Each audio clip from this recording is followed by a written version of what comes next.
loosely tied to the Seahawks in trade rumors. Seattle reportedly could have a hard time hanging on to Super Bowl MVP Ken Walker, but will instead head to the AFC South. Snapshot, brought to you by Miller Lite. When it's game time, it's Miller time. From the Quantum Fiber Studio. This is Bump and Stacy. On Seattle Sports. Streaming through the Seattle Sports app and at seattlesports.com. Now, here are your hosts, Michael Bumpus and Stacy Ross. Here we go now. Happy Monday. A lot to get to. I know that we're starting with technically some not great Mariners news, but I promise it's going to lead to something more promising. Plus, is anyone in a bad mood in Seattle sports right now? There's so much fun stuff going on, so much to celebrate, an exciting Mariners season, a Super Bowl win. I'm back. That's what's most important. How was it, That's what we're the celebrating two of today. you hanging out together? Did you guys just talk about, like, I don't know, garage Sports? bands and Thermostats, you guys talk yeah. about sports We while I talked was a lot gone? about sports. Just hang out naming old-timey players back and forth. God, that would have been so much fun. It would Yeah. For have 4 hours. you For guys sure. just sitting here. been every sport a different hour. You're pulling the Mike Macdonald radio silence for 17 seconds and then just. Of course, you got Sam Congato. If I'm just quiet for a long time, throws out another one. Can I say something that is not sports related before we start the show? I have something to say about Portland. I went to go see my parents who live in Vancouver, Washington, and Portland obviously nearby. And I don't go to Portland a lot. Like, I've been a handful of times, but not nearly as much as you'd think for someone who grew up in Seattle. I've maybe 5 times or less ever have I been to Portland. I've been hearing and have heard before that the Portland food scene is phenomenal. And as someone who loves food, yes, I know. What? Just Hold because I up. eat healthy all the time Nah, doesn't you mean don't I eat don't at love all. food. What you mean Okay, you love food? just because I don't eat most of the time doesn't mean that when I do eat, I don't really love food. And let me tell you what, I ate a ton, and I hate to say it, I was more impressed with the Portland food scene. I have to say, Portland's food scene right now, every single thing I ate was phenomenal. However, Portland, you're on notice. You're on notice for 2 reasons, and I got 2 big problems with you as a city right now. Massive issues. I don't know if we're going to be able to figure it out together. Number 1, you have no garbage cans. There are no trash cans. I was walking down the street. I mentioned great food. I was there. It was my sister and her boyfriend and me. We were all visiting my family, like I said. So we decide to go out, get subs. And we have our sub trash now. They were amazing subs. And then we see a frozen yogurt place. Fantastic. I want to stop in and get some of that too, right? The world is my oyster. Well, now I'm walking down the street with all this food trash in my hand. We walked 10 blocks and did not see a trash can. Not a single trash can. Issue number 2, I didn't even realize this was, I don't know if it's a stereotype that exists that someone from Morgan can tell me about or not. Horrible drivers in Portland. Did you guys know this? Is this a thing? Like, I had heard I don't about really drive LA. in Port.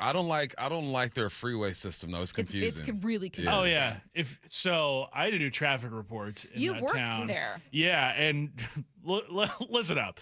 Having to do traffic reports in a town that you can't navigate yourself, really tough to do. Were you really empathetic with it? You were like, hey, Yeah. I get it, you guys. I get it. Okay, I understand. I learned that if you kind of put it in quadrants, it's a little bit easier, It's like in dumb. northwest, It's northeast. dumb. Yeah, They traded their it's soul tough. for good food, and it worked. The food's phenomenal, but the drivers, god-awful. Horrible. We almost got hit like 3 times, and we were following the rules of the road, okay? And then no garbage cans, which I guess I can, like, deal with, but the worst driving I've ever seen. At a certain point, I thought it must be a bit. This must be something where, like, maybe they can tell we're from out of town, and so they're trying to scare us or something. I don't know, but, like, this is god-awful. Okay, let's get to stuff that matters more. The Mariners are shutting down Bryce Miller for 5 days. So what's it actually mean for the start of the season? And what's it mean when a, knock on wood, starter this year does actually get hurt? We're going to talk about how close some of those young arms are and what the next answer up would be without, obviously, Logan Evans. From Seattle Times, Mike Vorel, Miller experienced soreness during his debut on Thursday. On Friday, he got a PRP shot. Imaging revealed left side oblique inflammation. So the good news is it's not an arm injury, but obviously you never want to hear that one of your starters is getting shut down for a minimum of 5 days. Justin Hollander said, we don't think it's serious. just general soreness from kind of ramping up, but they're going to be cautious. So will not pitch for 5 days, and then they'll reassess in a week, coming up, obviously, midweek this week. No, I was concerned until I read what Hollander was talking about. He said this is typical with Bryce when he starts ramping up. It's not an arm, it's not a shoulder, it's not elbow. He had, a fragments or something loose a couple years ago or last year. So, no, this is it's not good news, but if we're getting bad news, this is the best bad news, right? Because it has nothing to do with his arm. So, yeah, take your time. Get it right. They said he got up to 98 miles per hour when he was throwing the other day. Hollander seems okay with this. Now, he could be doing the old song and dance. I'm not going to alert the fans and get them all riled up. But, no, I think it's early enough. You should be fine. But it does make you think about what if, right? What if? There's only 1 year where we went through this whole rotation. Everybody was good, and we didn't seize the moment. So, no, then you start looking at guys, right? Emerson Hancock. You got Cooper over there. You got Dunning.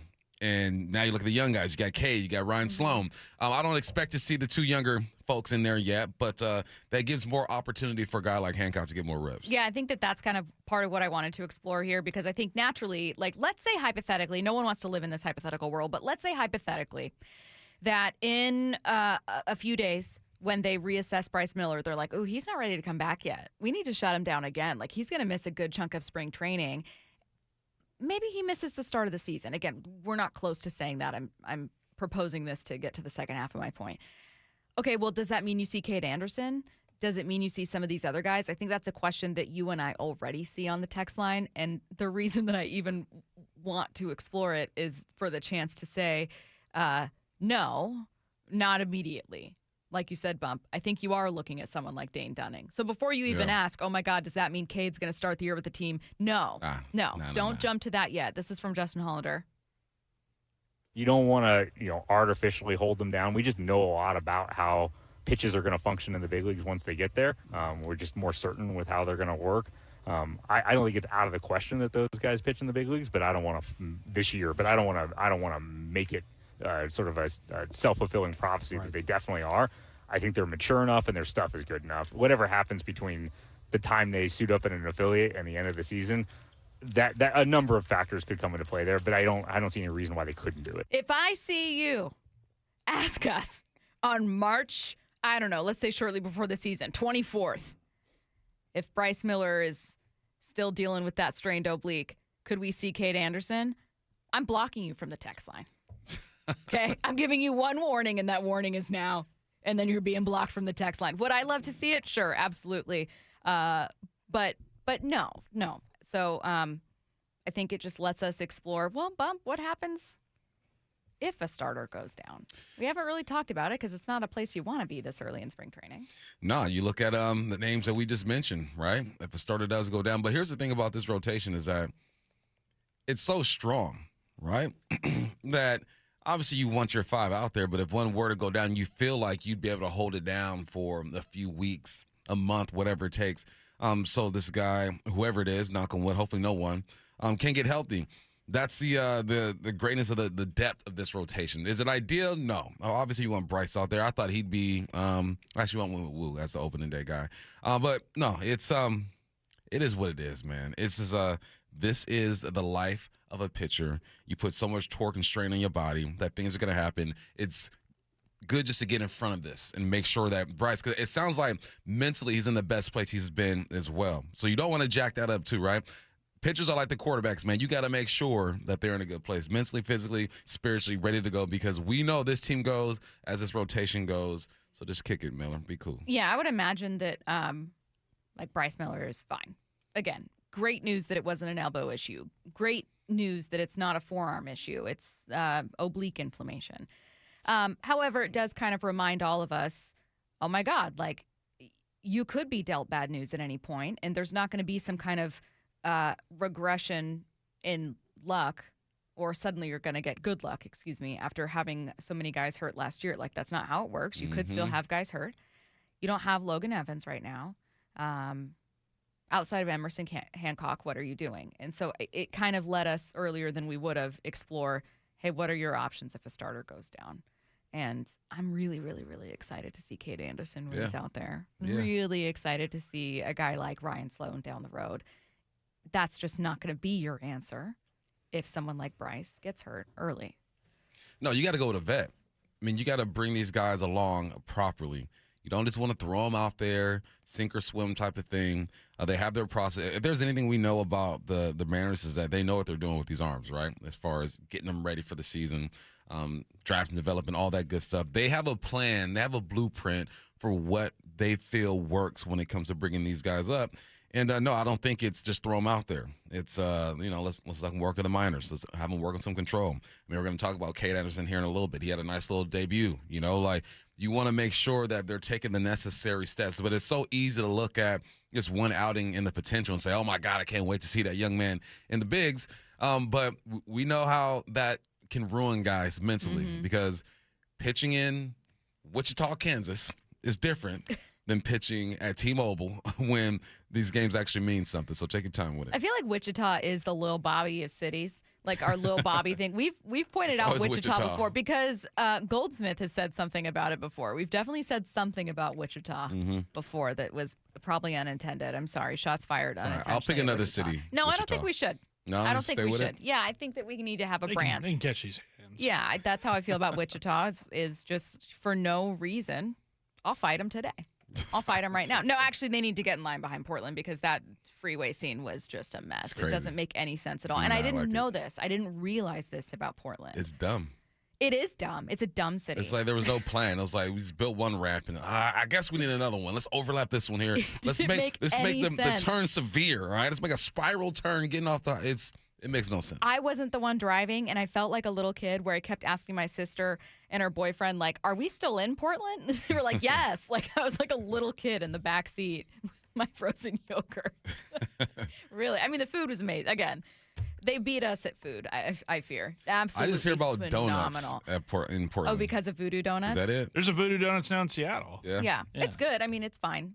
I shouldn't say it's fine. It's clearly good, but like the food that I had, I was like, I don't know where I've had a sandwich that good, or like I don't know where I've had like frozen yogurt that good, or Thai food, like just stuff like that, where I was like, this is phenomenal. But again, just atrocious drivers. Yeah, it's all bad. I want to write a letter. To who? I don't know. The city. And I'm going to say, when I get back out there, this better be cleaned up. It's absolutely insane. When I get back out there, I don't know when I'm going back out there, but it'll be cleaned up. I'll see you guys in 5 years. And when I do, you need to make this significantly less confusing because it was a nightmare. I don't know how people get around out there. I didn't know that was a thing. I had no idea. Like I knew that driving was horrible in LA. I've heard horrible things about LA traffic, right? Like that joke about 5 blocks away is a 50-minute drive. Like I assume that's true about LA. I did not know that Portland was rolling this way. Here's what I had to get used to when I moved up to the Northwest is that in LA, everything's a grid. You know what I'm saying? Like the roads are in straight lines. And out here, it's like, oh, you got a 172nd northeast. You got 172nd southeast as well. I'm like, and everything just twists and turns, obviously because of the hills and all that stuff. So that's what I used to be able to get off the freeway in LA and just hop on the street and just ride just parallel to the highway. Try to cut some time out. Not out here, man. It's a bit more difficult out here. Yeah, it's a good vacation though. I'm glad you guys had so much fun without me. So much fun without me. I'm sure you matched outfits too. I don't think we did.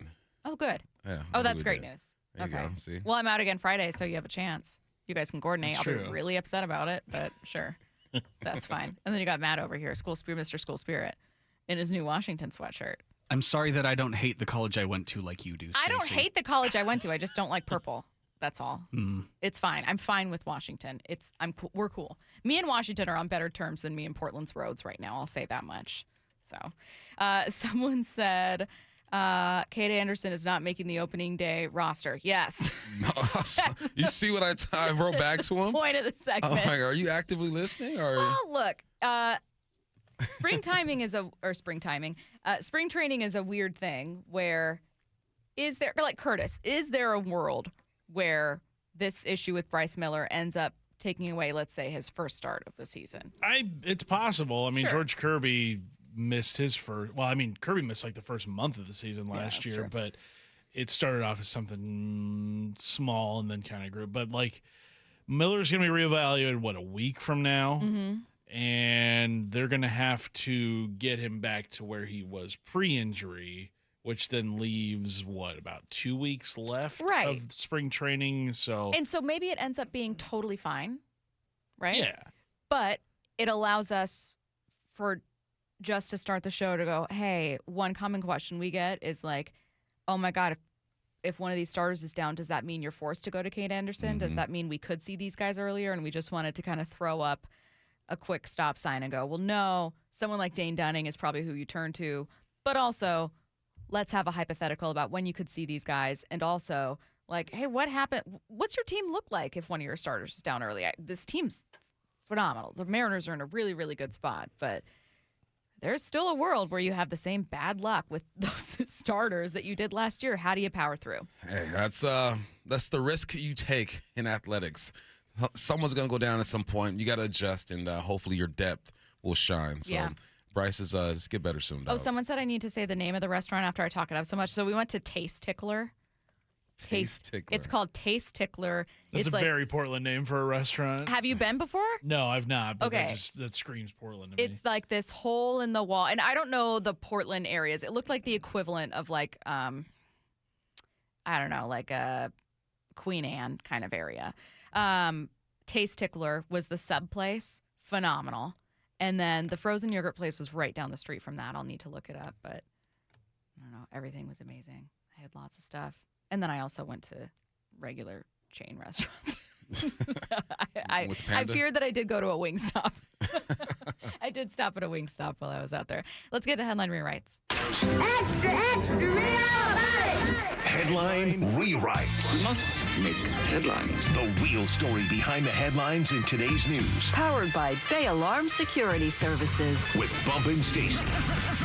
Headline number 1, Kate Anderson struck out the side in his first professional inning on Saturday for the Mariners. What's the real headline? More like Cade the side, Anderson. Ah. You proud of us? That's pretty good. Thanks. That's pretty good. Got him. We got him. Did his thing. About 30 pitches, 8 swings and misses. Saw the changeup, the four-seamer, the slider. This young man getting acclimated. It's cool to see these guys at this point in their career because you feel like, I watched Kobe his whole career, right? And that was such a blessing for me. From he was 17 to 36, 37 when he retired. So I'm always looking, right? Get someone young, watch them develop. Got success his first time out there. I'm sure that's good for the mental and his belief. But when you're that talented, obviously you're not lacking confidence at all. But it was just cool to see, man. I didn't watch the game live, but I went back and watched all of his throws. Headline rewrites. Headline number 2, Albert Breer says a trade of Max Crosby could happen as early as this week. What's the real Crosby. headline? Were the Raiders gaslighting us? Do you guys remember last week when there was that Right. report that the Raiders are absolutely not going to trade Max Crosby? And we were like, okay, you guys are obviously going to trade Max Crosby. No, they're not.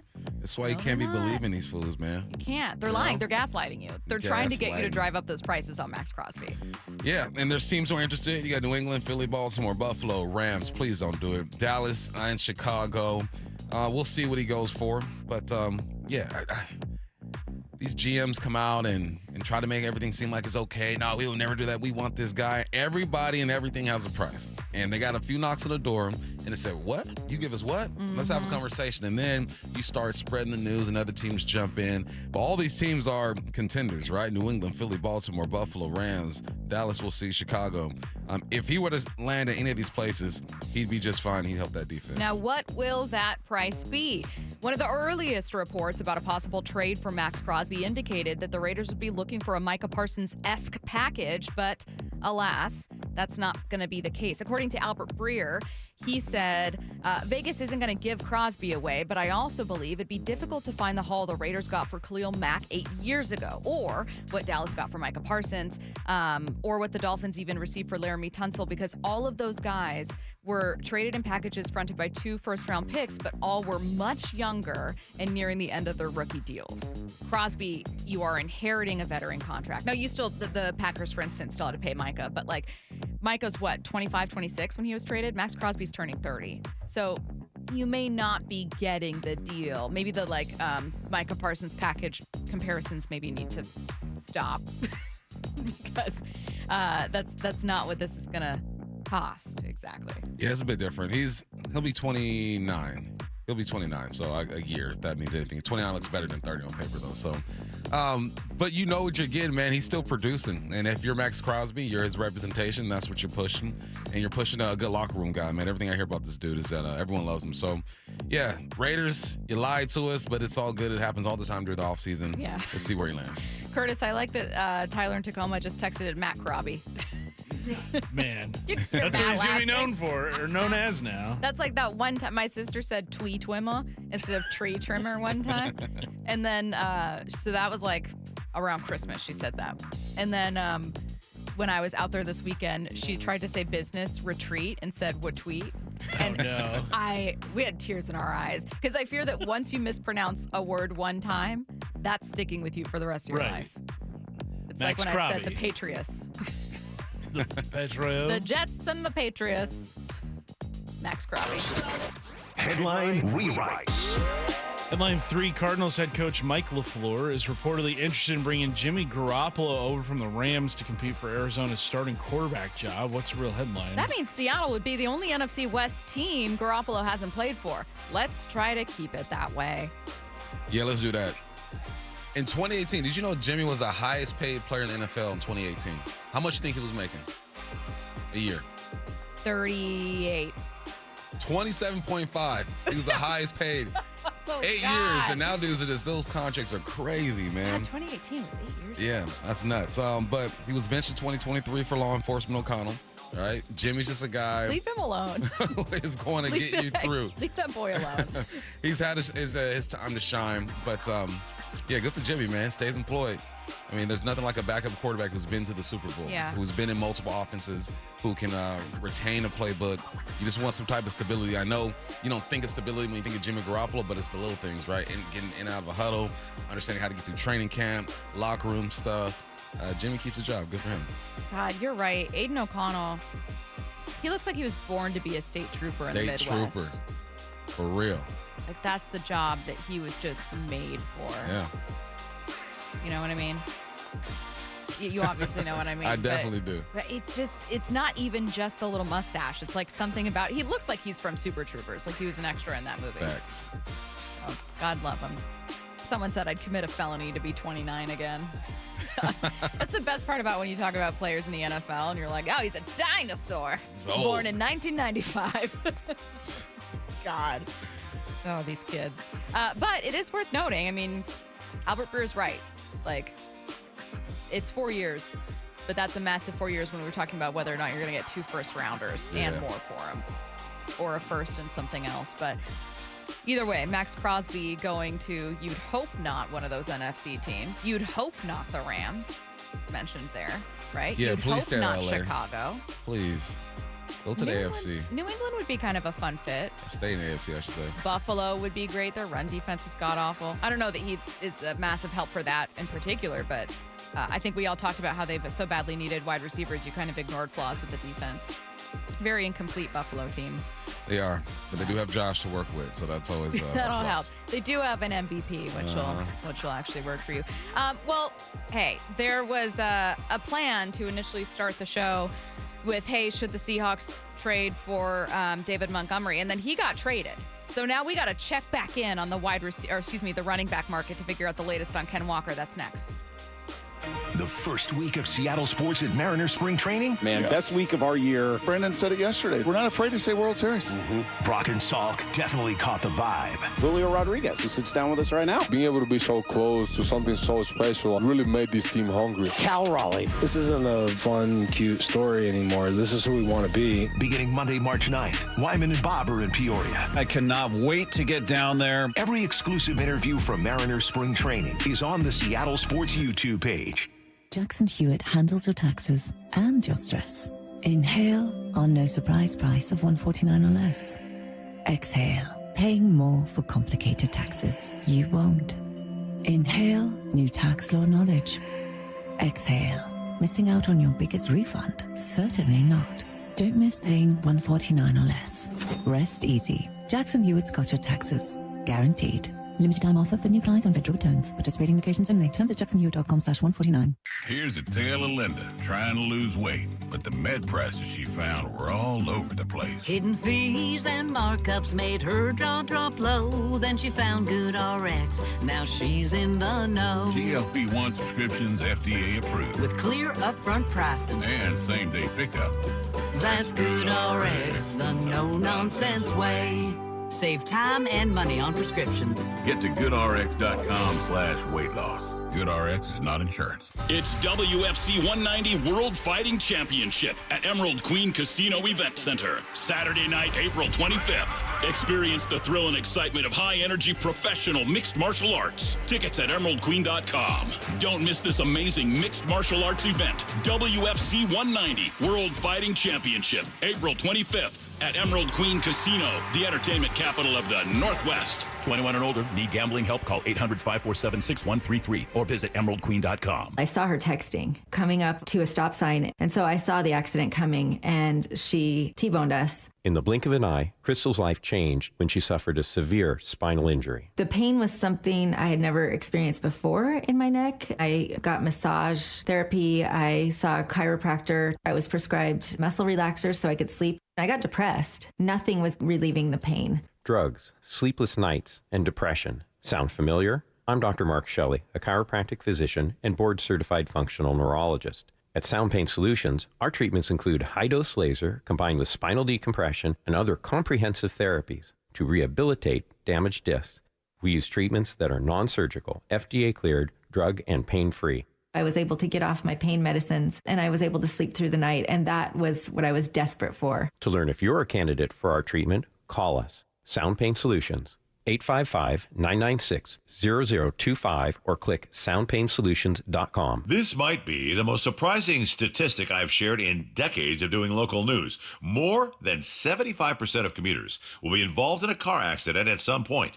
JP Pendergast of Pendergast Law with more. What makes it more surprising? The average person will be involved in 3 to 4 collisions in their lifetime. With accidents unbelievably prevalent, what are some safety tips if it happens to you? Safety first. Secondary collisions are not uncommon while awaiting help. Turn on those hazards and remain in a safe place. If a bystander witnessed the accident, capture their information and encourage them to remain at the scene. Seek medical attention immediately if needed, as delaying can be a costly mistake. Lastly, remember that statements made to police and insurance adjusters can affect your case. Collisions are more common than we'd like to think. If you find yourself in one, follow these helpful tips and then call my friends at Pendergast Law. If you or a loved one's injured in a car accident, call Pendergast Law. We can help. PendergastLaw.com. Don't miss Three Tree Roofing Mariners Cactus League Baseball. This could be 2. JP has it, goes to the bag, steps on second, fires to first, double play. Broadcast times at seattlesports.com. We meet by accident, fixing every last bit, Accurate Auto Body. If you've been in an auto accident, you have the right to take your vehicle to any repair facility. Accurate Auto Body has been family owned and operated since 1994, and they work for you, not your insurance company. Your insurance company may not love them, but you will, because We meet by accident, fixing every last bit, Accurate Auto Body. This is the story of the one. As a maintenance tech at a university, he knows ordering from multiple suppliers takes time away from keeping their arena up and running. That's why he counts on Grainger to get everything he needs, from lighting and HVAC parts to plumbing supplies, all in one place. And with fast, dependable delivery, he's stocked and ready for the next tip-off. Call 1-800-GRAINGER, click Grainger.com, or just stop by. Grainger, for the ones who get it done. Jackson Hewitt knows taxes are complicated, and with multiple jobs and tax forms, they're like Sonata complicated. Our no surprise pricing keeps things simple. Jackson Hewitt does your taxes for only $149 or less. And since we know all the new tax codes, you could get thousands back. So what are you waiting for? Hurry. File with Jackson Hewitt today for only $149 or less, guaranteed. Limited time offer for new clients on federal returns. Participating locations only. Terms at jacksonhewitt.com/149. The madness tips off next week, and with it comes your chance to win the Seattle Sports Bracket Bucks, presented by Muckleshoot Casino Resort. Head to seattlesports.com/win to pre-register. Receive your bracket and compete for your shot at great prizes. The grand prize winner from the 64-team bracket will win $1,000 in Visa gift cards. But if your bracket is busted in the first round, we have other ways for you to play too. Register and find complete rules at seattlesports.com/win. From the Quantum Fiber Studio, this is Bump Stacy. Weekdays 10 to 2 on Seattle Sports and 97.3 FM HD2. Is it a bad thing to purchase a completed paint by number that's very well done and framed to hang in your home? I don't think it's a bad thing. I've just never heard of it before. Like, I've never heard of Matt's losing it. Buying a paint by number. Well, You're buying someone else's paint by number? Yeah, and they painted it in 1967. Would you buy a completed jigsaw puzzle? No, that's dumb. Are you going to buy a completed Lego set? No. Then why did you buy someone else's paint by numbers? It looks cool. It's a very cool paint by number. How much was it? I'm not telling you. See, that's bad. That's bad the sign. issue right there. It was $48. And what is it a picture of? It's elk in a forest, and it looks really cool. It's Matt, framed? you're turning red. I didn't think you would have paid $48 for it. It's vintage. It's vintage. It's from a vintage shop, like a curated, cool vintage shop. She got it like that. She can drop 40 on a someone else's picture. She had that bankroll. No, I thought it was very cool. I was getting stuff for the new apartment, and I thought this goes so well. And it's a paint by number, and it's signed on the back, and it's from 1967. And I think it's signed cool. by the artist. Mm-hmm. So it's real paint. So whatever print someone has from Target, not the same. You can chip away the paint on the painting that's going to be in my home. Okay. You never know who Is that that person. a good thing? You never know who that person ended up becoming. Oh, you're right. It was a Van Gogh paint by number. Well, no, not Van Gogh. But, like, what if that person ended up becoming a famous person? What if I just bought, What? I was trying to think of Come someone up with a name. What if I just bought Bill Clinton's paint by number from 1967? I would still say he got ripped off. I can appreciate, that it's from the 60s, It's so cool. it has It's really I get cool. it. I get it. Yeah, I'll show you guys a picture.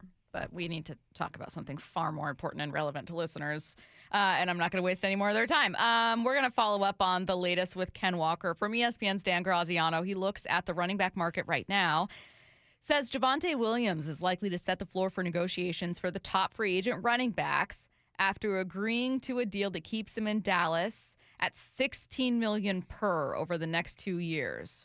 Goodness gracious. If I was a better whistler, I would have whistled there. I'm just going to do it anyway. I'm going to power through. $16 million per. He said the backs who sound like they have a good chance to top that are Breece Hall. Now, as a reminder, the Jets want to be able to keep him. So he's going to get a deal done before tomorrow's tag deadline or receive the tag or franchise or transition tag, and then they'll come up with a deal sometime before July. So don't look at Breece Hall as replacing Ken Walker here in Seattle. Ken Walker, he said, who sounds like he's generating enough outside interest to spell the end of his time in Seattle. Someone said how much? $16 million per, but that was for 2 seasons. 16 over 2, so 8 a year? Yeah. Or no, 16 over, guarantees him 16 over the next 2 seasons. Yeah, sorry. All right. That sounds a little low to me when it comes to Ken Walker. I think if he is going to ask for $8 million per, 16 over 2, I think that's something that the Hawks will and should entertain, honestly. Once you start getting like to 10, 11, 12 is where I think the Hawks kind of back up a little bit. But good for Javonte, man. I had to look up his stats real quick. He had himself a good year, man. 1,200 yards, 11 touchdowns, did his thing. But this is what happens, right? There's a name out there that kind of sets the tone when it comes to free agents and negotiating. And now it's up to your agent, K9's agent, to say, well, this is how my player compares to that guy. This is let's start negotiating with these numbers. Got to start somewhere. And Williams seems to throw the first punch. You think Ken Walker stays here? No. I've just been preparing myself Emotionally. Yeah, for the last 2 weeks. I'm like, yeah, he's not going to be here because you got to sign other people. Jason's going to cost money. Kobe Bryant's going to cost money. I think Reek's going to be gone. What are you going to do with your offensive line? You're bringing somebody in.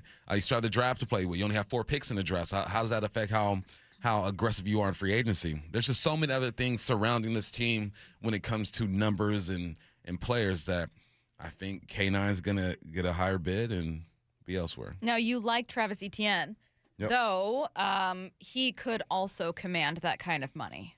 Yeah. Dan Graziano points to him as being the third back who could be looking at the floor as 8 per. I think Spoelstrek had him at 6. I was hoping he was around that number. Yeah. Spoelstrek, I know, was right. But they're close a lot of the times.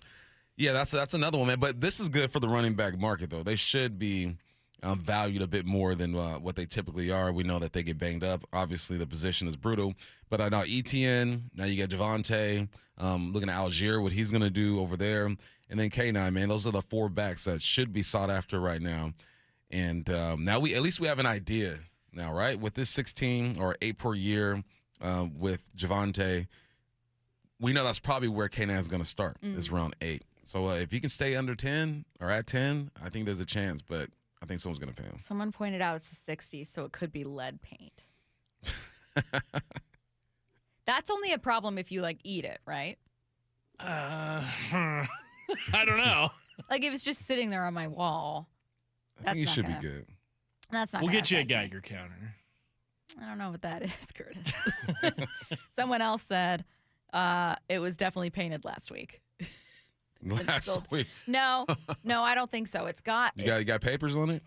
I don't have papers, but it's giving authentic. This is an old-timey looking paint by number. First of all, it's very well done when I think people took paint by number more seriously. Adults were doing paint by number. They took it more seriously? Yeah. Someone else said, I can't believe the first person for your choice of people was Bill Clinton. Yeah, that was especially with all that's going on right now. I almost said Timothy Chalamet. And I was like, Sure. He wasn't alive. So who would have been alive in 1967? Who would have been alive in 67? And for some reason, I just thought Bill Clinton, who was alive in 1967. He was alive. You know, you got that right. You can't hurt me there. We didn't end up even talking today about whether or not we'd want to see a day 2 pick go in a deal for Montgomery, because Montgomery ended up being dealt to the Texans anyways, Bump. But it did make me realize that the Seahawks are going to have to do something. I am becoming increasingly concerned about what your running back room looks like. This is central to what you want to do offensively. Mm-hmm. Central to what you want to do. You're continuing to draw from the Shanahan tree. This is who you want to be. And if you don't have that guy. Were you in last week when Big No. Ray texted me this? You don't know what I'm going to say. But Big Ray pointed out that the Shanahan, the Kubiak offense allows for running backs just to do well. He said no one knew who Terrell Davis was until he got into that Shanahan offense. He said just the way the plays are designed, the outside zone and all that good stuff, he sees a lesser back coming in and still being effective. If you're looking for the 1,600-yard back, you got to go get somebody special. But he says just the way it's taught and designed, he thinks that they can go cheaper at that running back spot and still get production. So I'm intrigued by that. Yeah. Okay, I was not in here for that, but that does make me feel weirdly comforted and thinking well, you're right. Maybe it ends up being just a Shanahan thing, but if Flory was there for seven seasons, clearly as someone overseeing so much of that run game and as a run game coordinator last season, Shanahan entrusted him with a lot of that. So I don't know. I don't like not having a personnel answer for something that's going to be so central to what this team wants to do. You know? Yeah. But the position itself, I've said it before, it's the most natural position in maybe all of sports, right? Humans have been nomadic since the beginning of time. When my paint by number was painted. And run. Take the football and run. So I think the chances of the Hawks being able to maybe go cheaper and still have that threat of running the football, I think they can do it. But no, I would feel a lot better if you did have a name we recognize back there. It's already NFL trade season. One move down, one massive move reportedly happening soon. Should the Seahawks be buyers? That's next on Seattle Sports and the Seattle Sports app. Wyman and Bob, every afternoon at 2 on the home of the American League West champion Mariners, Seattle Sports. Brendan Donovan, the latest acquisition for your Seattle Mariners. He is a guy who gets on base. He doesn't strike out much. He's your leadoff hitter. You know, everything that he says, he's a grinder. He loves baseball, and I love that, man. Yeah. It's a good thing, man. All about baseball. Yeah. That's his sole focus. Only on Seattle Sports and Seattle Sports on YouTube. High five. Up top. Dave's company just got the 5-year price lock guarantee from Comcast Business. Yeah! It's 5 years of gig speed internet, advanced security, and a great rate that won't change. All from the company with 99.9% network reliability. Heck yeah! He hasn't given this many high fives since Deborah brought in her famous banana bread. Yes! The Comcast Business 5-year price lock guarantee. Powering 5 years of savings, powering possibilities. And it's hurting, but I am not stopping. Woo! For a limited time, now through March 29th, switch to Comcast Business to lock in your rate for 5 years and get a $500 prepaid card on a qualifying gig bundle. Or ask how to get started with 150 megabit internet and Security Edge for $59.99 a month for 12 months with a 2-year agreement. Don't wait. Call today. Restrictions apply. New customers only. 1-year contract required for guaranteed rate. Paperless billing and automatic payments with bank account required. 5-year pricing applies to monthly service charge excluding taxes and fees. Snoqualmie Casino and Hotel welcomes Seattle Golf Show March 13th through 15th at Puyallups Washington State Fair Event Center. Parking's free. Get front door bonus golf, see 100 exhibits, top courses, and shop big brands with Putts Golf. Tickets, seattlegolfshow.com.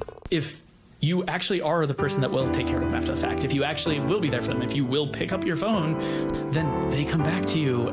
Lee Johnson Auto Family, the LJ way.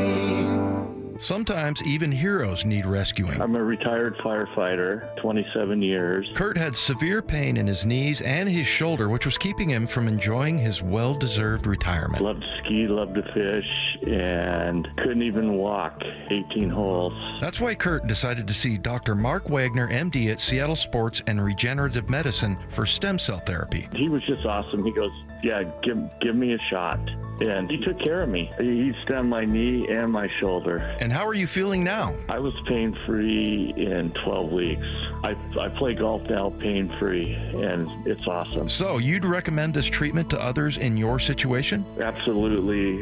Yeah, Dr. Wagner's, he's had a couple people call me, and I recommended that they do it. Before you choose surgery, consider stem cell therapy with Dr. Mark Wagner, MD at Seattle Sports and Regenerative Medicine. Schedule your consultation at drmarkwagnermd.com. Spring is here, Seattle, and now is the smartest time to replace your roof. Trust your neighbors at 3 Tree Roofing, a local, family-owned company that knows how to roof in Washington weather year-round. Schedule your free estimate today at 3treeroofing.com to take advantage of spring pricing, shorter wait times, and get $500 off your new roof before the summer rush hits. Our experts come to you, build a clear plan, and give you an estimate that same day. No surprises and no high-pressure sales tactics. 3 Tree Roofing, your Puget Sound roofing experts. P&D Tree Service, experts in local tree removal. Their team works fast to remove problem trees in your yard and neighborhood. Have you ever seen a tree removed by a crane? P&D Tree Services specializes in close-quarter tree removal to minimize impact on your landscaping. 24-hour emergency service. Any job, big or small. Safe, efficient, and fast. P&D Tree Service turns multi-day jobs into a few hours, saving you time and money. Enjoy a clean, safe, and bright yard. PNDTreeService.com. Get broadcast times for every 3 Tree Roofing Mariners Cactus League broadcast. Holy smokes, he does it again! At seattlesports.com. Matt Coker here with West Coast Men's Health. In the past 5 years, we've seen thousands of men at our clinics. Most guys tell us the same story, that in their early 50s, it's not that they couldn't function, they just needed help. They started taking Viagra, and it worked great at first. But after a few years, it stopped working. The problem is that their arteries had become more restricted since they started taking it, because Viagra does not unclog arteries. Here at West Coast Men's Health, we use acoustic wave therapy to target the real problem. We break down plaque and clear up the arteries so blood can flow like it did in your 20s. This restores function. And guys, listen to this. You won't have to take a pill anymore. So if this sounds like you, Give West Coast Men's Health a call today and see how we can help. With clinics in Redmond and Tacoma, call 206-519-6541. That's 206-519-6541. 206-519-6541. Online at westcoastmenshealth.com.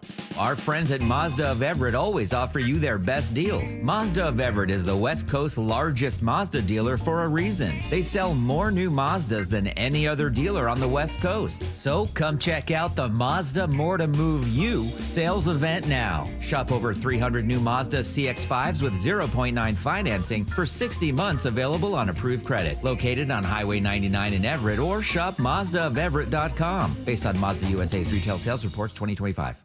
At Bible Law Group, we understand what it means to be local legal representation. From shopping at the Bon Marché, picking up gear at Chubby and Tubby, crying for Joey Cora, now for Cal, grabbing a burger while JP Patches clowns by. We live here and fight for you. That's why Bible Law gives local representation to those facing legal problems too big for prayers, even if you can't pronounce Squim or Puyallup. Our legal team has secured more than $40 million in settlements for our clients. We're ready to fight for you. Find us online at BibleLawGroup.com. From the Quantum Fiber Studio. This is Bumpin' Stacy. Weekdays 10 to 2. On Seattle Sports and 97.3 FM HD2. Text in, someone said, why are we placing Ken Walker all of a sudden as our irreplaceable? Because of a silly Super Bowl MVP title? The whole year, you sound like me, the whole year we debated Charbonnet being the lead over Ken. I really don't see the running back position as our worry. Go cheaper. Instead, reinforce the defensive line, offensive line, and take a running back by committee approach again until Charbonnet is healthy. So I wanted to respond to this. One, you don't speak for me. I wasn't debating anything about Zach Charbonnet and Ken Walker being if Zach should be the starter. Maybe you were debating that. I wasn't debating that. Not you personally. I mean the texter. Yeah. No, I always thought K9 should be the guy. Yeah. But I do want to respond to this for just 1 second because I want to clarify my own stance and also something that I sincerely think is important to consider for Seattle and one that I'm confident this team is considering. The conversation about Ken Walker, if anyone decides like, oh, I really think they should hang on to him, I don't know a single Seahawks fan that somehow saw Ken Walker win Super Bowl MVP and thinks like, I'll give this guy Jonathan Taylor money. He's the best running back in the league. You absolutely can't get rid of him. He's irreplaceable. That's not the conversation people are having about Ken Walker, at least not the one I'm hearing, Bump. Yeah. The conversation people are having is you want to run the ball. Running the ball is central to what you want to do offensively. If you lose Ken Walker, you don't have Charbonnet to start the season, almost guaranteed you're not going to have Charbonnet to start the season. So you've got Kenny McIntosh and George Halani as your two healthy running backs. Now, if you're confident that Kenny McIntosh and George Halani can repeat the production that Zach Charbonnet and Ken Walker had, fine, that's your opinion. It's not been proven wrong, but like that's your opinion. I'm not confident with that. So either Seattle needs to pay Ken Walker or they desperately need to find outside help. Maybe use a draft pick. I don't know. But, like, losing Ken Walker is a big deal, not because he's Super Bowl MVP, but because he is your most talented returning veteran to start the year. He would be your starter, period, to start the season. And without him. Why is he Super Bowl MVP? Because he balled out. That's true. All right, it's not because he's Super Bowl MVP, but you get Super Bowl MVP by balling out. And you look at the last like 5 or 6 weeks of the season, he balled out, just making him that much more important. It's not the end all be all, right? If he's not here, it's not like, oh my God, what are we gonna do? It's more like, okay, if he's not here, then what's your plan? Exactly, and you need a plan. Yeah, because you can't just go in going, well, Zach's great. I have all the faith in the world in Zach. Okay, well, Zach's got one knee right now, so I think Zach's wonderful. This coaching staff has a ton of respect for him. They were talking him up so much during training camp for a reason. But Ken Walker is incredibly talented. You're right. And you're going to need to find someone else to replace that. So, again, I just wanted to address that for a minute because I do think it's important. I think it's an underrated need. I think edge and I think running back are underrated worries and needs that this team has right now. Yeah. It's like Bump said, it's not the end of the world if you can't hang on to Ken, but like I would caution someone against thinking, I think we tend to do this thing as NFL fans, sports fans in general, where you just think like, especially when your team and your front office is in a good place, you go, oh, they can figure it out. Yeah. Well, hang on a minute. Usually you need to make some sacrifices or get a little uncomfortable to provide stability or certainty somewhere. Yeah. I think, too, people now everyone has responsibility in the run game. It's the coaches getting it right. It's the linemen getting the right angles. It's the running backs doing their thing. Someone texted in, but the first half of the season wasn't great. Well, we knew, at least I thought going into this year, it was going to be a project anyway, right? We were hoping the scheme would allow these linemen to perform at a higher level. And as the season progressed, I think everyone got better, right? Coaches called better games and taught better technique. Linemen were getting to their spots and hitting the right angles. The running back started to feel it. So it's hard just to say, well, first half of the season, he didn't do good, and that's why I don't want to pay that guy. All right, but in the goal of a season is to get better every single week, and they got better. There were some ups and downs to start, but second half of that season, like the run game was on point. So I get your point. All right, you can't ignore the performance, but don't ignore the second half of the season either. Well, and don't simplify it. Like, don't make it to where, Ken was Super Bowl MVP, so all of a sudden people want to pay him money. I think that's a simplified. I get what you're saying. I think it's a simplified approach to the one that I'm hearing Seahawks fans having. The one I'm hearing Seahawks fans having is, all right, well, who's going to be the running back? Yeah. Like, if you have a running back by committee, well, who's that going to be without Charbonnet? That's what I hear fans sometimes worried about or concerned about. And if you don't want to pay Ken Walker money to be a top-tier back when you think he's best as part of a committee, totally get it. Mm-hmm. Totally get it. That's fine. But then what are you doing? Can't go get Breece Hall. Can't get him. That's the tough part. You mentioned it kind of already, but about winning. Because just like we started winning, I got all the trust in Mike. I got all the trust in John Schneider now. And I think fans are the same way because you've won the Super Bowl. It feels like certain people are just more easily replaceable, right? He can be replaced. I'm not saying he's not, no doubt. But it's almost like you devalue what he did because you've reached the mountaintop. And I'm like, I want to get there again, though, all right? I want to be relevant again. So I'm not going to sit there and just say that we'll be fine without K9. I think there's talent out there. I think the scheme will help. But if I can keep a guy who is at the third most explosive runs in the NFL this year, I'm going to do everything I can to keep that guy. That's the way I'm not going to break the bank and give him $12, $13 million a year. No, I think there's other places that you got to put money towards, but it's not going to be an easy conversation. Just, all right, Ken, we're out here. We'll see you later. It's like, nah, Ken, like, what can we do? How can we make this work? I was going to talk about trades here and didn't save nearly enough time for us. We'll talk about a Max Crosby potential trade later, but right now, let's say there was another David Montgomery-esque player available. Seahawks only have 4 picks. Mm-hmm. You comfortable trading one for it? Yeah, I am. Because, before Montgomery got picked up, I wrote an email this morning, and then 30 minutes later, my man's gone, right? I'm like, all right, for what I was hearing, so they ended up giving, a 4th-round offensive lineman and Juice Shrugs, I think, and then they got a 5th-round pick or something like that? It was, I had it here. Sorry. It was a 4th, a 7th, and an offensive lineman. Yeah. For that, if that was the deal, I would have done it. I would have done that deal in a heartbeat because I think Montgomery's a good back, man.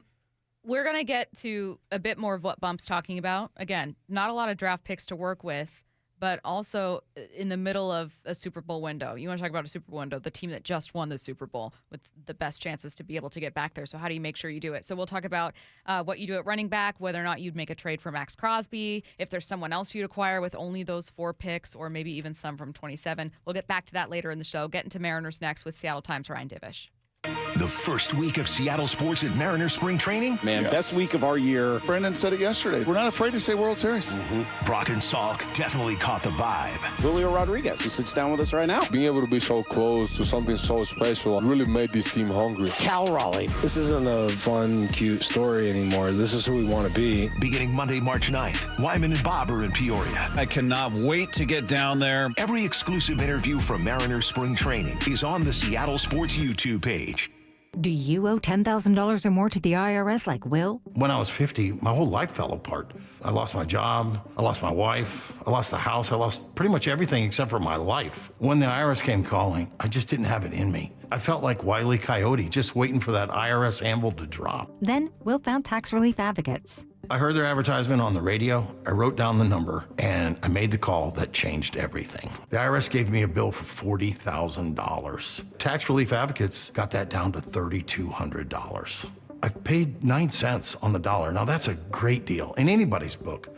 If you owe 10 or even hundreds of thousands of dollars to the IRS, don't lose hope. Do what Will did and call TRA for a consultation. But for me, the real win is I got my life back. Visit TRA.com or call 800-488-2578. 800-488-2578. That's 800-488-2578. Jackson Hewitt knows taxes are complicated, and with multiple jobs and tax forms, they're like Sonata complicated. Our no surprise pricing keeps things simple. Jackson Hewitt does your taxes for only $149 or less. And since we know all the new tax codes, you could get thousands back. So what are you waiting for? Hurry. File with Jackson Hewitt today for only $149 or less, guaranteed. Limited time offer for new clients on federal returns. Participating locations only. Terms at jacksonhewitt.com/149. This is the story of the one. As a procurement manager for a hospital system, she keeps every facility in her network stocked and ready. That's why she counts on Grainger to be her single source for thousands of products, from disinfectants to lighting, air filters, and more. And with fast, dependable delivery, Grainger helps her keep every facility stocked, safe, and running smoothly. Call 1-800-GRAINGER, click Grainger.com, or just stop by. Grainger, for the ones who get it done. The stock market was on fire in 2025 due to AI and tech stocks. Now is the time to set a strategy for 2026. It's a good opportunity to lock in those gains and invest into a stable platform. With $8 trillion in cash sitting on the sidelines, investors are either scared or unsure where to go.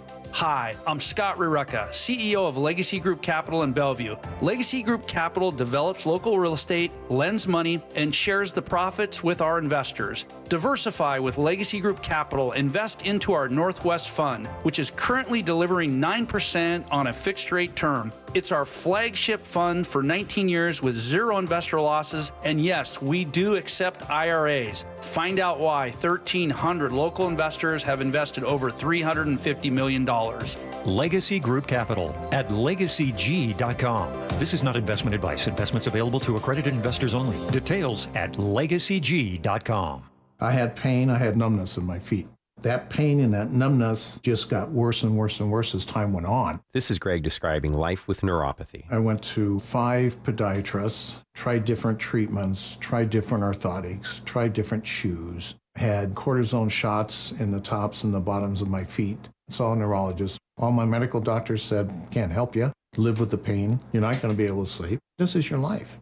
And then I just gave up until I found Sound Pain Solutions. I'm Dr. Mark Shelley, a chiropractic physician and board-certified functional neurologist at Sound Pain Solutions. Our neuropathy treatments can rehabilitate damaged nerves. We use FDA-cleared, non-surgical, drug, and pain-free procedures that help neuropathy sufferers like Greg find relief. I feel better. I mean, just feeling better is huge. If you experience numbness, shooting or burning pains, or loss of balance, call us. Sound Pain Solutions, 855-996-0025, or click soundpainsolutions.com. I'm Bradley Johnson with 1-800-DUI-AWAY, and I want to talk to you about the importance of when you hire a lawyer. Some people delay, and that's a mistake. Here's why. When you go before the judge at your first appearance, bail is usually set. Order in the court. It may be the only chance you have to address that bail. You're going to want aggressive counsel, arguing for the lowest amount possible, or release with no bail at all. You want someone who knows you, a private lawyer who's going to fight. 1-800-DUI-AWAY. If your bail is set too high, you may be stuck in jail, or you may have to pay an expensive bail bondsman.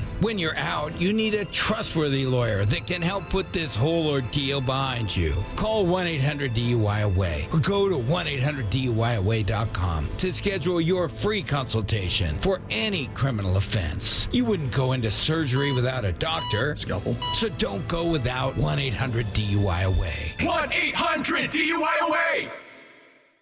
Let's go!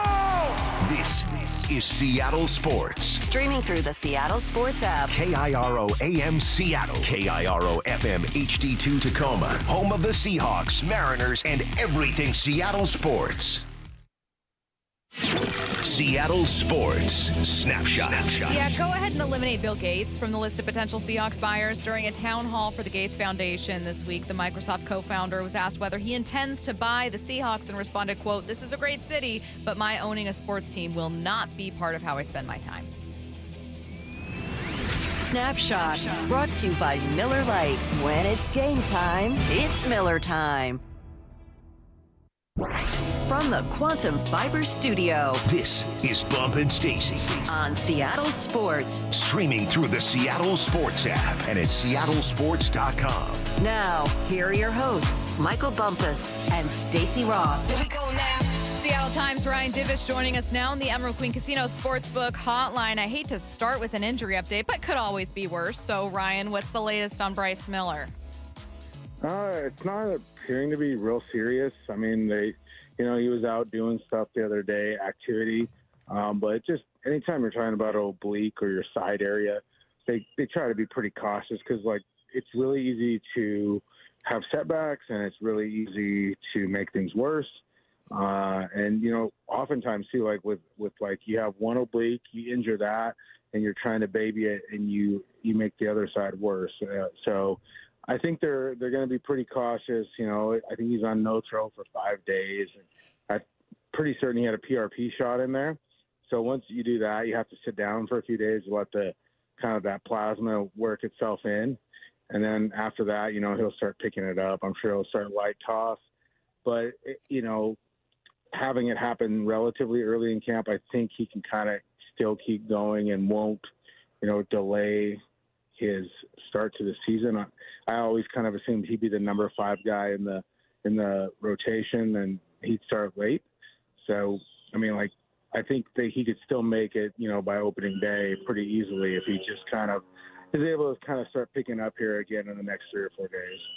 What were you seeing from him before they pulled him? I thought he was great, and I, some smart ass on Twitter said, I read somewhere where he's fully healthy. Well, he was talking about his shoulder and his elbow, which have been the big issue for him in the past. The elbow was, with the bone spurs, was causing some issues, and I think, trying to compensate for that, the shoulder would get tired. He had an injection last year into the elbow with the Syndisc gel, which I may need for certain parts of my body as well to help with joints, and had no issues. And so he was throwing, 97, 98 miles an hour. He's, working out. He had different slider grips that he was using, and everything seemed to be really good. And then just that side got tight.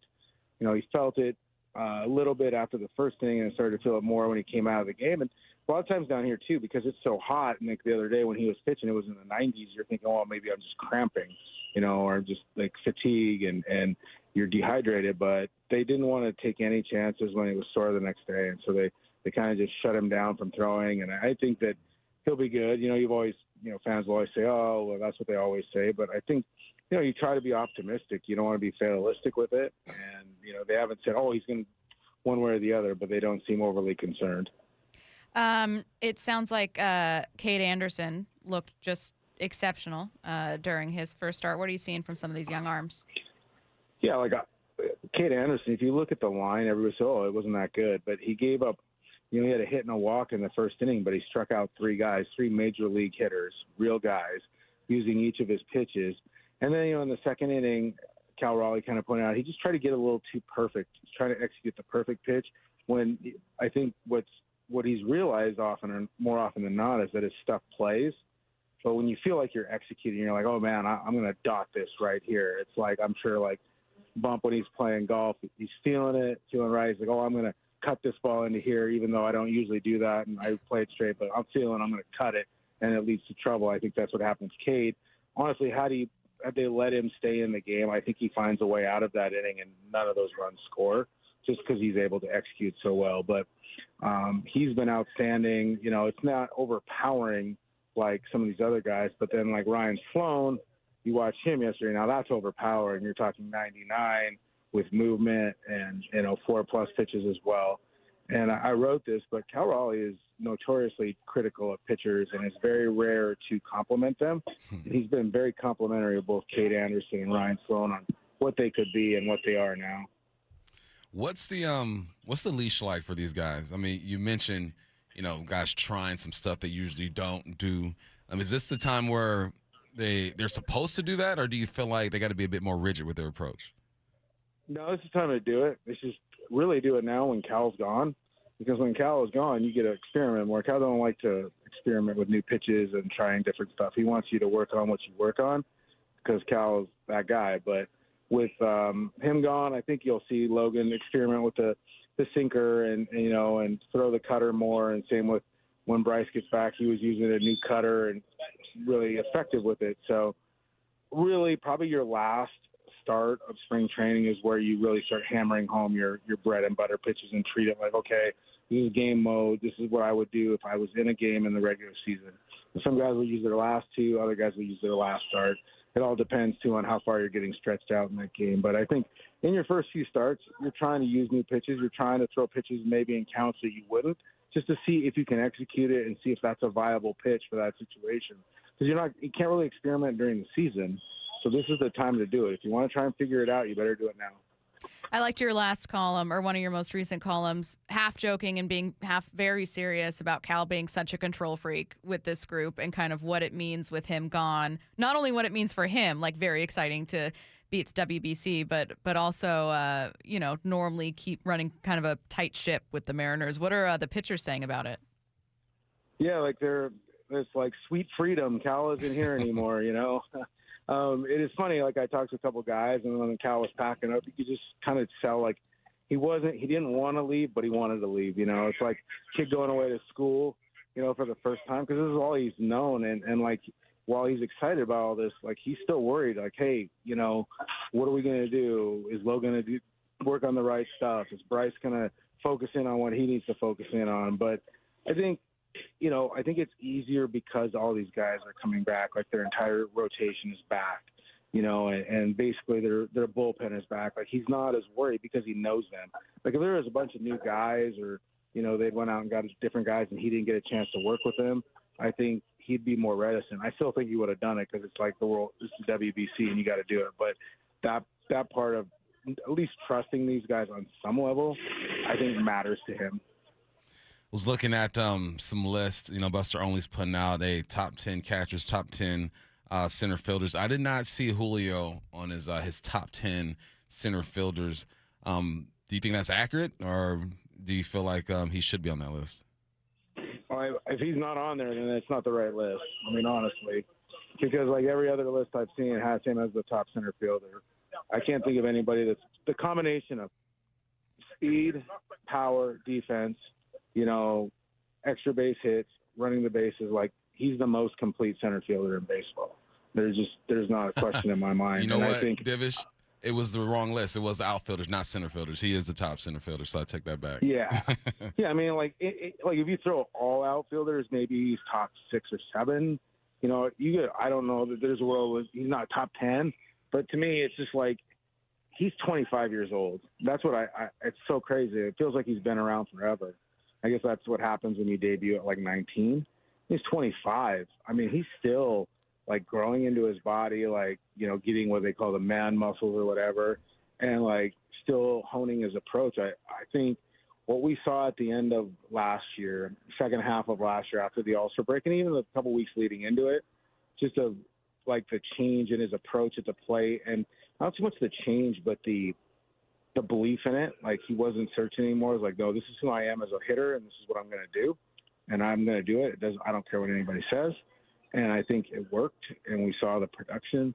And I mean, I think it's more sustainable. We watched him this year. He's gone now, but I think of his 6 hits, 4 came with 2 strikes, and most of them went to right field with plenty of pop. I mean, that's in a good spot. You still want to pull the ball, but I think he got in the mindset that he had to pull the ball to have success, and that's not who he is. He can pull the ball when it's there and it's the right pitch to do so, and he will, but I don't think that, like, trying to force it was who he was as a hitter.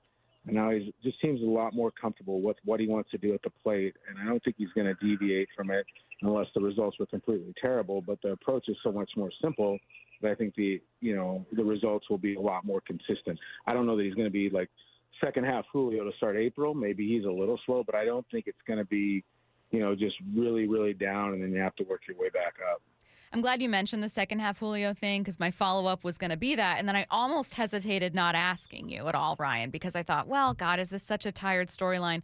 On the other hand, it's integral to this team's success that they, hit the road as soon as possible or find a little more offensive consistency early in the season. So in a way, it does still really matter if Julio can tap into that a little bit earlier. So you are wondering if this change in approach does mean that, yeah?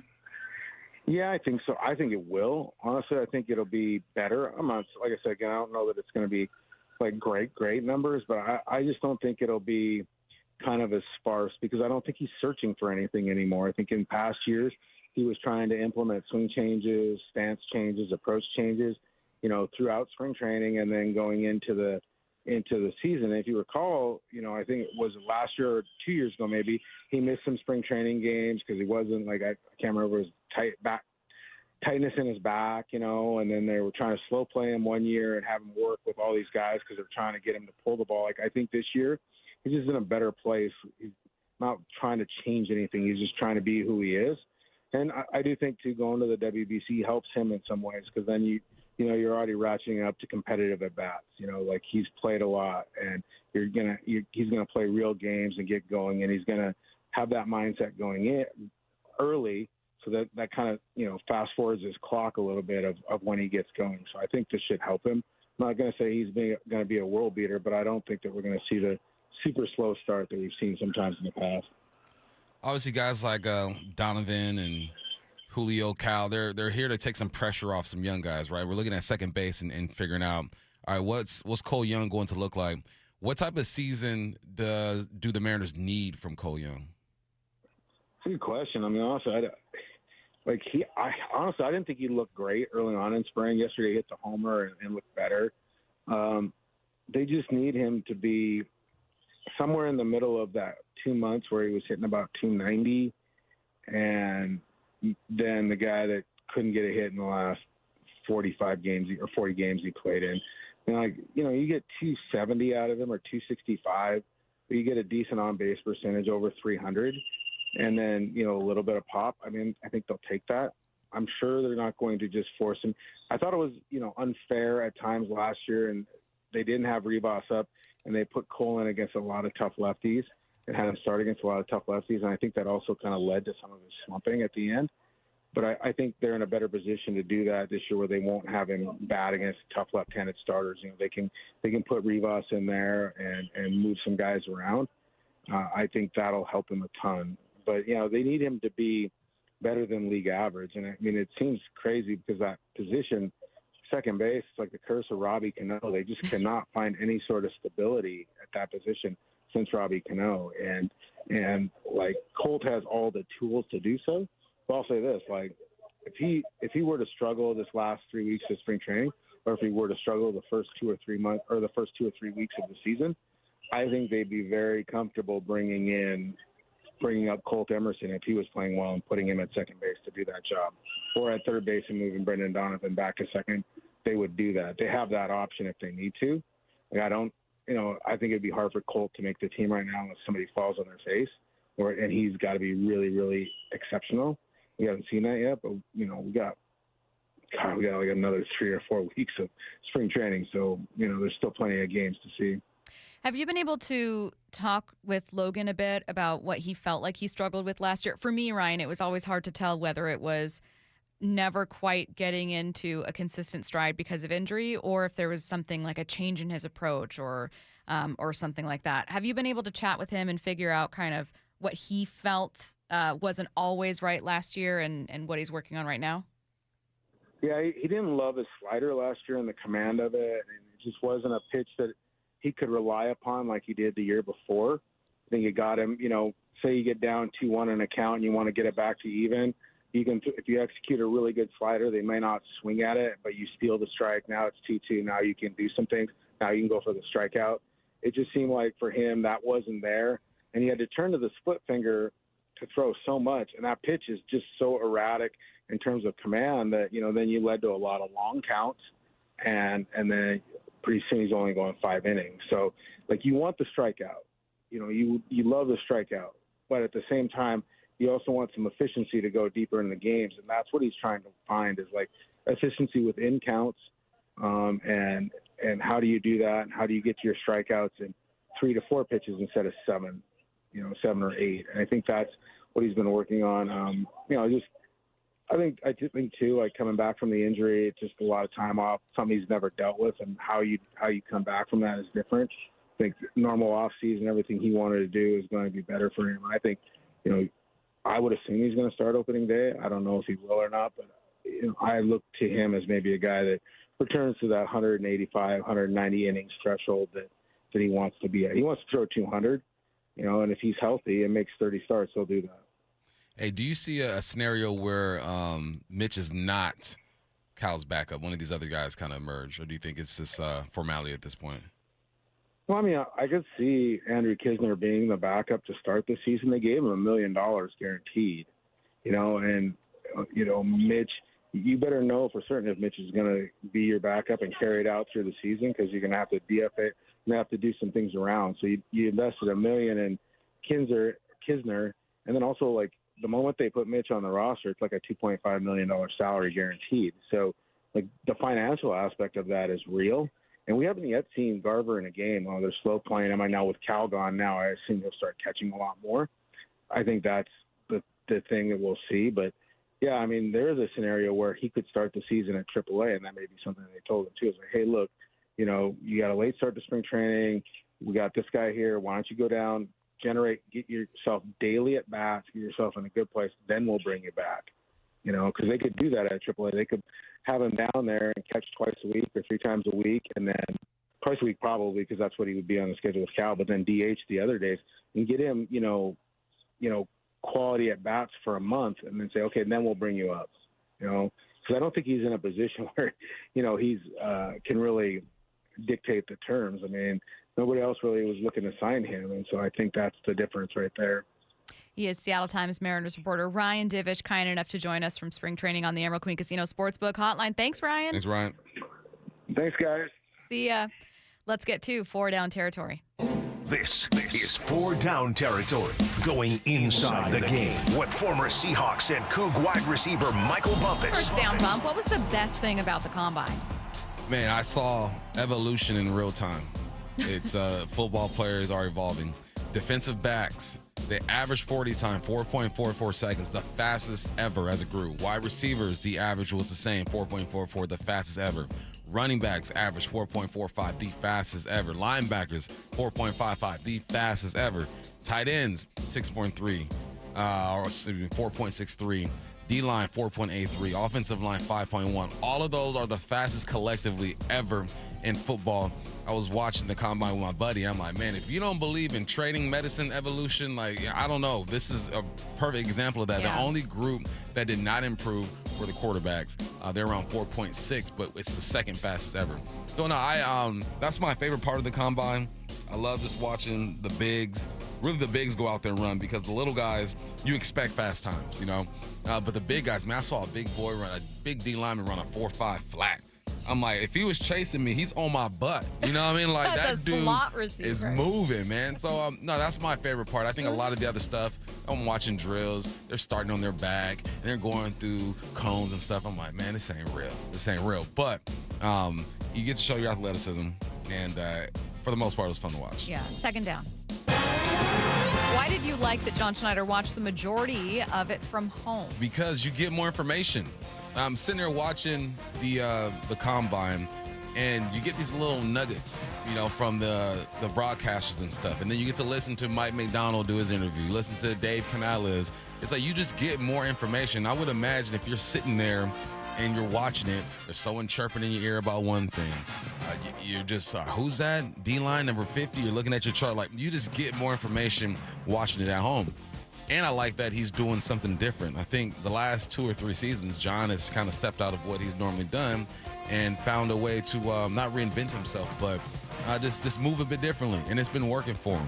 So, no, you go down there, you do your interviews, you meet with who you're supposed to meet with, you jumping in with the collusion and stuff a little bit, and then you go home and you get more done. I guarantee you, it was him and a bunch of scouts and VMAC just grinding, getting stuff done.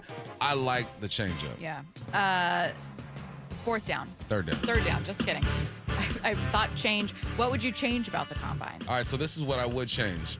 I would combine the combine with the senior game, the Senior Bowl, right? Because you want them to run their 40s. You do that at the beginning of the Senior Bowl, but then you want them to compete. You get your one-on-ones.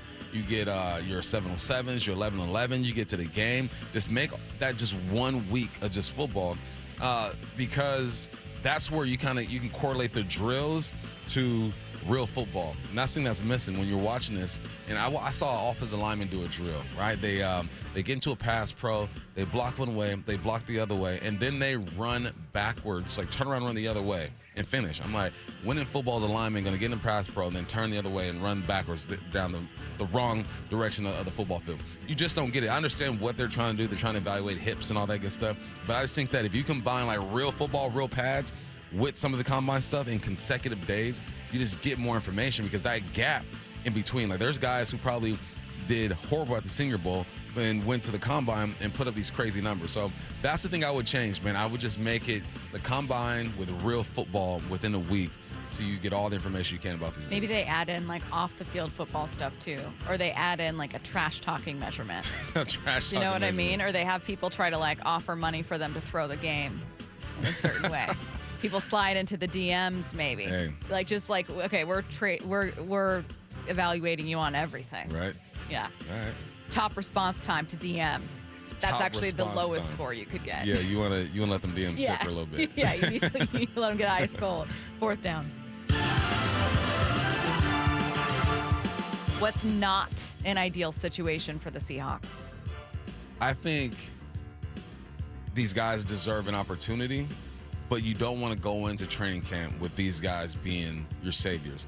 And that's Kenny McIntosh and George Halani. I think Kenny McIntosh can play in this league. We saw George Halani make some plays. But we're talking about Kenny McIntosh, a guy in 2 years in this league, right? Got hurt last year, so didn't see him. He has 31 carries for 172. And George Halani has 22 carries for 73.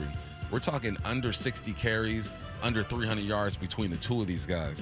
You want to give them opportunity because they've been here, and they're here for a reason. If George Halani wasn't good in pass pro, wasn't reliable, he wouldn't get the time that he got. If McIntosh wasn't good in his areas, he wouldn't be on this squad either. So they're here for a reason. I think they deserve some time, but you don't want to go in with all your eggs in that basket and saying, all right, well, these are our guys. No, you go in with them. You allow them to compete, but you draft someone, you bring in a veteran as well, because I think that just makes everyone better anyway. So, yes, I think they should be here. They will be here. They've been here for a reason. George Halani had one of the bigger plays in the playoffs, catching a third down and making somebody miss and all that good stuff. He's shown he can play. He scored his first touchdown this year before K9 scored his first touchdown. They're here for a reason, but you don't want to go into camp and say, all right, these are our two guys. Bring in some competition, draft another dude. What position groups did you find yourself, I'm throwing in a bonus question, watching closely, knowing the Seahawks' needs or Edge. Edge? I was looking at the edge. Yeah. See these monsters do their thing over there. Yeah. They also, I'm guessing, set the 40 record too for this group? Yeah. Mm-hmm. Of course. Yeah. Of course. Just an absolutely monster group of people. I think you're right, though. It's like this goes back to one of your takes from Get Off My Lawn last week. Remember? You said they're better than us.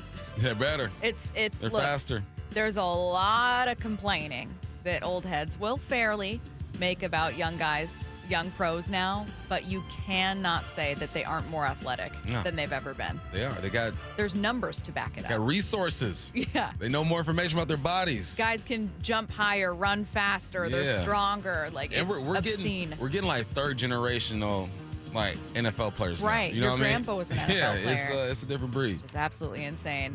Washington Star went viral over the weekend for his answer at the Combine. That's coming up next on Seattle Sports and the Seattle Sports app. The first week of Seattle sports at Mariner Spring Training. Man, best week of our year. Brendan said it yesterday. We're not afraid to say World Series. Brock and Salk definitely caught the vibe. Julio Rodriguez, he sits down with us right now. Being able to be so close to something so special really made this team hungry. Cal Raleigh. This isn't a fun, cute story anymore. This is who we want to be. Beginning Monday, March 9th, Wyman and Bob are in Peoria. I cannot wait to get down there. Every exclusive interview from Mariner Spring Training is on the Seattle Sports YouTube page. Do you have a car sitting around collecting dust? Well, turn that car into cash at Wayscar Ford in Auburn with their vehicle profit sharing program. Here's what makes it different than anywhere else. Not only will they purchase your vehicle today and pay you right up front, but it gets better because once they resell your old car, they share 50% of their profit with you. I caught up with my friend Mark Clymer from Wayscar Ford in Auburn. He said customers are loving it. They're getting top dollar for their car up front. They're getting paid right now. And the best part is that when Mark and his team resell that vehicle, their customer is getting 50% of the profit. And that 50% has now amounted to over $1 million shared with customers. It's going so well because, frankly, less and less people are comfortable trying to sell their car themselves. Wayscar Ford offers a way to get a lot more money for your car without needing to go through all the hassle and potential scams trying to sell it yourself. It's only at Wayscar Ford Isuzu in Auburn, wayscarford.com. Snoqualmie Casino and Hotel welcomes Seattle Golf Show March 13th through 15th at Puyallups Washington State Fair Event Center. Parking's free. Get front door bonus golf, see 100 exhibits, top courses, and shop big brands with Putts Golf. Tickets, seattlegolfshow.com. At 65 years old, Brian has a rather demanding hobby. My biggest passion is snow skiing, and I ski between 70 and 80 days per year. And I ski instruct at a private resort in Montana. Needless to say, that can be a bit tough on the joints. When this knee started to bother me, I thought I'm doomed. That's when Brian decided to see Dr. Mark Wagner, MD, at Seattle Sports and Regenerative Medicine for stem cell therapy. If I did yard work or skied a few days in a row, I was fighting swelling and pain and no sleep and all sorts of problems, and that has absolutely gone away. So are you back on the slopes? I mean, I had a 14-day stretch with clients where I skied every day and I had no problem. It was fine. It was just like, I felt like new. So I'm guessing you would recommend this to others. Oh, I already have. I've told everyone that'll listen. Whether it's a shoulder, hip, or knee, before you choose surgery, consider stem cell therapy with Dr. Mark Wagner, MD, at Seattle Sports and Regenerative Medicine. Schedule your consultation at drmarkwagnermd.com. It's really, truly a miracle. Jackson Hewitt knows taxes are complicated, and with multiple jobs and tax forms, they're like Sonata complicated. Our no surprise pricing keeps things simple. Jackson Hewitt does your taxes for only $149 or less. And since we know all the new tax codes, you could get thousands back. So what are you waiting for? Hurry. File with Jackson Hewitt today for only $149 or less, guaranteed. Limited time offer for new clients on federal returns. Participating locations only. Terms at jacksonhewitt.com/149. Welcome to guided meditation. Close your eyes. You're at the beach. The seagulls are calling. You take out your iPhone 16e you got from Cricket and use Apple Intelligence to clean up that selfie you just took. It's a good one. You send it to your friends instantly with nationwide 5G because Cricket is on the AT&T network. They're totally jealous. Get iPhone 16e for $49.99 when you switch. Smile, you're on Cricket. Requires new line on the Supreme Unlimited plan. First service charge and tax due at sale. $25 activation fee. Terms and restrictions apply. Cricket 5G is not available everywhere. See store for details. Trust is everything. Earning it takes years. Losing it takes 5 seconds. Lee Johnson Auto Family.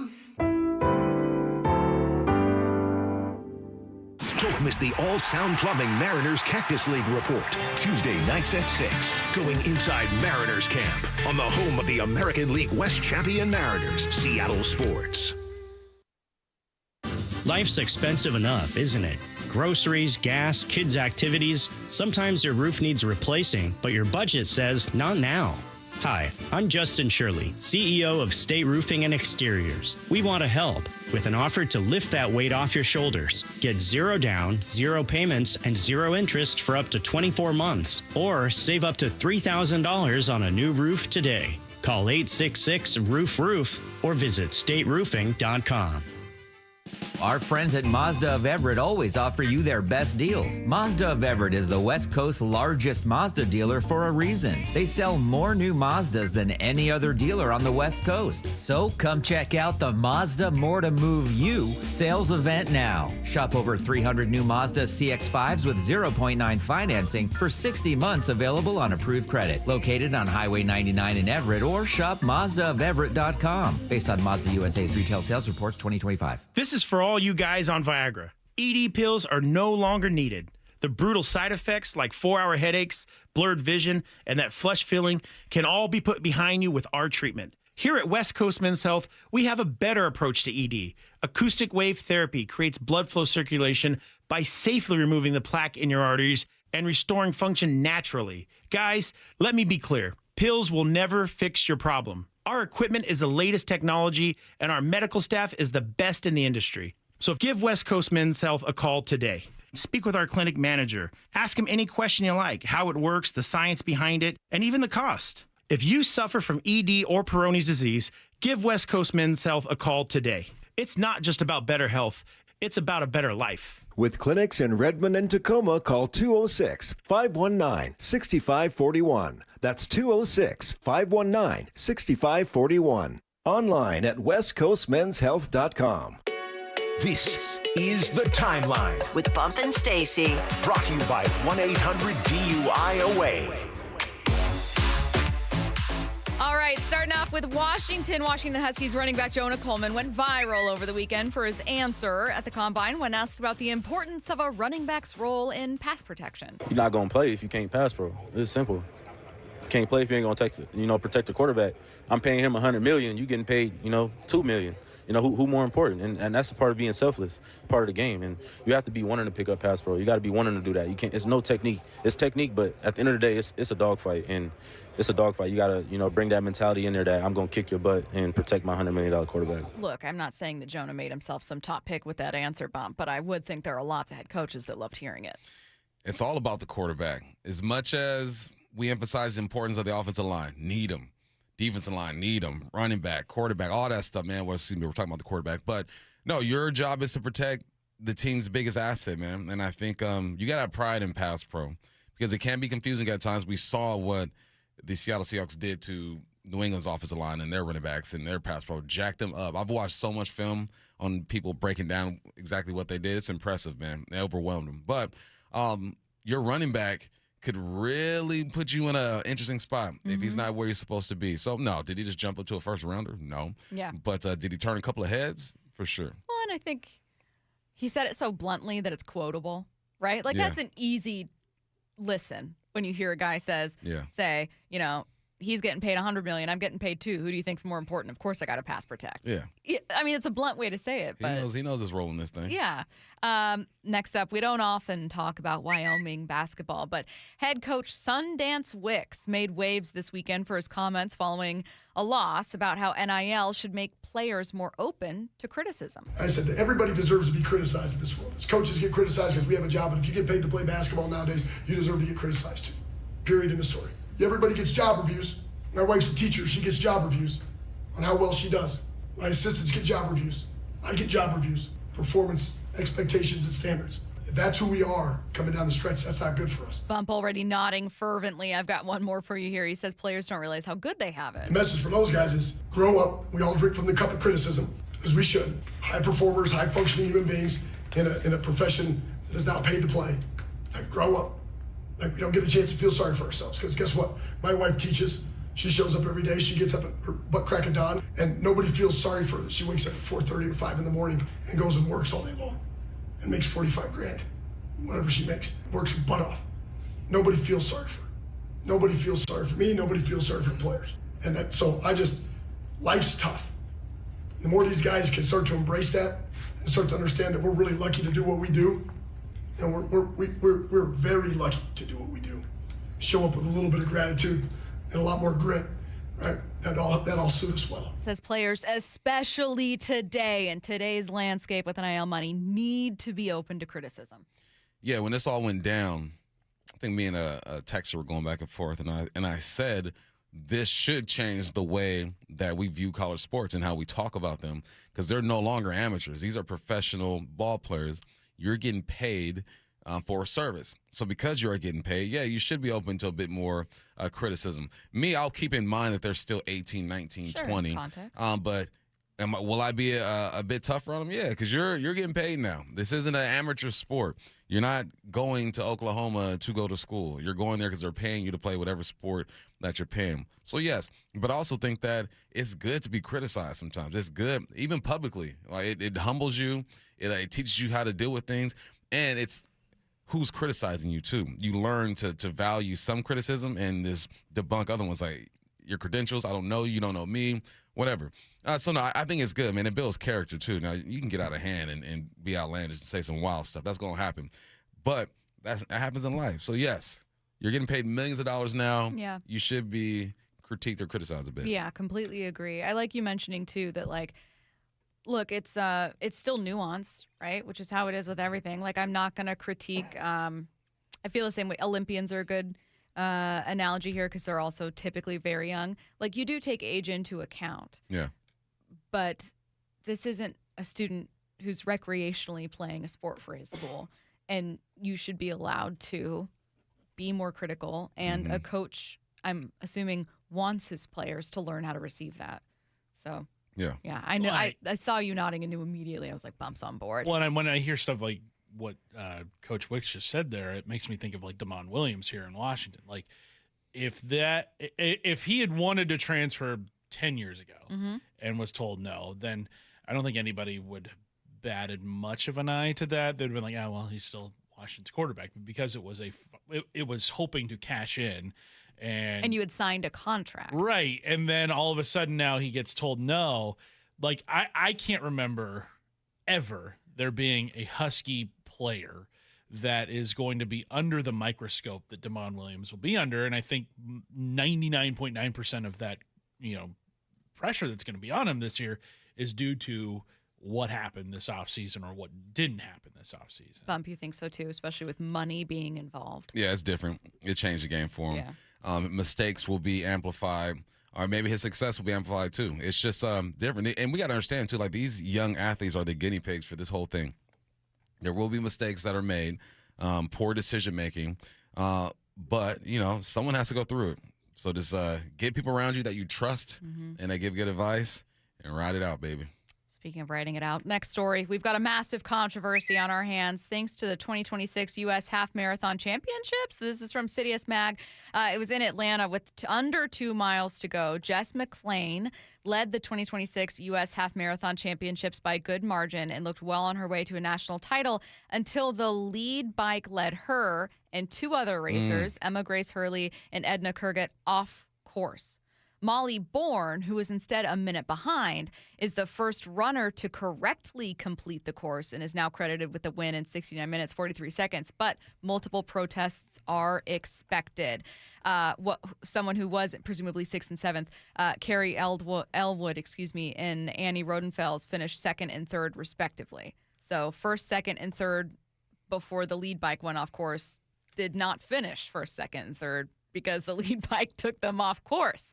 The race serves as a selection event for the 2026 World Road Running Championships, which further complicates matters. Those results just don't count. No one wins. Yeah. No one wins. Or send them all. Yeah. I'm so sorry to say, but you unfortunately, you cannot say they didn't qualify because of your own issue. No, that's user error.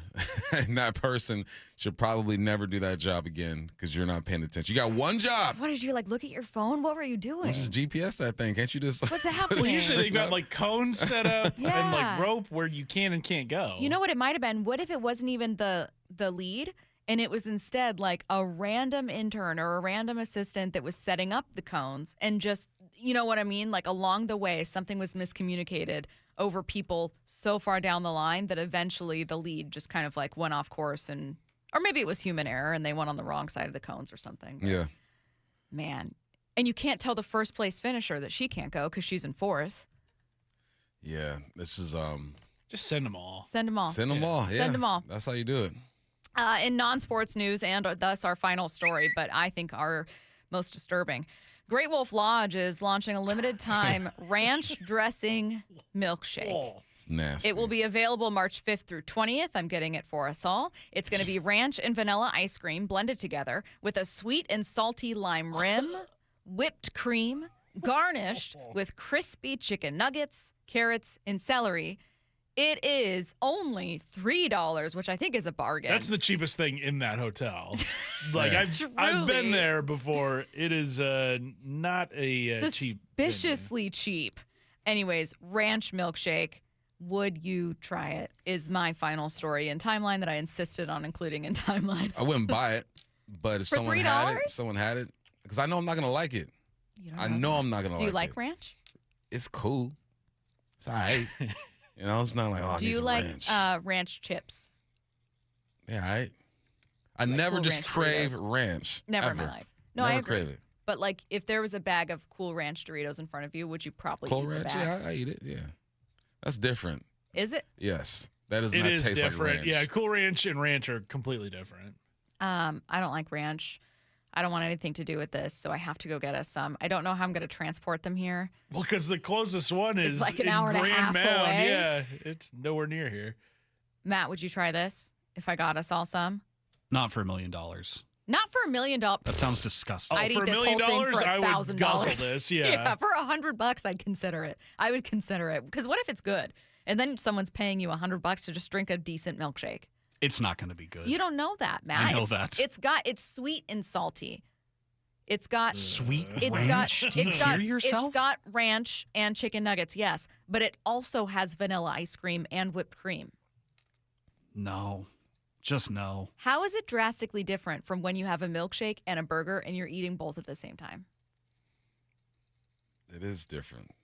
Yeah, How? it's different. It yeah. is different. How you You're doing one Because you're at not a putting time. ice cream on the burger. You're Yeah. not- yeah. But you know that you're like washing it down a little bit with a milkshake.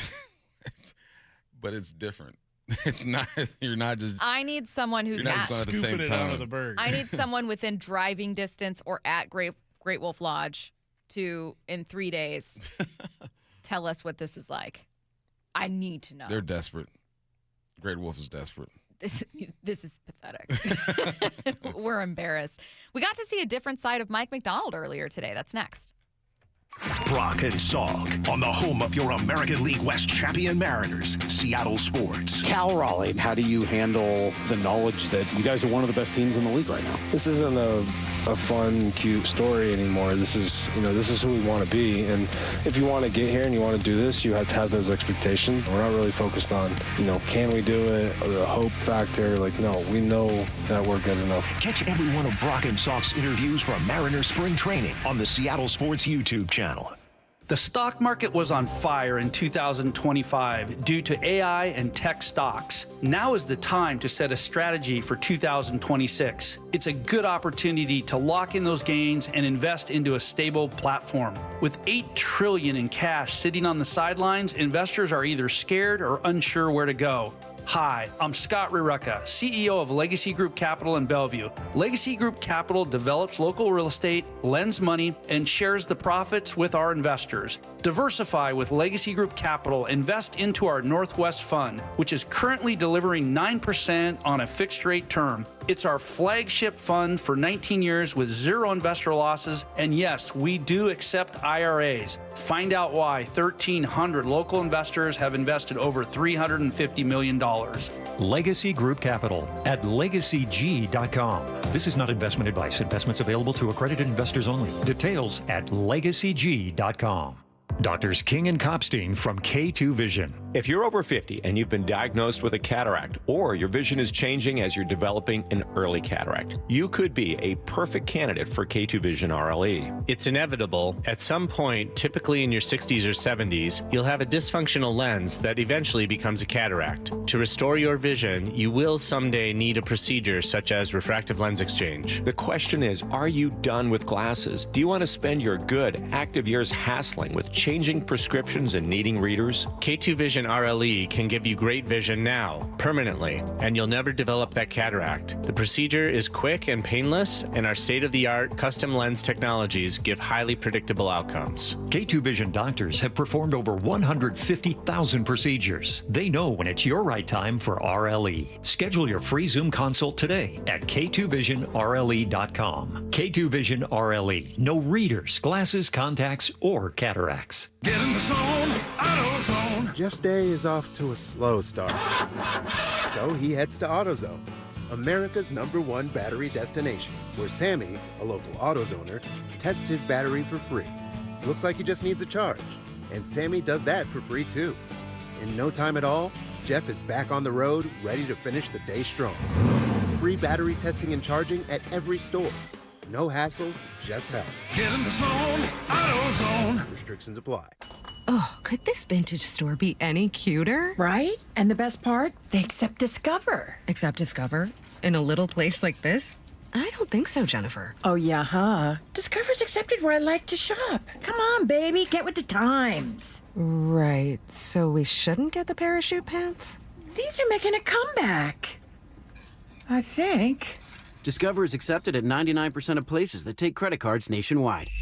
Based on the February 2025 Nielsen report. Join the Seattle Sports Commission for a star-studded fundraising event featuring the athletes and icons of Washington sports. Experience red carpet interviews, sports exhibits, a silent auction, and live awards show. Created for the sports community by the sports community, all while supporting the nonprofit power of Seattle sports. Don't miss your chance to be among the stars on March 13th at the 91st Annual Sports Star of the Year presented by Microsoft.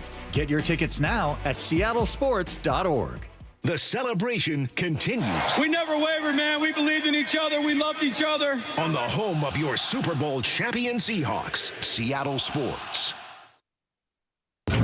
At Bible Law Group, our team reflects the same lessons learned by our founder, James Bible, while playing for legendary Husky coach Don James. Coach James always said it's amazing what gets done when nobody claims credit. That's the philosophy we carry into every case, because your victory is what matters at Bible Law Group. When your legal problems hit biblical levels and you feel like you're stuck in a lion's den of litigation, you need a legal team that won't back down. At Bible Law, we've secured over $40 million in settlements for our clients, and we're ready to fight for you. Find us online at BibleLawGroup.com. Dave Wyman here to talk about a revolutionary treatment for prostate cancer at Swedish called CyberKnife. And who better to explain it than Dr. Meyer? He's part of the most experienced prostate cancer treatment team in the Northwest, specializing in Swedish CyberKnife. Dr. Meyer, what can you tell us about a prostate cancer diagnosis? Well, being diagnosed with prostate cancer is life-changing, but realize that there are a lot of excellent treatment options. What makes CyberKnife so effective? Well, the CyberKnife targets radiation precisely on the prostate cancer and spares the surrounding vital organs. Swedish CyberKnife patients report a better quality of life and fewer side effects during and after treatment compared to other options. Also, the treatment is completed in just 5 short sessions. Accurate, precise, and with proven results. Learn more about CyberKnife for prostate cancer at swedish.org/CyberKnife prostate or give them a call, 206-320-7187. Treat prostate cancer with Swedish CyberKnife. Our friends at Mazda of Everett always offer you their best deals. Mazda of Everett is the West Coast's largest Mazda dealer for a reason. They sell more new Mazdas than any other dealer on the West Coast. So come check out the Mazda More to Move You sales event now. Shop over 300 new Mazda CX-5s with 0.9 financing for 60 months, available on approved credit. Located on Highway 99 in Everett, or shop MazdaofEverett.com. Based on Mazda USA's retail sales reports 2025. From the Quantum Fiber Studio. This is Bump Stacy. Weekdays 10 to 2. On Seattle Sports and 97.3 FM HD2. Talking NFL draft in 15 minutes. Before we get to it, we got to see a different side of Mike Macdonald today, Bump. He was a guest on Pardon My Take, a Barstool Sports podcast. Really kind of like a upbeat, lighthearted type conversation. So you get to see a different side to an otherwise really cerebral, serious coach. That's the version we see in press conferences. First, Mike Macdonald explained his what became viral comments about spending 30 extra minutes with his son. The graphic just looked bad when it was like, Coach Mike Macdonald spends 30 minutes a week with his son. When you look at that on a quote card, it doesn't look so great. And we were saying at the time, I think we defended you. I did, because I have 3 kids, and I was like, yeah, it's not as crazy as it sounds. Your kids are probably around you during the week. It's just maybe you're not at home all the time during the season. Well, yeah. Well, one, you can't like go back and like, that's not what I meant, because then that's like a bad deal. But it was just, it was an extra 30 minutes on Thursday. That was what I was trying to say. It didn't come across the right way. But Jack's like, he's 14 months. He goes to bed at 7 o'clock. And, right. He wakes up after I'm gone. Mike Macdonald has met his son. He knows him. They know of each other. But yeah, you can't. I think everyone knew like this is probably being taken out of context. It was just funny though.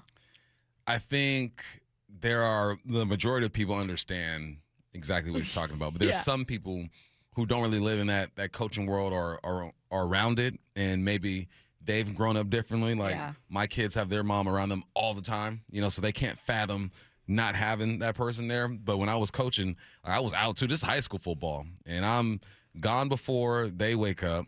I'll see them for a little bit when I come back home, and then I'm in the office just grinding tape and watching film and whatnot. So yeah, there's I think most people got it, but there's always that group who just really can't connect with that, so they don't really understand. You want to be mad about something? Yeah. Like, wow, deadbeat dad, Mike Macdonald. Exactly. Deadbeat dad, look at him providing millions of dollars for his family. You mentioned he's a pretty poor procrastinator, but also always likes fixing things and tweaking his plan last minute. So he doesn't finish his play call sheet until about 2 hours before kickoff. When I was in Baltimore, I'd finish it earlier, and so, but I would still like, you're going through like different. I don't really know that situation as well as I should right now. I got to go. Let me go like buzz that again, get ready to go, or maybe it's 2 minute. But in the last 2 years, like you got so much stuff at, throughout the week as a head coach. Like my process gets kicked back, and I procrastinate like a son of a gun with everything I do. So like I just want to wait till the last second.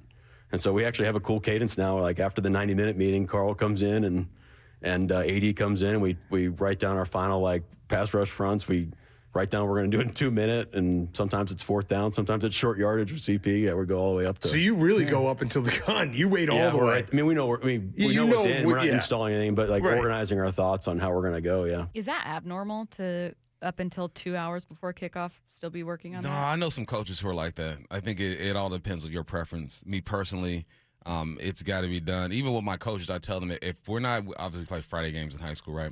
If it's not in by Thursday night, don't even come to me with anything. Right? Because Thursday night, I stopped taking input from the coaches, but by Friday morning, I'm done. So probably the day of, but not 2 hours prior to the game. But that's how he operates. He's received a lot of praise for his clock management. You really do not hear complaints about him there. He said he learned a lot playing Madden. Did you play a lot of Madden to get good at clock management and time management? Yeah, NCAA was my favorite growing up. Mm-hmm. And then that game kind of Madden got better 10 years ago. Yeah. Is there anything specifically about video games that you can look at and see this really helped me in my progression coaching actual football? It really is problem solving.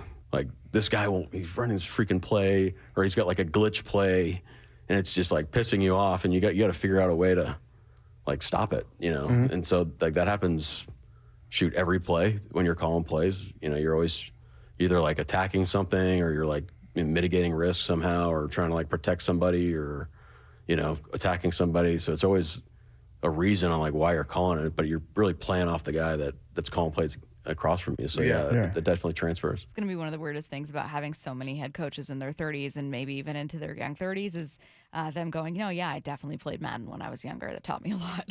No, this is that's real. I mean, if you think about how quarterbacks are being trained right now too, they got those VR headsets on. They're learning. Why not use all of it? And yeah, my son Kobe is probably my more football mind kid, and he's talking about coverages and blitz and all that stuff just off of Madden alone. And then I watched football games with him, and I'm talking football with him, and his foundation of football is off of Madden. It's not completely real, but you look at the fronts, the coverages, the blitz, the route combinations, and all that stuff. Yeah, that stuff is real.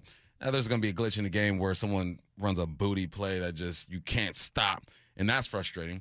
But, no, I think this is good. I think Madden can help a lot of people if you really want to learn just the foundation of football. To me, the only mistake is in thinking that it makes you more qualified than a head coach or more qualified than someone else. But in terms of education, 1,000%. Yeah. Last one here, he's given a bit of an idea on kind of switching up his messaging from we did not care to maybe we care too much. Your messaging this year was how much you love the guys. Have you thought about how you're going to change it up? Just maybe OTAs, you show up and you're I hate you guys.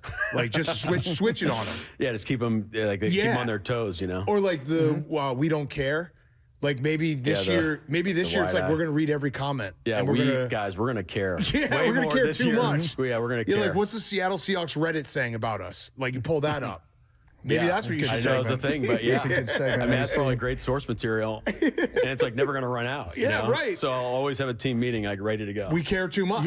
Yeah, we care. We care too much. I thought it was a great interview. There's a lot here that I didn't get to, but lots of good back and forth banter. He's loose. He's loose. I think his energy matched the interviewers and the company. It was a Barstool, right? Mm-hmm. And you can't come in a Barstool all tight.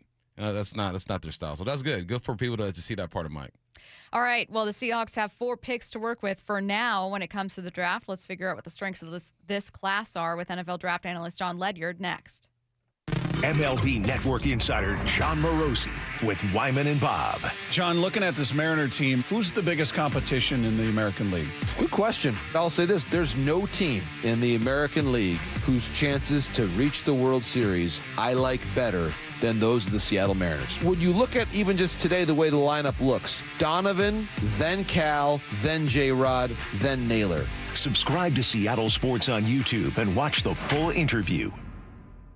It's funny how you get used to things in not so ideal condition around the house. It's Dave Wyman here, and for me, it was old windows. After 20 years in our home, virtually every window had a broken seal. We got used to cold drafts, outside noises, and condensation. And if you're in the same boat, use this spring to say goodbye to the old, dreary windows and hello to your new exclusive windows from Harley Exteriors. Right now, they're having a spring cleaning sale to complete your home makeover. If you buy 10 windows, you can choose between 20% off your entire project or get a free door. On top of that, make 0 payments and accumulate 0 interest for up to 12 months for qualified buyers. Harley Exteriors windows are a massive upgrade, manufactured right here in the Pacific Northwest and exclusive to Harley Exteriors. Call 833-HARLEY, that's HARLEY, or go to harleyexteriors.com. Schedule your free consultation today at harleyexteriors.com. We've all been there, sleepless nights, wondering if your business's security service is really protecting what matters. At Bay Alarm, we can put your security insecurities to bed. Our advanced technology and personalized support ensure you can rest easy knowing we're here for you. BayAlarm.com. For those diagnosed with anxiety, depression, or PTSD, Northwest Ketamine Clinics wants you to know hope is within reach. Here's Brandon, a recent patient. Going to sleep was challenging. Getting my brain to turn off was challenging. Just kind of getting through every day was a bit challenging. Like everything was a little too hard, a little too much resistance, and that just kind of evaporated. After the first few sessions of ketamine, it was noticeable. People remarked on it pretty quickly. I had done maybe 2 sessions, 3 sessions, and people started going, what are you doing differently? You look awesome. You just look like your skin is healthier and you look happier. To anyone thinking about giving it a try, if you have depression, ADHD, bipolar, any of those things feel like they would vastly benefit from it. So go for it. That's what I say. Welcome to the Pacific Northwest's most experienced ketamine center. Book a free phone or video consult at nwketamineclinics.com. Healing starts here. Stacy here. Sell your car to Wayscar Ford, and when they resell it, they share half their profit with you. That's right. Sell your car to Wayscar Ford, Isuzu, and Auburn. They'll pay you today for your car, and once they resell it, they'll share half their profit with you. WayscarFord.com. Spring is here, Seattle, and now is the smartest time to replace your roof. Trust your neighbors at 3 Tree Roofing, a local, family-owned company that knows how to roof in Washington weather year-round. Schedule your free estimate today at 3treeroofing.com to take advantage of spring pricing, shorter wait times, and get $500 off your new roof before the summer rush hits. Our experts come to you, build a clear plan, and give you an estimate that same day. No surprises and no high-pressure sales tactics. 3 Tree Roofing, your Puget Sound roofing experts. Are you an adult with uncontrolled moderate to severe Crohn's disease symptoms and still packing a backup bag of clothes? Just in case? Skyrizi Risankizumab Riza can help you take control of your Crohn's. Feel significant symptom relief, including less abdominal pain and fewer bowel movements at 4 weeks. Plus, Skyrizi is proven to help people achieve remission and visibly improve damage of the intestinal lining. Individual results may vary. Skyrizi is a prescription injection medicine. Don't use if allergic to Skyrizi. Serious allergic reactions, increased infections, or lower ability to fight them may occur. Before treatment, get checked for infections and tuberculosis. Tell your doctor about any flu-like symptoms or vaccines. Liver problems leading to hospitalization may occur when treated for Crohn's. Ready to take control of your Crohn's? Ask your doctor about Skyrizi, the #1 prescribed biologic in Crohn's disease. Control is everything to me. Learn more at skyrizi.com or call 1-866-SKY-RIZZI. Jackson Hewitt handles your taxes and your stress. Inhale on no surprise price of $149 or less. Exhale, paying more for complicated taxes. You won't. Inhale, new tax law knowledge. Exhale, missing out on your biggest refund? Certainly not. Don't miss paying $149 or less. Rest easy. Jackson Hewitt's got your taxes. Guaranteed. Limited time offer for new clients on federal returns. Participating locations only. Terms at jacksonhewitt.com/149. Get in the zone, AutoZone. Jeff's day is off to a slow start. So he heads to AutoZone, America's #1 battery destination, where Sammy, a local AutoZoner, tests his battery for free. Looks like he just needs a charge. And Sammy does that for free too. In no time at all, Jeff is back on the road, ready to finish the day strong. Free battery testing and charging at every store. No hassles, just help. Get in the zone, AutoZone. Restrictions apply. Home of your Super Bowl champion Seahawks, Seattle Sports. They are bringing the Lombardi back to the Northwest. This is the power of 12 as one, man. KIRO AM Seattle and KIRO FM HD2 Tacoma. Seattle Sports Snapshot. The Lions have traded running back David Montgomery to the Houston Texans for a package that includes a 4th-round pick, a 7th-round pick, and offensive lineman Juice Scruggs. This from NFL Network's Tom Pelissero. Montgomery was briefly tied to the Seahawks in trade rumors. Seattle could reportedly have a hard time hanging on to Super Bowl MVP Ken Walker, but he'll instead head to the AFC South. Snapshot, brought to you by Miller Lite. When it's game time, it's Miller time. From the Quantum Fiber Studio, this is Bump and Stacy on Seattle Sports. Streaming through the Seattle Sports app and at seattlesports.com. Now, here are your hosts, Michael Bumpus and Stacy Ross. Here we go now. He's co-host of the Read Optional podcast with Ollie Connolly. You can also subscribe to Audibles and Analytics on Substack. It's NFL draft analyst Jon Ledyard joining us on the Emerald Queen Casino Sportsbook Hotline. Jon, how's it going? I'm so good, y'all. Thanks so much for having me. I appreciate it. We're happy to have you, and it's great timing because we've spent a good chunk of our show today, Jon, talking about, first, we were planning on whether or not the Seahawks should entertain a trade for David Montgomery. That went out the window before we got on air. And now we're talking a bit about Max Crosby, whether he'd be a fit, how much that would end up costing, where he could land. And through so many of these conversations, we keep stumbling back to, oh God, the Seahawks have 4 picks. Like, great place to be in, obviously, with the first of those 4 being 32 overall. But tell me about the strength of this class. Are they going to miss out on some really good top-level talent? I don't think so. I think this is a class where we're going to see more parity throughout the different position groups of the class. Now, you can certainly look at linebacker and say, like, there's a lot of really good talent there. Maybe you can think it's comparable down below. That's one where I'd say the top guys in the class, I think, are really, really good. Other than that, I do feel like the other ones, as you kind of go down the other position groups, there's some more parity, and I think it depends what position group you're targeting. Certainly, it's always such a broad topic when it comes to the draft, and it also depends what positions there's runs on early in the draft, I think. So there's a lot of factors that go into it, but I think this is going to be a class where, prospect 5 and prospect 35 are probably closer in parity than most class. I know Ty Simpson's not on our radar over here in Seattle, but everything I saw and I read was that he elevated himself. What makes Ty Simpson such a great prospect with only 15 starts under his belt? I don't know if I would say he is a great prospect. So it's a good question. I think it's more just the class. It's where we're at, right, with the game's most important position. Really, so few people proved themselves this season, and some of the more interesting ones went back to school. And, so I think that's just the state of the class, and he's going to get elevated. And there are flashes for him. I think he really struggles when the picture changes post-snap to adapt to kind of what the defense is throwing at him. Now, that's something that could be learned. So you could see why people might be a little bit optimistic about the developmental track, given how inexperienced he is. But the tools are kind of just okay, I think. I do like that he throws on the move. I think he throws on the move with decent accuracy there from what I've seen so far. So I enjoy that part of his game. I think his tools are just okay, probably.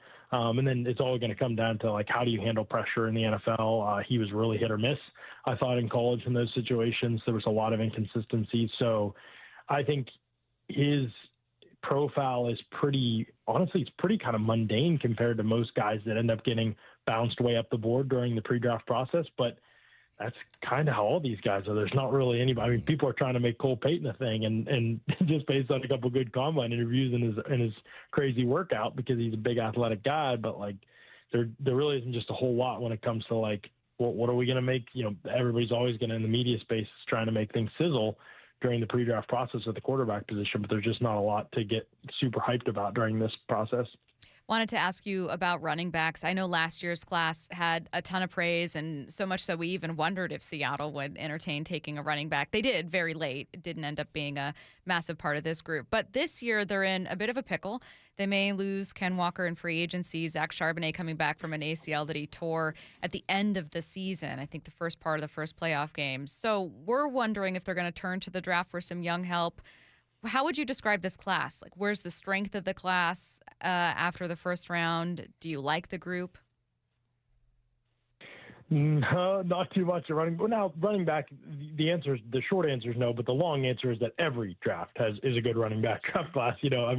Someone somewhere is going to emerge, but the odds of finding the guy, I think, are where it gets pretty difficult. Really interested in Jadarian Price. I think he in general has the sort of like the profile of a pretty interesting player when you look at just some of the missed tackles forced that he had this past season.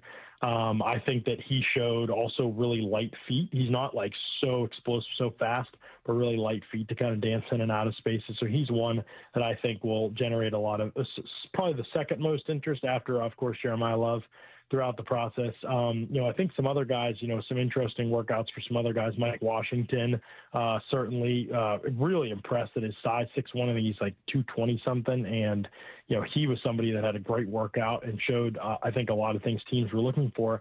Now, the question with him is just going to be like, what's it look like in terms of the passing game, things like that? Like, what's the full profile looking? And unfortunately, he caught 28 balls this past season, but before that, the profile's pretty limited. And so is he going to be able to be impactful in that area of the field of the game moving forward? And that's where I think Ken Walker was also probably most unexplored until those playoff games where you could see like the potential he was kind of oozing with it, I felt like at that point. So yeah, right now, the way it profiles him, Emmett Johnson from Nebraska is this big. I mean, he's not listed that big, but if you look at him, everything is muscle. Like that guy is like a cinder block. So he's going to have his fans, I think, also throughout the pre-draft process, somebody that caught a lot of balls in college too. So especially when you're looking at the receiving component of the position, if that's what Seattle's trying to marry with Zach Charbonnet, that's going to matter. As well as I do that a lot of this will come down to who can learn protections in the NFL, not only who is good at them from college. We saw TreVeyon Henderson last year was really good at protection in college at Ohio State and then got to the NFL and couldn't get on the field because it was such a struggle for him. So it really is so hit or miss at that area of the game, and that is one of the most important aspects of running back play, especially early on in a career, is how fast you can pick up things in the protection game when defenses are more complex in their fronts than ever before. So that will be the whiteboard process of going through the combine interviews with teams with these guys and making sure these guys are kind of ready to go in that regard. This group of athletes, they're a bit different, right? Because they're one of the first ones who are coming into the NFL, and they already got money in their pockets. A lot of them do have a lot of money in their pockets. Then I'm looking at the test scores for the 40s, and every group besides the quarterback group collectively had a best when it comes to average time. Where have you seen the growth in the athlete or the differences in the athlete over the past maybe 5 or 6 years? Yeah, I think these guys are just so unbelievably well prepared for this process that is just jaw on the floor stuff. I mean, the interviews just so impressive across the board. Everybody, I think the agencies and just being literally like pros earlier on in the process in their lives is preparing them to be able to handle it better when it comes to the NFL. And so the way they interview, the way they respond to questions, how prepared they are for every single question that comes. Sometimes you're not getting quite as many great quotes as you'd like, maybe, if you're a media person that cares about that, because these guys, it's so well rehearsed, they know what to say in every situation. I mean, somebody asked Casey Conception, I think it was, who is top 5 wide receivers in the league, where I'm like, there's no way he's ready for that question. And he's like, boom, boom, boom, like rattled it off. And it was like, dang, like these guys are just prepared. They know what they're doing. They've seen a million mock simulations of all this kind of stuff before it goes. Agents study the questions that get asked so that they're ready. They can give these guys the script of what to be prepared for.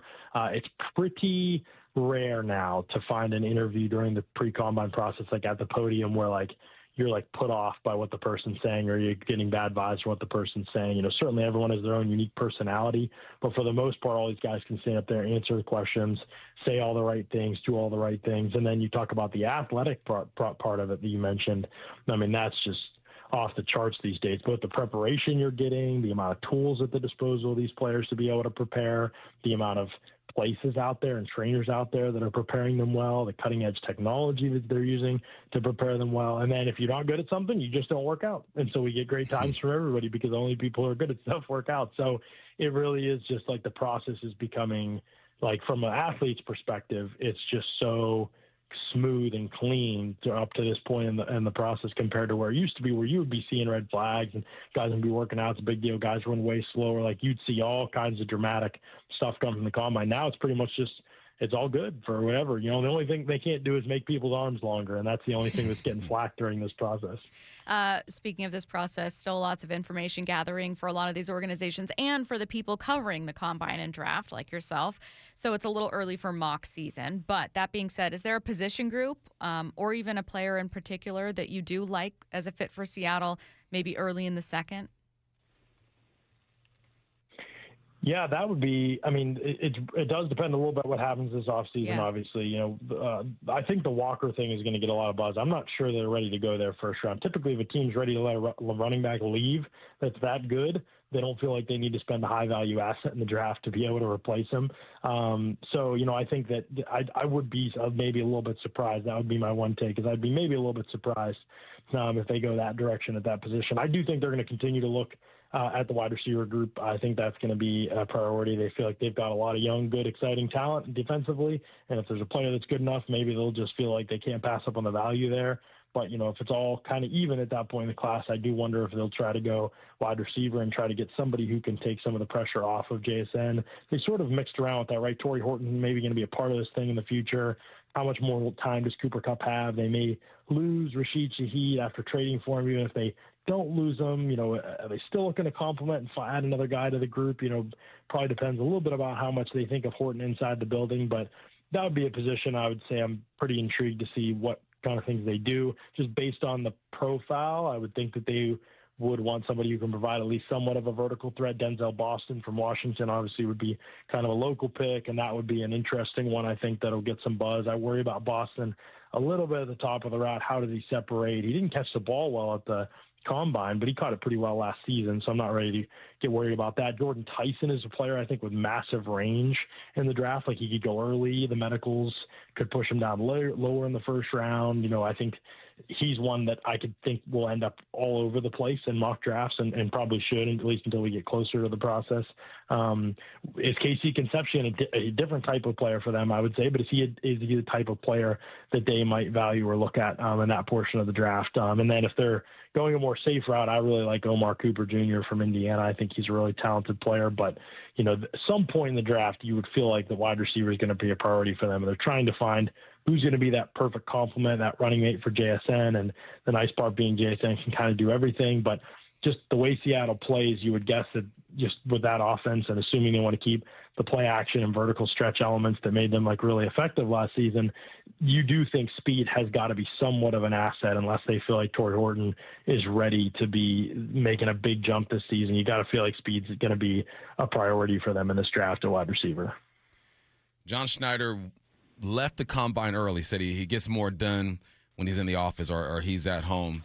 How do you feel about that? And are there other GMs across the league that kind of do the same thing? Yeah, I feel great about that. Obviously, the Rams are doing it. One of the best organizations, if not the best in football, So, I think there's certainly good points to take from that example. Now, other good GMs, are at the combine or are doing their thing there. And I think they gain more value through the process. So there's more than one way to do it for sure. But, so much is available to you without being there now that I think a lot of the value of being there, honestly, is there is some with the FaceTime, getting face to face with the player. Like, I covered the Bucs for a couple of years. Jason Light would never miss the combine. Like, he loves the draft process. He believes that there's a ton of value, even if his team coming together and just being around each other for a full week all the time and just constantly communicating while watching players and kind of getting a feel for how each other thinks.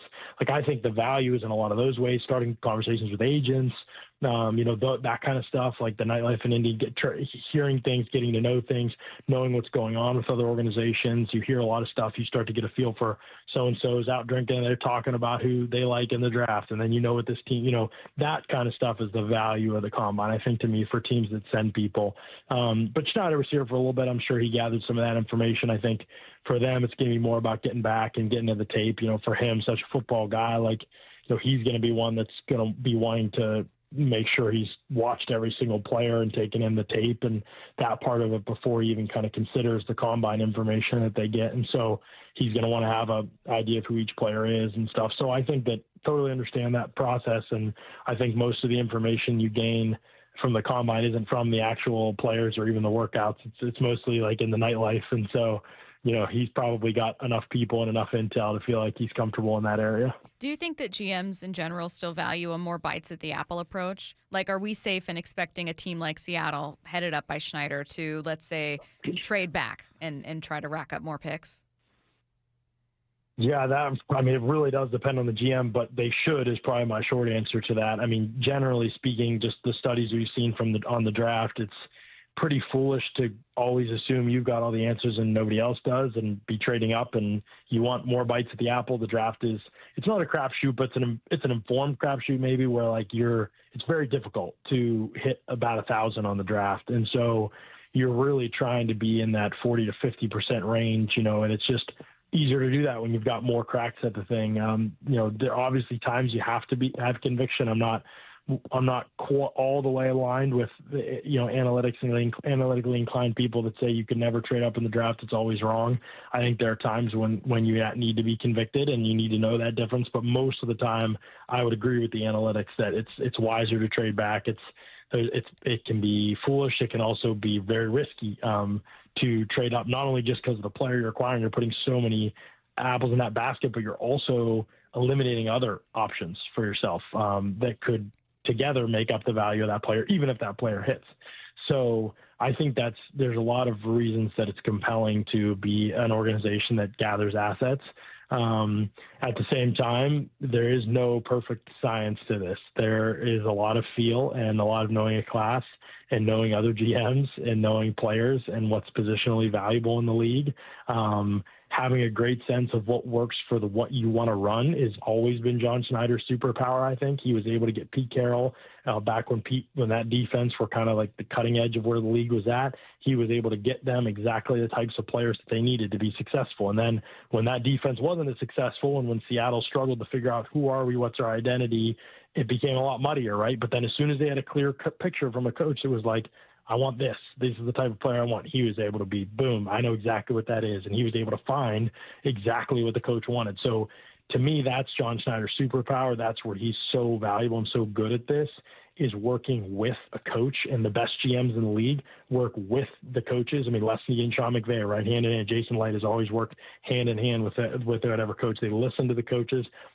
For Jason Light, he's on the sideline. He literally listens to every game. He's on the sideline. He knows the types of coaches that he has and the types of players they work best with, and all of that informs draft strategy. And so that's why those guys have better hit rates than everybody else, because they're so dialed in to those things. So being dialed into those things, a lot of the time you're going to have a higher return on your picks anyway. And so having more of them means you can also build the kind of depth like Seattle was able to build this past season in the roster, because they know these guys are going to work with our coaches, and we've got 3 of them instead of 1 of them. And so I think that's sort of like behind the scenes look at just like how the best GMs in the league go about their process, I think, is appropriately valuing those picks, but also just knowing very much what the roster needs. And so that allows them to increase their hit rate. He is NFL draft analyst Jon Ledyard. You can hear more from Jon on Read Optional, the podcast, alongside Ollie Connolly, and make sure you're subscribed to the Audibles and Analytics on Substack. Thanks so much, Jon. Thanks, Jon.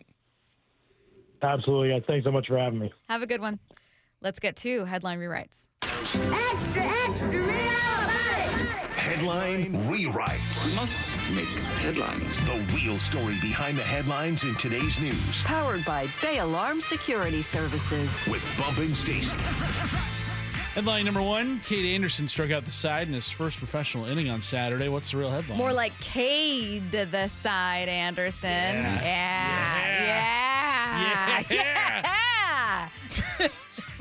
Got him. We got him. gas. That was good, though. It was good. We worked really hard on it. Yeah, hey, he looked good. About 30 pitches, 8 swing and misses. Saw the changeup. Saw the slider. Saw the four seam. Yeah, it was good. It's fun to watch him go out there, and I wonder what's going through his head when he's. Granted, this is spring training, right? It's really going to hit him when he's in a professional ballpark. He's living out his dream, but that's got to be cool, man. You go for what, winning the national championship in 2025? Did he win with LSU? Last game he pitched in before this start. Right, to now living out your dreams. It's good, man. Lots of potential there, but be patient. Let the young man develop. Headline rewrites. Headline number 2, Albert Breer says a trade of Max Crosby could happen as early as this week. What's the real headline? Were the Raiders gaslighting us? They were. You guys remember last week there was a report that the Raiders were absolutely positively not trading Max Crosby. And we all said, I don't buy it. Lies. That's all it is lies, man. These little, they're necessary lies, though, because you're positioning yourself, right? You're talking to people on the side. You're giving the public one thing. During the offseason, your job is to kind of keep everyone guessing. Don't let everyone know your next move. You seen those memes? Don't let everyone know your next move. Never let them know your next move. I'm going to pick up your coffee cup and I grab something else. That's I love those videos. That's what it is. Don't let them know your next move. That's what's happening here. And whoever gets Crosby will be good. I mean, we're here in Dallas, Chicago, the Rams, New England, Baltimore. There are some teams who are after him. Just please stay out of the NFC West. I would appreciate that. A bit more detail from Albert Breer in his MMQB column. He said, look, I don't think the Raiders want to go through the song and dance of shopping him. Meanwhile, Crosby doesn't want it advertised that he's looking for suitors. So that's why this has been kind of not under the radar, but why you kind of hear some back and forth about it, or maybe some tiptoeing over whether or not he's going to be traded. He said, Vegas, to be sure, is not going to give Crosby away. I also believe, though, that it would be difficult to find the haul the Raiders got for Khalil Mack 8 years ago, or what Dallas got for Micah Parsons, or what the Dolphins received for Laramie Tunsil. Would you give up at least a first rounder? For Max, you have to. He's one of the best in the game. What, top 5 maybe? I mean, you have to. As Seattle, I should say, would you? No. Seattle, no. Someone else? Yeah, for sure. I mean, he had, 10 sacks last year and missed a whole bunch of time. He had 10, 7.5 before that, 14, 12. He's one of the best in the game. Yeah. But Seattle's money, no, I'm not doing that. Headline rewrites. Headline number 3, Cardinals head coach Mike LaFleur is reportedly interested in bringing Jimmy Garoppolo over from the Rams to compete for the Cardinals starting quarterback job. What's the real headline? Seattle would be the only NFC West team Garoppolo hasn't played for. Let's try to keep it that way. Yeah, Jimmy keeps a job. At one point, he was the highest paid quarterback in the game in 2018, getting about $27 million. The highest paid player in the game at $27.5 a year. Things have changed, obviously. He's been to a Super Bowl. He's in a good spot. He made a whole bunch of money. With the Niners signing for like $80 million or something like that, and I think a bunch of it was guaranteed. It was something crazy. So he's had his run as a starter. If you go to Arizona, you are going to compete to be a starter. And crazy, Jacoby Brissett is on that staff right now. If him and Jimmy are on the team together, 10 years ago, they were both backing up Tom Brady, so they would be reunited over weird. There. Yeah, that'll be something special. They can just laugh at it. Like, look at us still making us money 10 years later. We're rich. Yeah, Jimmy, do your thing. But that's where the Cardinals are, is that they're considering bringing in Jimmy Garoppolo to compete for a starting position. I mean, it's hard to tell where the Cardinals are at in terms of Vegas. It's clear. Very obvious where Vegas is as a franchise. Mm-hmm. I think the reason that the Max Crosby trade rumor still had legs, even when it came out that, oh no, they're not looking to trade him, is people were like, but it makes sense. We know exactly, you're rebuilding. You have all these draft picks. You're going to have a rookie quarterback in here with your number 1 pick. You are a horrible team that needs to rebuild. We know where you are. I don't know where the Cardinals are. Like, you're not competitive, but are you tearing it down? I don't think you can, because you have some good pieces over there. You got a good tight end, McBride. You got 2 to 3 good receivers over there. Run game can use some help. Connor's getting old. A couple guys on defense. It's just they haven't been able to connect all the dots yet. And it starts at the quarterback spot. With Kyler Murray being the lead over there, we know how we feel about that. Could the Combine go the way of the Pro Bowl that's coming up next when we take a look around the NFL on Seattle Sports and the Seattle Sports app? The first week of Seattle sports at Mariners spring training? Man, best week of our year. Brendan said it yesterday. We're not afraid to say World Series. Brock and Salk definitely caught the vibe. Julio Rodriguez, who sits down with us right now. Being able to be so close to something so special really made this team hungry. Cal Raleigh. This isn't a fun, cute story anymore. This is who we want to be. Beginning Monday, March 9th, Wyman and Bob are in Peoria. I cannot wait to get down there. Every exclusive interview from Mariners spring training is on the Seattle Sports YouTube page. What's up, Bump here? When I see daylight savings time on the calendar, I think of one thing. It is golf season. Let's go. And if you're like me, more daylight means more time on the links. I know a lot of you guys listening are counting down the work week until you get your tee time this weekend. I have a course for you to try. It's Loomis Trails in Blaine. It's a hidden gem. Ranked top 15 in the state by Golf Digest. It's challenging, it's fun, and it's worth the trip. While you're there, make it a weekend and go to Silver Reef Casino Resort. It's awesome. Unwind in deluxe room, grab a bite in one of the many restaurants. I prefer Steakhouse or the Cantina. Wall-to-wall sports where you can watch every single basketball game in March and have a lot of fun doing it. You can even get that special Someone a Spa package. Silver Reef Casino Resort. Head north on I-5, exit 260. I love it there. You're missing out if you've never been. If you have been, make sure you get back there this weekend. Book your stay at silverreefcasino.com. That's silverreefcasino.com. You're losing your hair, and you simply need a solution that works. You want the best. Modern technology, top-rated physicians, something that's guaranteed to work.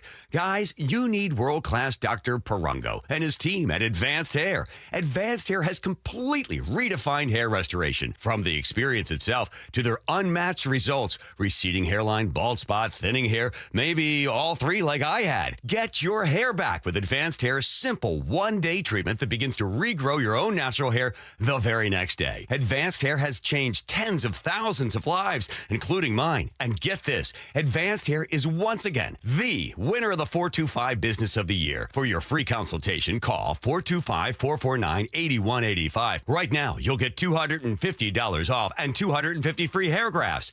Refine your hairline with the team that redefined hair restoration. That's 425-449-8185. Or for the before and afters, visit advancedhair.com. Hey, it's Mike Salk here. The championship trophy is back in Seattle where it belongs. The big game is in the rear view, and the next big moment is going to be baseball's opening day. Well, why don't you make a commitment right now to look and feel your very best by then? People all over the Northwest could lose 20, 30, 40, maybe 50 pounds just by the start of baseball season. And it starts by calling Eastside Weight Loss Clinic. A 15-minute phone call is all it takes to get started. I did this program. I lost 10 pounds in the first week. I lost about 35 pounds in just 8 weeks. Here's what I didn't have to do. Fight for space in a crowded gym with all those New Year's resolutioners. No pills, no injections, no fake bland box meals or anything like that. Just real food that you buy at the grocery store with delicious recipes, great coaching, support,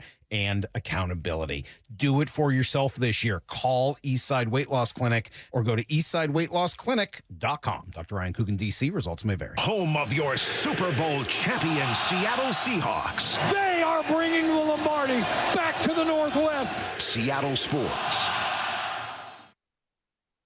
New siding doesn't have to break the bank. We offer affordable options that add value and protection to your home. This is Justin Shirley, CEO of State Roofing and Exteriors. And while we're at it, ask about our roofing, windows, decking, and gutter services for even more savings. Call 866-ROOF-ROOF or visit stateroofing.com today to schedule your free siding inspection.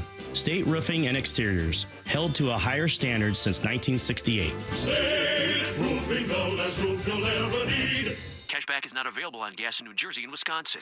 Couponing. Wow, you didn't strike me as the coupon type. Just trying to stay ahead of inflation. Gas, groceries, everything. It's all more expensive. I need to save wherever I can. Have you tried Upside yet? Upside? What's that? It's a free app that I use that pays cash back for every gallon of gas I buy. You've got to buy gas to get around anyway. Might as well get paid for it. Come on, does that really add up to anything? I've already made around $200. The extra cash helped pay down my bills, and I even had a little extra left to treat myself. And the Upside app is free? Totally free. free, and the cash back is real. You can transfer the cash right to your bank account. I'm downloading Upside right now. Download the free Upside app now to earn cash back every time you buy gas. Use promo code ENJOY to get an extra 25 cents per gallon on your first tank. You can cash out anytime right to your bank, to PayPal, or a gift card for Amazon and other brands. Just download the free Upside app and use promo code ENJOY for a 25 cents per gallon bonus on your first tank. That's code ENJOY for a 25 cents per gallon bonus. The madness tips off next week, and with it comes your chance to win the Seattle Sports Bracket Bucks, presented by Muckleshoot Casino Resort. Head to seattlesports.com/win to pre-register, receive your bracket, and compete for your shot at great prizes. The grand prize winner from the 64-team bracket will win $1,000 in Visa gift cards. But if your bracket is busted in the first round, we have other ways for you to play too.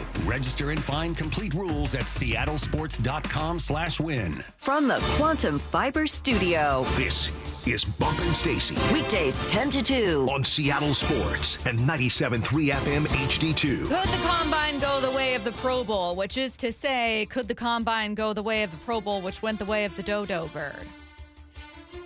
Because it's extinct, kind of. Hey, they're trying to bring him back.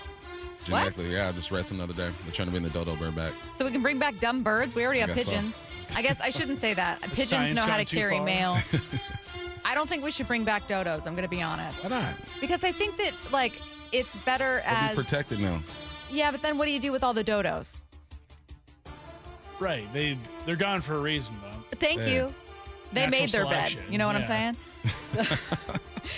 SB Nation's Justice Mosqueda found some very interesting participation stats from the first day's workout.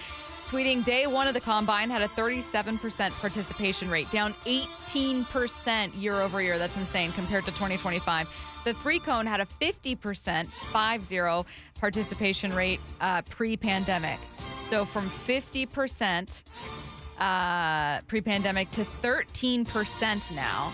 And then day one overall, 37% participation rate, which is down 18% from 2025. ESPN draft analyst Mike Macdonald spoke on the dwindling participation numbers at the Combine. It is a trend. It's every year we see less participation. You know, this is my 14th or 15th Combine. It used to be, very rarely did players not work out. And it was, you didn't work out if you knew you were going to be a top pick. Now, no one does the three-cone anymore. No one does the bench press anymore. And so it is I think, concerning trend. In fact, one running back did the three-cone drill this year. 21 running backs divided, one did the three-cone drill. And, that's an important drill. It shows a lot. It shows, body control and balance and agility and burst. One running back did it. First of all, why? I think guys are saying, come to my pro day, and you'll see me do all of that stuff when I'm around my trainers, my coaches, my environment, because they want to set themselves up for success. And I get it. And the Combine really is about getting to know these players. Can you run the 40 and let me sit down and interview you so I can get to know you a bit better? But I kind of like this because it's taking the power out of the NFL, their hands. And the players are like, no, I'm going to do things on my terms, which is fine because if you're not comfortable, you're not ready to do the drill, you could lose yourself some money. Mm-hmm. So why not set yourself up for success? Where might Geno Smith end up this offseason? In our next story, ESPN's Jeremy Fowler sees Minnesota, or Miami as possibilities. You have Geno Smith, who could find a home as a starter elsewhere still. Last year wasn't all his fault. It was a really bad team. And so I think what's happening here is if you're Geno, you're saying, okay, if I stay here, I'll probably start, but we're still bad. And I'm playing 8 games and I'm going to get benched. And then my career is cratered. Where can they just trade or release me here and I can get out and go to a Minnesota or a Miami or somewhere to just reset my career again, which he's done multiple times. And, to his credit, he's become a Pro Bowler, a couple years ago in Seattle. So that's the sense right now. I'd be surprised if he's on the roster in Vegas. I would be tripping over myself to get to Miami. I know that he has to be released and then signed or traded because he's under contract, but to Minnesota. Minnesota, to me, is built to be competitive. I don't know about win a Super Bowl, but built to be competitive right now, minus the quarterback they currently have. And over there with Kevin O'Connell, I feel like Geno have a better chance to thrive, I think that should be the move. They're going to go Hernandez. Am I saying this right? Yeah, Hernandez. But here's the thing is, they want Geno. I would assume that they wouldn't mind Geno starting the first 8-9 games and letting Hernandez kind of ease into the situation. Are you talking about Fernando? Mendoza. I need to go back and look at the video feed to see my face because I was trying to have your back. Am I saying I was right? trying to figure out what you were talking Fernando Mendoza. It's Hernandez. Now it's Hernandez. Oh, my God. What are you doing? Fernando Mendoza. I can see how you got there. I mean, there's a lot of, Z's and stuff. Anyway. Fernando Mendoza. Anyway. Fernando. That guy. From Indiana. Heisman Trophy winner. Fernando Mendoza. Put some respect on his name. My bad, dog. But I can see how they would want Geno to kind of let him ease into it because do you expect the Raiders to go to the playoffs next year? No. Nah. So why would you throw Fernando in that situation like that? I knew you had it. Tomorrow is a real question for you. Tomorrow is the franchise tag deadline. Will the Colts place it on Daniel Jones, and should they? So first, let me play you what Adam Schefter said about whether or not they could. I'm told it's 50-50 that they'll be able to get a deal done with Daniel Jones by the deadline tomorrow, 50-50. I think what's going to happen here is either they get a deal done for Daniel Jones, or he winds up, I think, in my mind, with the transition tag. I think that's in play here. That's certainly an option. Would you tag Daniel Jones if you're the Colts? Yes. Yes, you're looking at the quarterback class this year. I don't know what pick the Colts have. I don't know. Let me see. They should have checked mid-round somewhere. Yeah, they got to be mid-rounds. But it's Oh wait, did they give up one for Sauce, or was that a 2? Let's see. Yeah, they gave him first for Sauce. Yeah. Thank you. Yeah. Okay. Tag the man. Tag the man. Anthony Richardson, you've allowed him to seek a trade, right? They let Anthony Richardson do his thing. Yeah, you have to. Daniel Jones was balling before he got bagged up. There is like a sliding doors moment. Now, I think that there's the pessimists out there who go, I'm telling you, I thought the Colts were fraudulent. I think that they would have fallen apart, whatever. But I don't know, like 8 weeks of pretty consistent play, especially offensively. They had some defensive questions, but 8 weeks of pretty consistent play is notable to me. That is half the season that they were really solid as a team. Yeah. I think there is a sliding door universe of like, well, what if Daniel Jones would have stayed healthy? Yeah. What if he would have been healthy after getting Sauce Gardner and you could have seen some improvements defensively? Didn't Sauce get banged up too? Yeah. Man. I know. Just hard horrible luck. Yeah, you got to run it back. Team.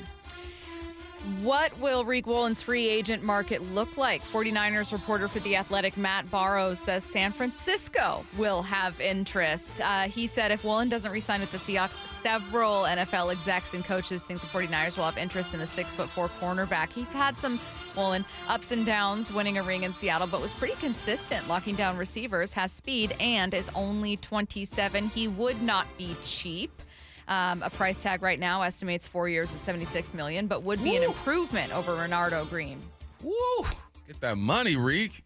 I'd hate to see over there in that red, though. I know. But, I don't see the Hawks footing the bill for this one. I think they believe in Job. I think they believe in Spoon. I think in Mariah. There were times where they're putting Job on the field over Reek, So, he's made his money. He's going to make his money. He has a skill set that not too many people have. He's 6'4". He's fast as heck. He's long. Like, he's an attractive free agent. He's going to go to – he's not – I hope he doesn't go to the 49ers. Yeah. But something tells me he's going to go to the 49ers. Would not be surprised at all. And in general, like, I feel like he's – I don't want to say misunderstood. He's not misunderstood. He makes some mental errors that are deeply frustrating. But I think that takes away from a genuine – praise for his physical capability. Yeah, that's the life of a DB. That guy's insanely talented. Life of a DB. You're going to get got, and people are going to highlight when you get got.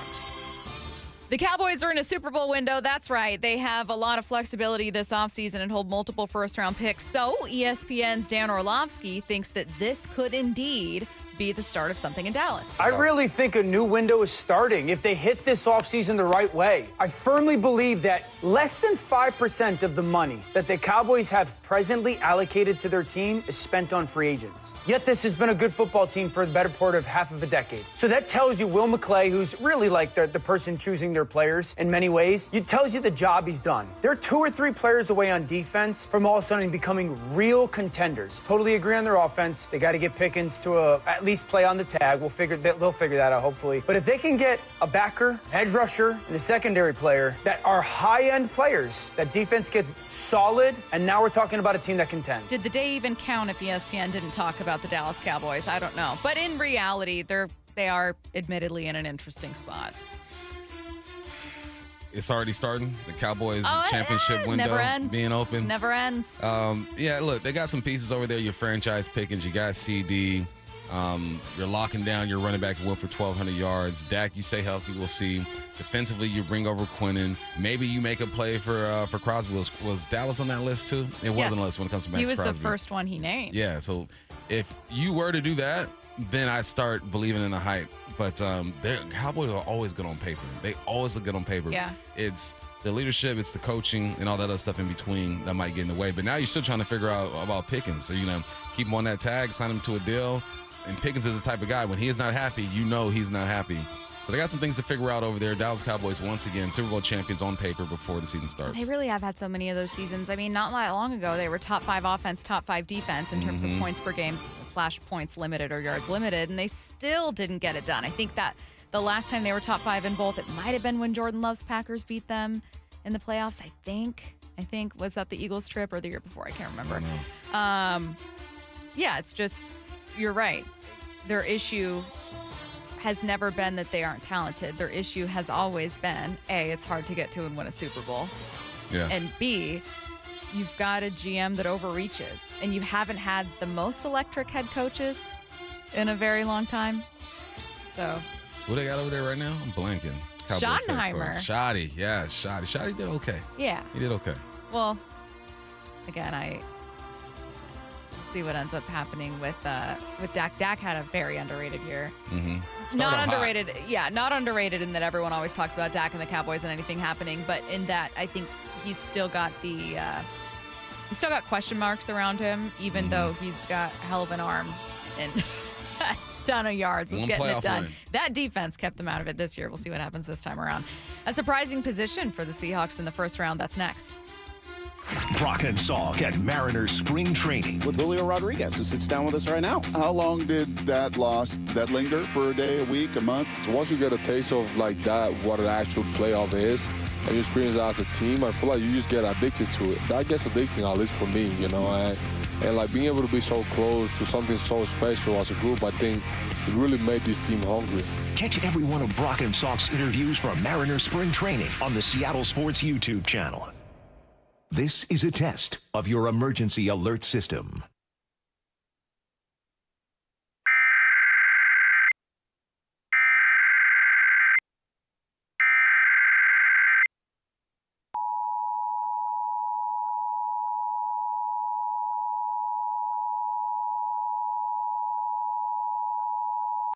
This is a test, only a test, of the emergency alert system from the Island County Department of Emergency Management. In the event of an actual emergency, the system would bring you important information. The following tones will conclude this test.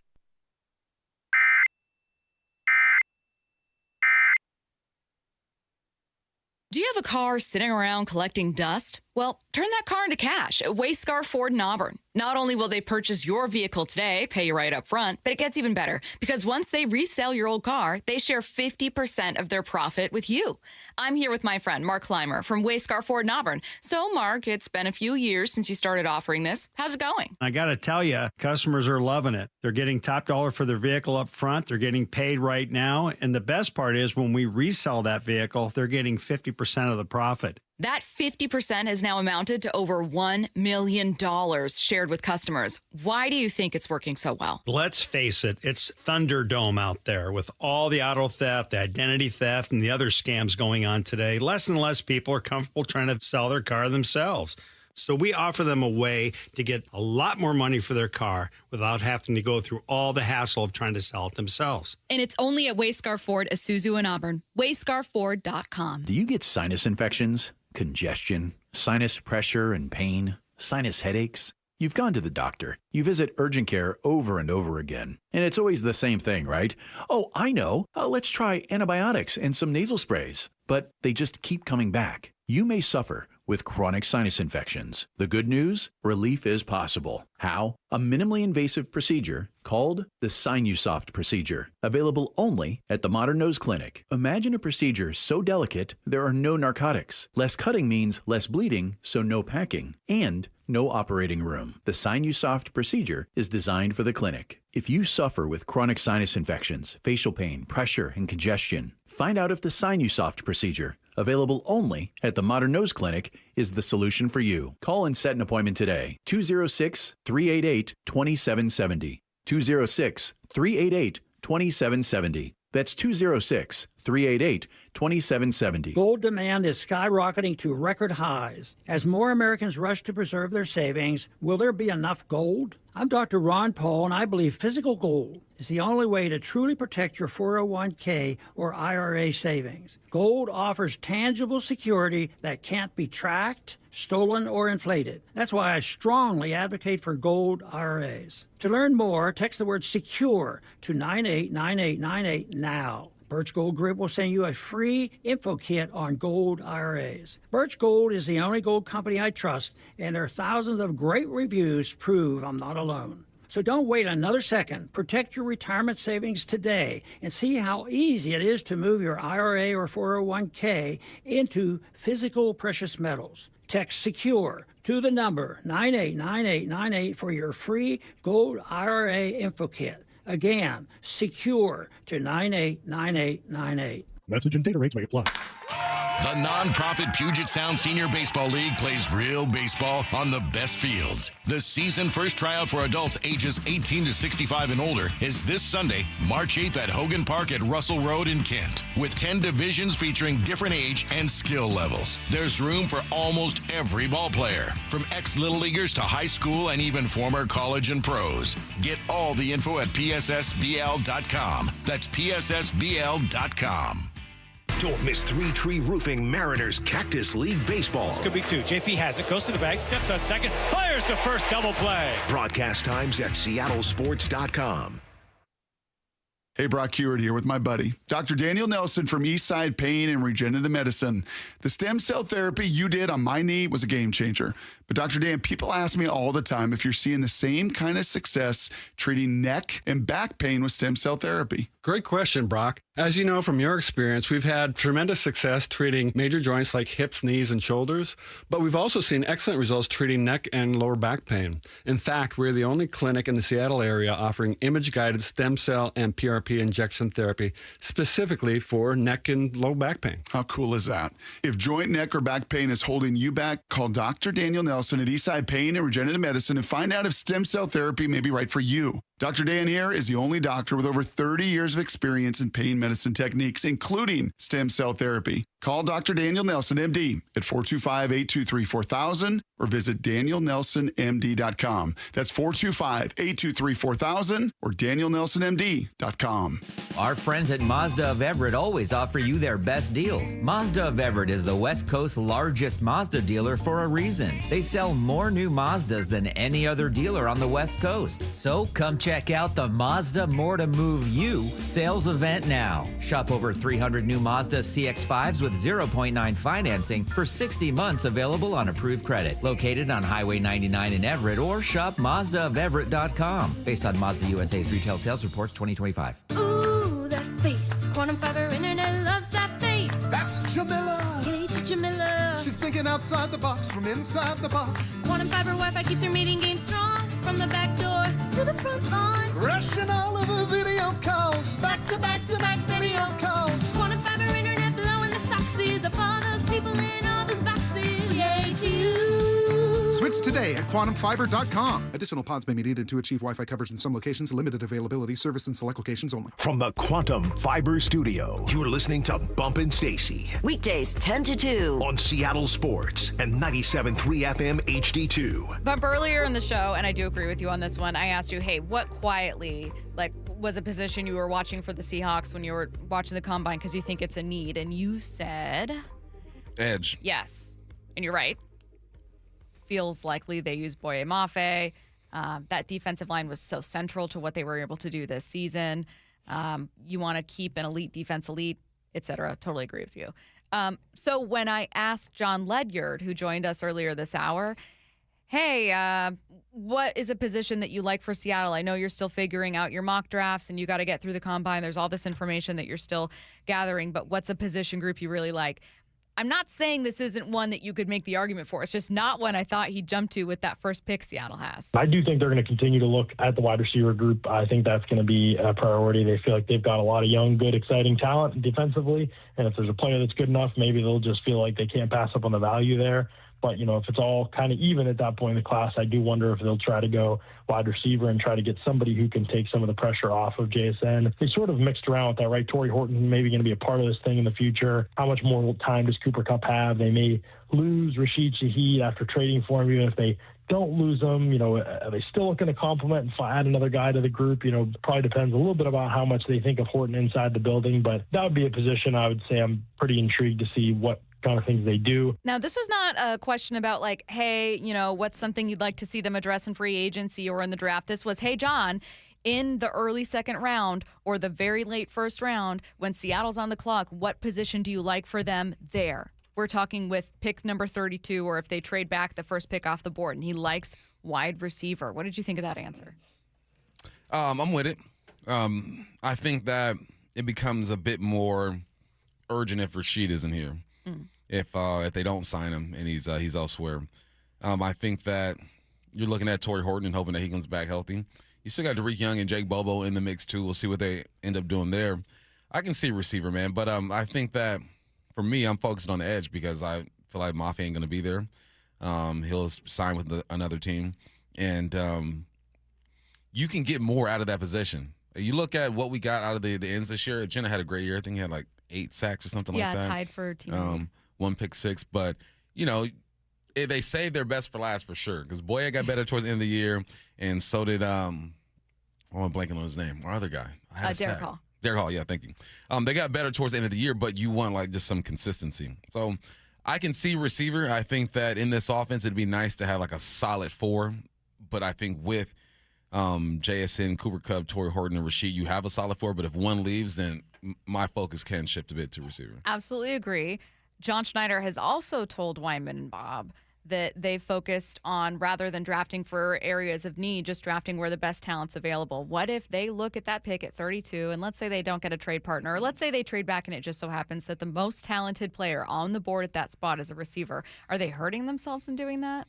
No, I don't think they are. Because there was a massive gap. No, I think they've figured out a new approach to this draft and what they think is going to work for them. Doesn't mean they're going to hit every time. No, that's just not how this thing works. But I think it gives them more confidence going into that situation because they've had a few years to where they changed their philosophy a little bit and went and got the best guy. I'm with that too. Just get the best available player because it's about acquiring talent, right? It's this isn't a fantasy football draft where I got to make sure I have a tight end starting for this week and that week. No, this is just get your guys. And if you get the right guys, you can develop. And I feel like because of the coaching staff and how tight they are, if you got to go free agency and get a lesser name at a certain position, they can bring them in, make sure they have the attributes that fit what they want, and kind of mold them and teach them. It just reminded me so much of the Chris Sims audio. Not that I am saying that Jon Ledyard and Chris Sims are saying the same thing. By no means am I saying that. But Chris Sims, and we all kind of not poked fun at the audio, but didn't fully buy in, said leading up to the Super Bowl, hey, I'm wondering who's going to step up if JSN doesn't. Because there's JSN, massive gap, and everyone else on this team. Yep. The wide receiver, too, their next closest receiver isn't touching what JSN is doing. Now, if you were to look at any receiver in the league that had that many yards, Puka Nacua, for instance, with the Rams with over 1,700 yards, you're also going to find a similar gap because there's just so many yards to go around. When one guy has 1,700, other guys aren't going to be over 1,000. However, you could see production elsewhere for Devontae with the Rams, and he was still a threat in a way that I don't think outsiders saw Cooper or Jake Bobo or like Rashad on special teams, sure, but I don't think that they saw the equivalent of a Devontae as a number 2 here in Seattle. So now that didn't end up mattering, but it did make me wonder, what if wide receiver because we just poo-pooed that idea. Just, that doesn't matter. Who cares? What if there were 5 more games to play, right? Like, what if it is a bigger concern than we're giving it credit for? It could be. It could be, because we saw, not that the Patriots shut down JSN, because there are a couple plays that if Sam hits him, he's over 100 yards, and we're not even thinking about that. But it did make you realize, like, all right, well, do you have a legit number 2? I think Rashid has the potential to be that number 2. I don't expect Cooper Kupp. I mean, Cooper Kupp was essentially the number 2 this year.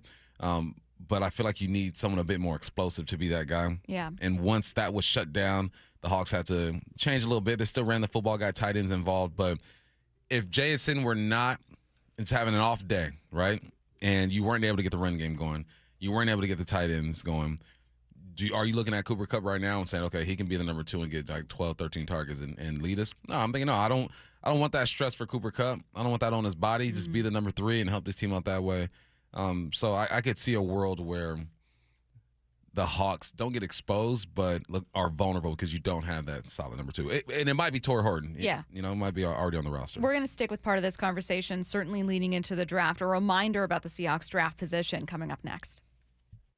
Wyman and Bob, every afternoon at 2 on the home of the American League West champion Mariners, Seattle Sports. Brendan Donovan, the latest acquisition for your Seattle Mariners. He's a guy who gets on base. He doesn't strike out much. He's your leadoff hitter. You know, everything that he says, he's a grinder. He loves baseball, and I love that, man. Yeah. Somebody's good thing, man. All about baseball. Yeah. That's his sole focus. Only on Seattle Sports and Seattle Sports on YouTube.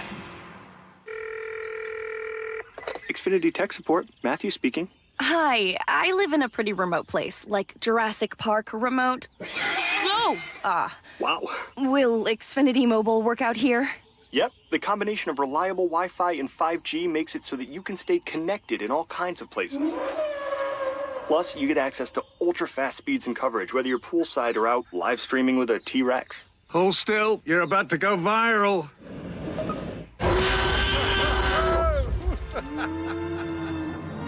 Welcome to a new era of Wi-Fi boosted mobile. Cut your mobile bill in half with 2 lines of unlimited. Discover a new era of Wi-Fi boosted mobile at xfinitymobile.com. Xfinity. Imagine that. Watch Jurassic Park with Xfinity. Savings comparison based on promotional rate for 2 lines of Xfinity Mobile Unlimited versus 2 lines of T-Mobile Experience More, Verizon Unlimited Plus, and AT&T Starter as of February 10th, 2026. For over 113 years, Pacific Lamp and Supply Company has been your #1 lighting specialist in Washington, from the Space Needle in Seattle all the way to the Riverwalk in Spokane. With the largest lighting inventory in Washington, Pacific Lamp's knowledgeable and experienced staff can assist with any lighting issue, including intricate lighting and control designs. Plus, they work with all utilities in Washington to get you the best available lighting rebates. Pacific Lamp and Supply Company, Washington's lighting experts since 1912. Visit pacificlamp.com.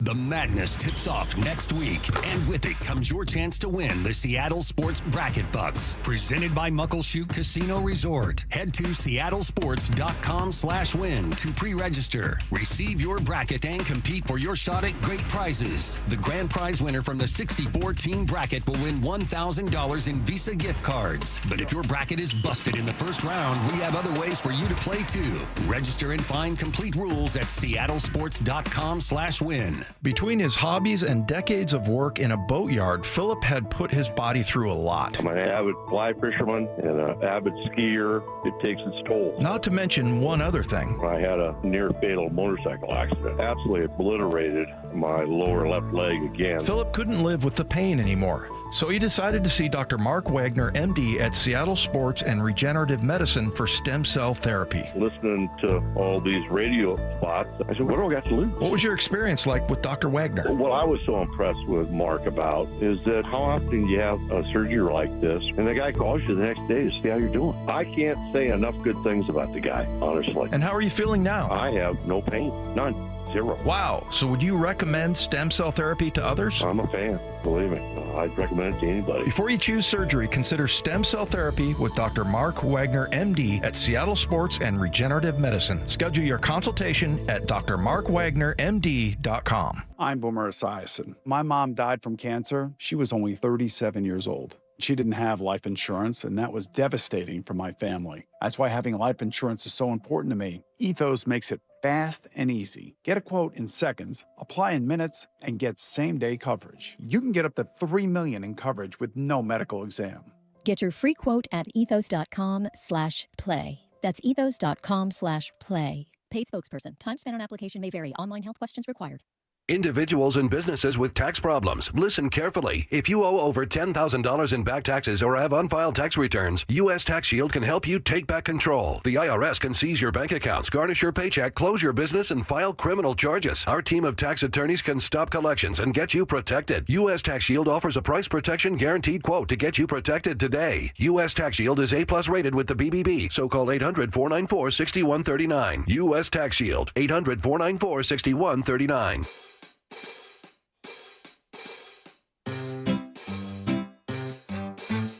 1-877 Cars for Kids. KARS Cars for Kids. 1-877 Cars for Kids. Donate your car today. 1-877 Cars for Kids. KARS Cars for Kids. 1-877 Cars for Kids. Donate your car today. Ready to get rid of that old car? Donate it to Cars for Kids. Call 877 Cars for Kids to speak to a friendly live agent. Donation's super easy, and your car can be picked up as soon as tomorrow. Go to carsforkids.org now or call 877 Cars for Kids to donate your car today. 1-877 Cars for Kids. KARS Cars for Kids. 1-877 Cars for Kids. Donate your car today. Did you know you can donate real estate too? Home of your Super Bowl champion Seahawks, Seattle Sports. They are bringing the Lombardi back to the Northwest. This is the power of 12 as one, man. KIRO AM Seattle and KIRO FM HD2 Tacoma. Seattle Sports Snapshot. Go ahead and eliminate Bill Gates from the list of potential Seahawks buyers. During a town hall for the Gates Foundation this week, the Microsoft co-founder was asked whether he intends to buy the team and responded, quote, "This is a great city, but my owning a sports team will not be part of how I spend my time." Snapshot, brought to you by Miller Lite. When it's game time, it's Miller time.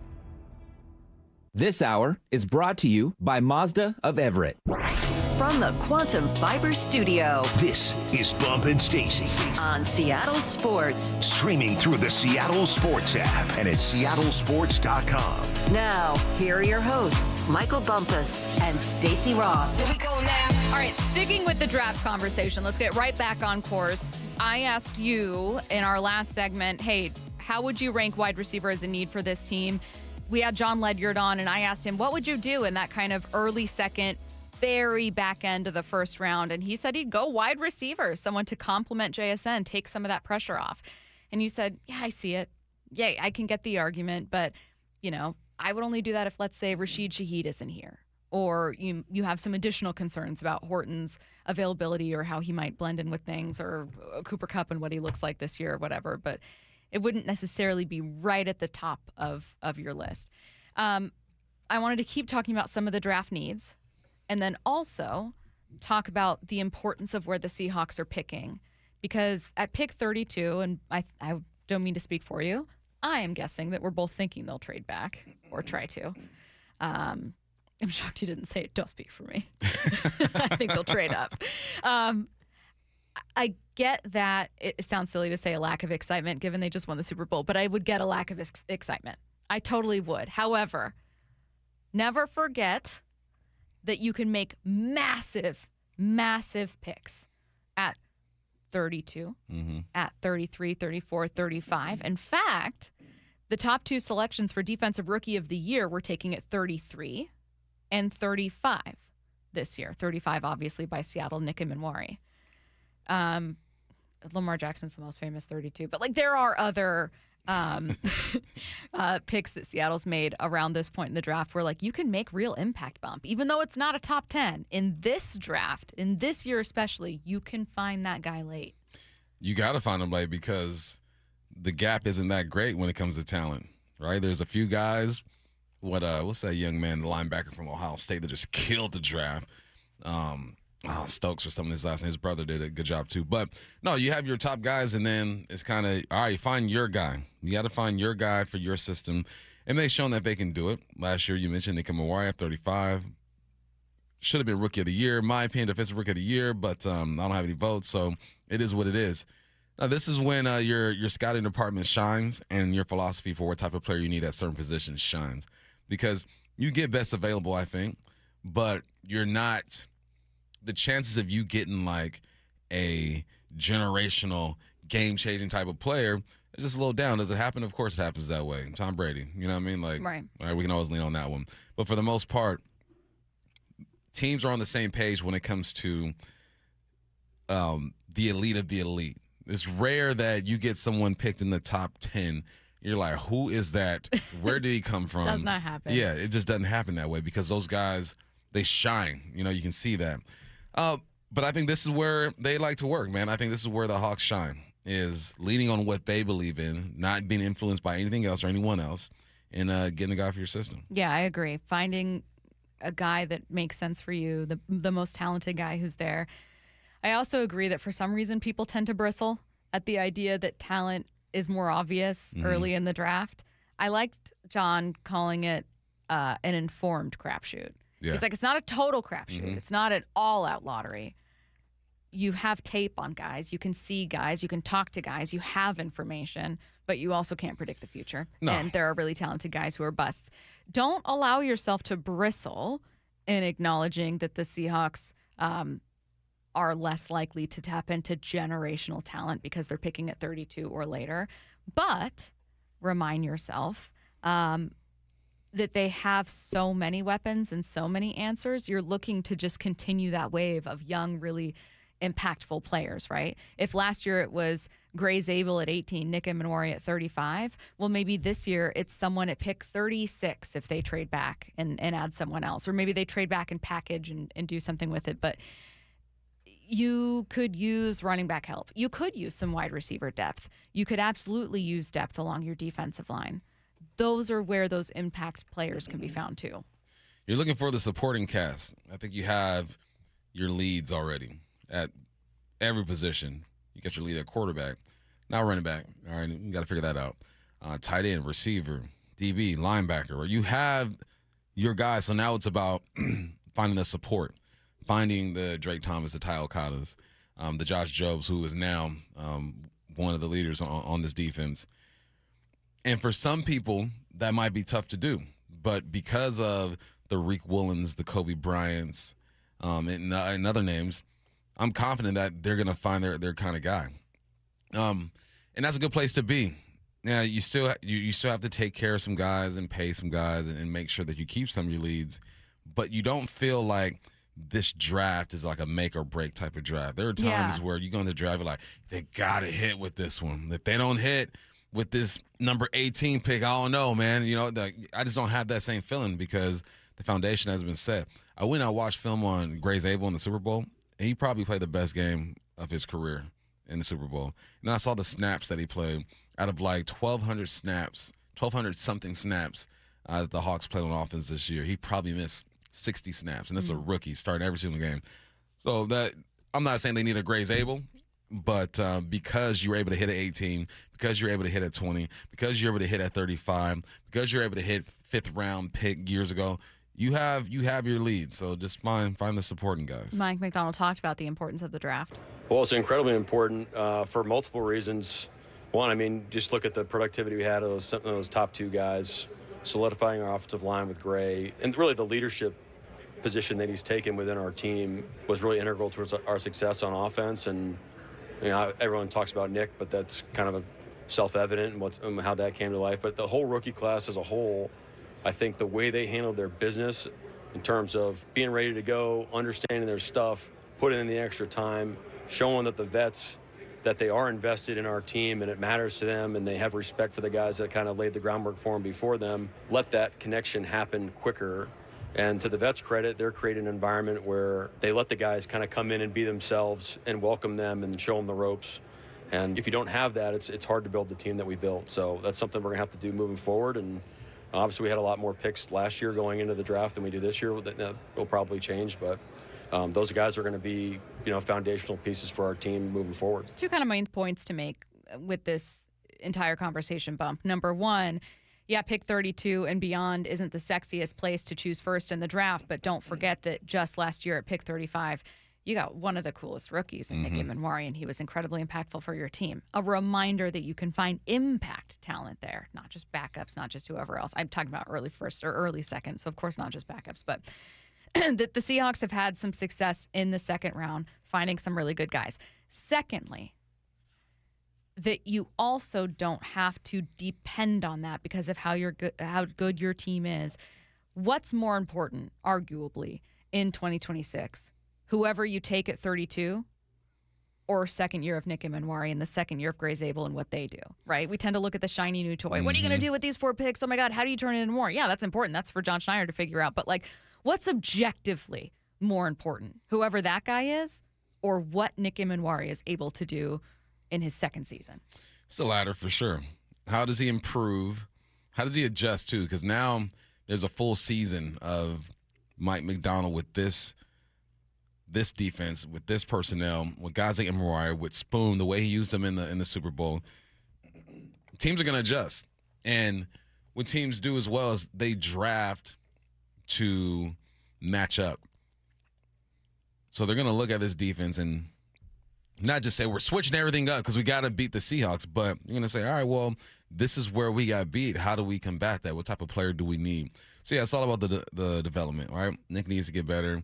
Anyway, everyone out there still needs to get better. Ernest can still get better. He's, 26, 27. He still has some things to do. Sam needs to get better. I think that should be the motto of this offseason is that, yeah, we won a Super Bowl, but we can be even better. We should strive to still be better. But I also like the way Schneider described that as long as these young guys come in with the right mind, then the veterans are going to take care of you. Mm-hmm. You come in thinking you know it all and you're hot stuff, man. I was when I was with the Hawks, they were doing these trips, right? Players who could potentially get drafted come in and they tour the facility, talk to coaches and stuff. And there were a few that were just walking around like that was their house already.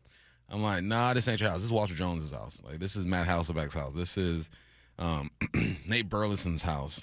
And the Hawks didn't draft those guys, thank God, because I was like, goodness gracious. But you got to come in with a confidence, but also understanding that you're joining something. You're not the reason, right? You're joining something that's already established. But when you win Super Bowls, guys are most likely to come in and fall in line. What were those guys doing? What did one of those guys do that comes to mind? It was just the way that he was interacting with the training staff. Yeah, so it was right. Did not end up getting drafted by the Seahawks. Didn't get drafted came in by for a Seahawks. visit. Yeah, the way he was interacting with the training staff, conversations he's having with the vets. The vets are trying to talk to him and fill him out, and it was just dismissive. I'm the guy. Like you guys gonna be lucky to have me. Well, yeah, you would have helped this team out for sure, but there's still a rook, and these guys have been here forever. Did this person end up having a good NFL career? He did. A great NFL career. Not a great, but a good one. He was someone that the 12s would know for sure. And he ended up, it would be someone where as only a football player, you'd be like, great, cool. That would have been cool to have. Yeah. But as a person you saw behind the scenes, you were like, this guy's so entitled. Yeah, it was crazy. It was nuts. Will you tell me during the break who this person? I think I've told you already. Okay. But I'll I think you remind have if it's who I'm thinking. Would you say it on air? Nah. Come on. Nah, man. I might run into this dude one day, You never know. And he's like, it's funny. I was actually listening to Bump Stacy on March 2nd. Yeah, I was driving through Seattle. What if he's actually like, I listen to your show regularly. I'm a huge supporter of you, and I constantly tell people how great you are. You caught me on a bad day. I doubt he is, but just to be sure. No, I agree. It's I always love hearing those stories from Jon too.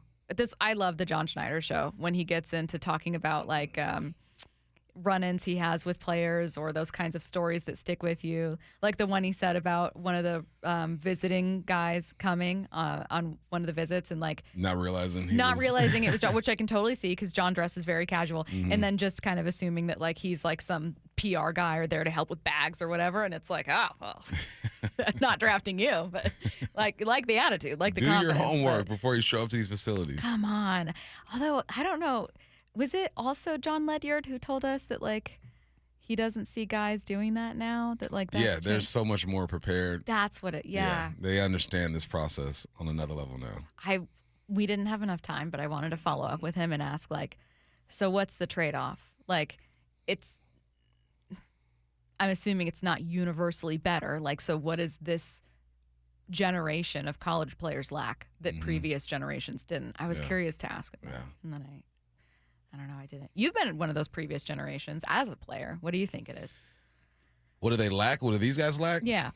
I don't think they lack anything. I think that they're better prepared for this than we were. I think we lacked just information because we didn't have the information like these guys have, or the connections, right? Just a phone call away from connect you with this person who understands this GM and all that stuff. It was kind of just like you and your agent, and then you go after it. And also, I wasn't a high profile like that. I'm sure like first round top 10 guys were ready to go more than me because I was like, all right, I'm going to either be a late draft or not drafted at all.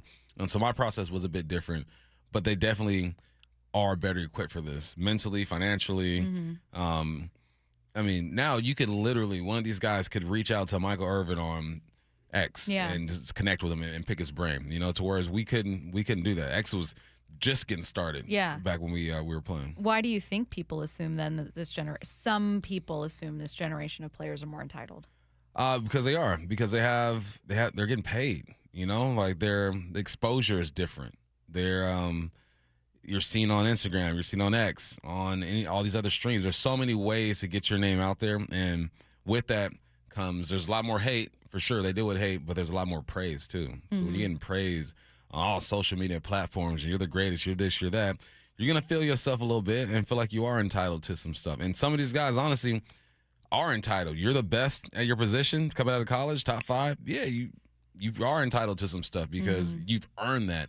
Now there's some guys who just live in this facade of reality, and that can jack them up. But it's so weird, man, because you want these guys to be confident. You want them to be in this moment and have that confidence. But as soon as you're drafted, as soon as you're on that team, like you're now just a rookie. Yeah. Right? You're a number. All this love that they were giving you before, they're still gonna love you. They're still gonna love you, but it's different kind of love. We got you now. Yeah. You're ours. I like that cut from Macdonald, though, talking about, like, you know, give Nick Emanwari and Grace Abel a ton of credit for what they were able to do this year, but then give the veterans credit for really embracing these guys and finding that delicate balance of, like, you're a rook, don't forget your place, but also, like, you need to learn, and you learning and being better makes our team better. Right. So shout out to Seattle for it sounds like having a great environment with that. Let's get to 4 down territory. This is 4 down territory, going inside the game. What former Seahawks and Coug wide receiver Michael Bumpus. First down, what was the best thing about the Combine? The best thing about the Combine for me was watching, we talk about these players being more prepared and ready for this. These dudes were ready to go. I just focus on the 40. Man, it's so sad. We were talking to, was it John who said out of the 20-something running backs that were there, 1 ran the 3-cone drill? So they're picking and choosing. Matt Miller. Matt Miller, sorry. Like 1 running back ran the 3-cone drill. And it's changing, but I'm okay with that. I'm okay with the players wanting to be comfortable, go to their school, their pro day, set themselves up. I'm all right for that. But what I liked about it was 40 times, man. Every position, when it came to collectively, like the average 40 times were faster than it's ever been, minus quarterbacks. They were second fastest it's ever been. That shows, one, these guys are ready to go. They're prepared, and they're just getting better, bigger, faster, and stronger. I mean, that's the name of the game for the NFL offseason. Get bigger, get faster, get stronger. And every year, that's exactly what we're seeing here. I saw a big 290 run a 4.5. A D lineman running a 4.5. That is not supposed to happen. I don't know what the heck he's doing. I think it was a guy from Penn State. And then I saw a big lineman from ASU run like a 4.7. It's just like it's crazy, man. The training's getting better. Yeah. They're more prepared, or better prepared. And again, old heads. Let's not get bad. Let's applaud these young men. Do you find yourself thinking about Andrew Whitworth has said this, though it's been a number of offensive linemen who have said so many of the best athletes who could become offensive linemen in the NFL are transitioned to interior defensive linemen or like whatever. And so when you watch those guys and you're like, man, imagine if this level of talent was more common with offensive linemen who are already talented, especially for that size, right? But but that like there are monster numbers on defensive lines. O-linemen are like, it's like when I go to camps and there's a bunch of wide receivers and hardly any DBs because everyone wants to score a touchdown. Same thing with O-line. There's a bunch of D-linemen, hardly no line because everyone wants to get after the quarterback. It's because of the love you get for certain performances that definitely plays a role into it. Second down.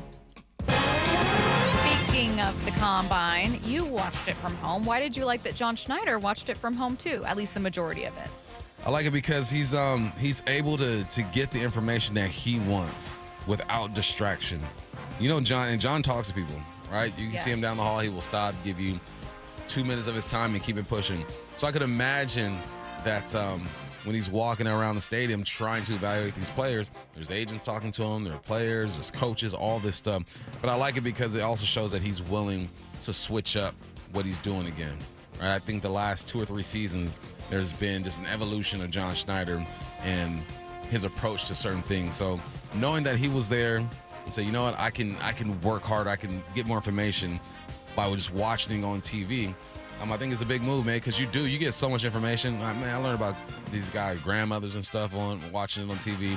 There's this one lineman from Iowa, a redhead, learned about his daughter that he had in college. Like just little things that you pick up because these broadcasters and producers are getting together and just there's so much information on each player. They're not even telling you everything.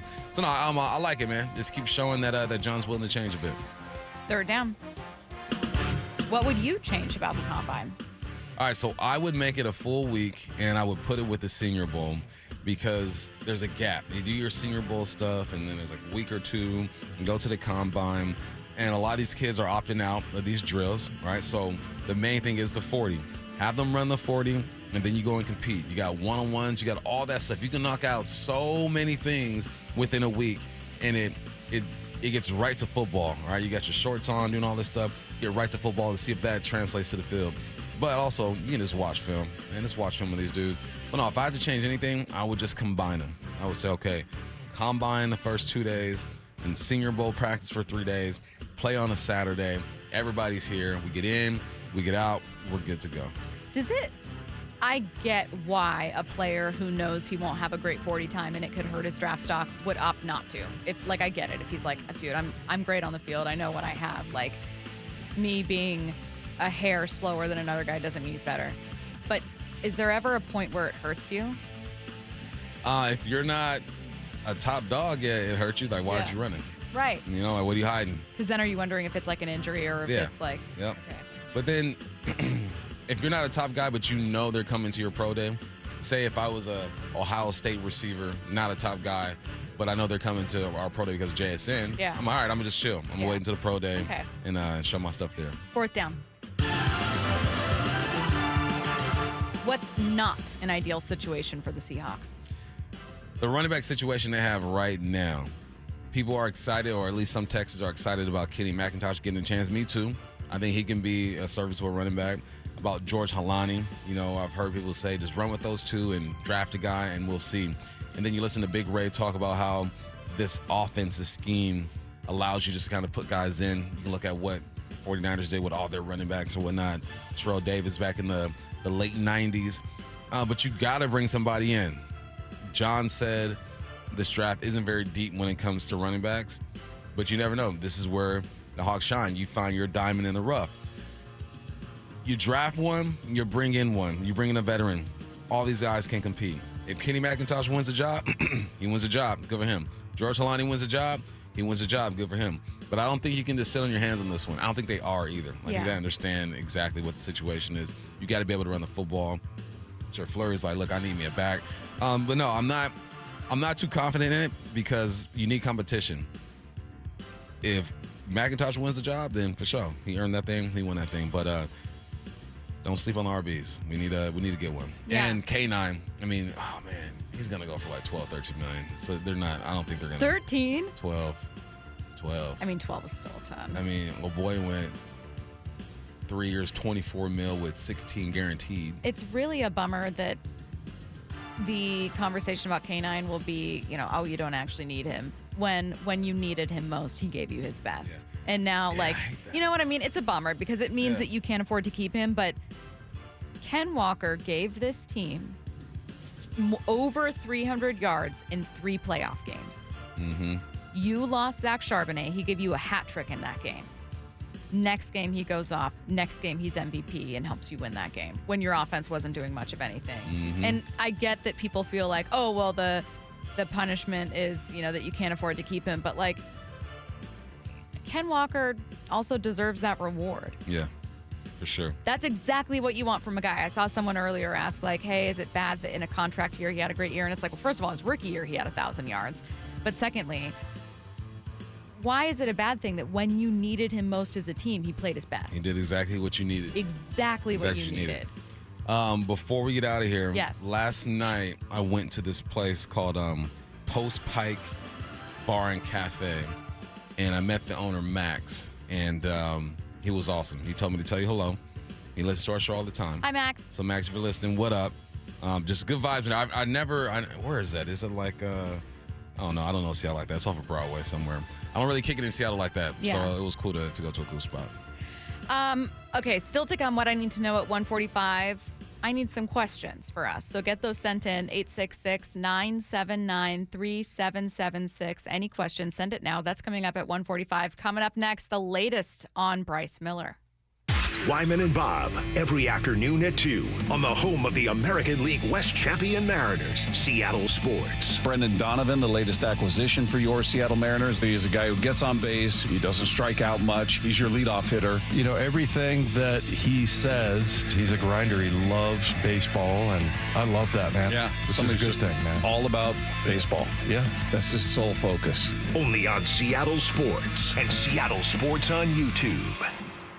Have you considered surgery or even joint replacement? Hey, it's Dave Wyman, and before you make that decision, see Dr. Mark Wagner, MD, at Seattle Sports and Regenerative Medicine. Why? Because he gives it to you straight. Dr. Wagner said my right knee needs replacement, and I appreciate his honesty and expertise. My left knee is fine right now, but the minute it isn't, I'm heading to Dr. Wagner for his expert opinion.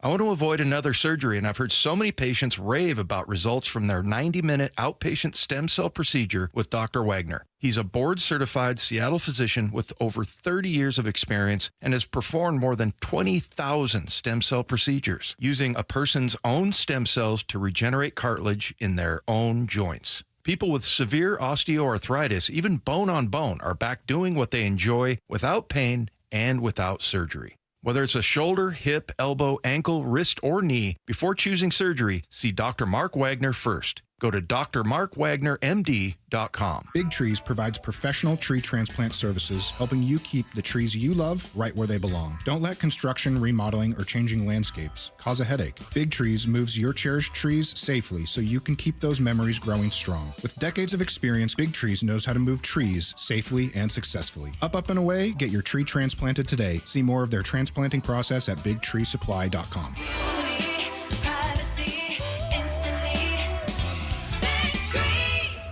Hey, it's Mike Salk here. The championship trophy is back in Seattle where it belongs. The big game is in the rear view, and the next big moment is going to be baseball's opening day. Well, why don't you make a commitment right now to look and feel your very best by then? People all over the Northwest could lose 20, 30, 40, maybe 50 pounds just by the start of baseball season. And it starts by calling Eastside Weight Loss Clinic. A 15-minute phone call is all it takes to get started. I did this program. I lost 10 pounds in the first week. I lost about 35 pounds in just 8 weeks. Here's what I didn't have to do. Fight for space in a crowded gym with all those New Year's resolutioners. No pills, no injections, no fake bland box meals or anything like that. Just real food that you buy at the grocery store with delicious recipes, great coaching, support, and accountability. Do it for yourself this year. Call Eastside Weight Loss Clinic or go to eastsideweightlossclinic.com. Dr. Ryan Coogan, D.C. Results may vary. Why RV? Because there's so much to see, to experience, to explore. Because getting there is as much fun as being there. See all the new models and talk to experts at the Seattle RV Show, March 12 through 15. Sponsored by Progressive Insurance. It took us 93 years to build this reputation, but it'll take just 5 minutes to ruin it. If you think about that, you'll do things differently. Lee Johnson Auto Family.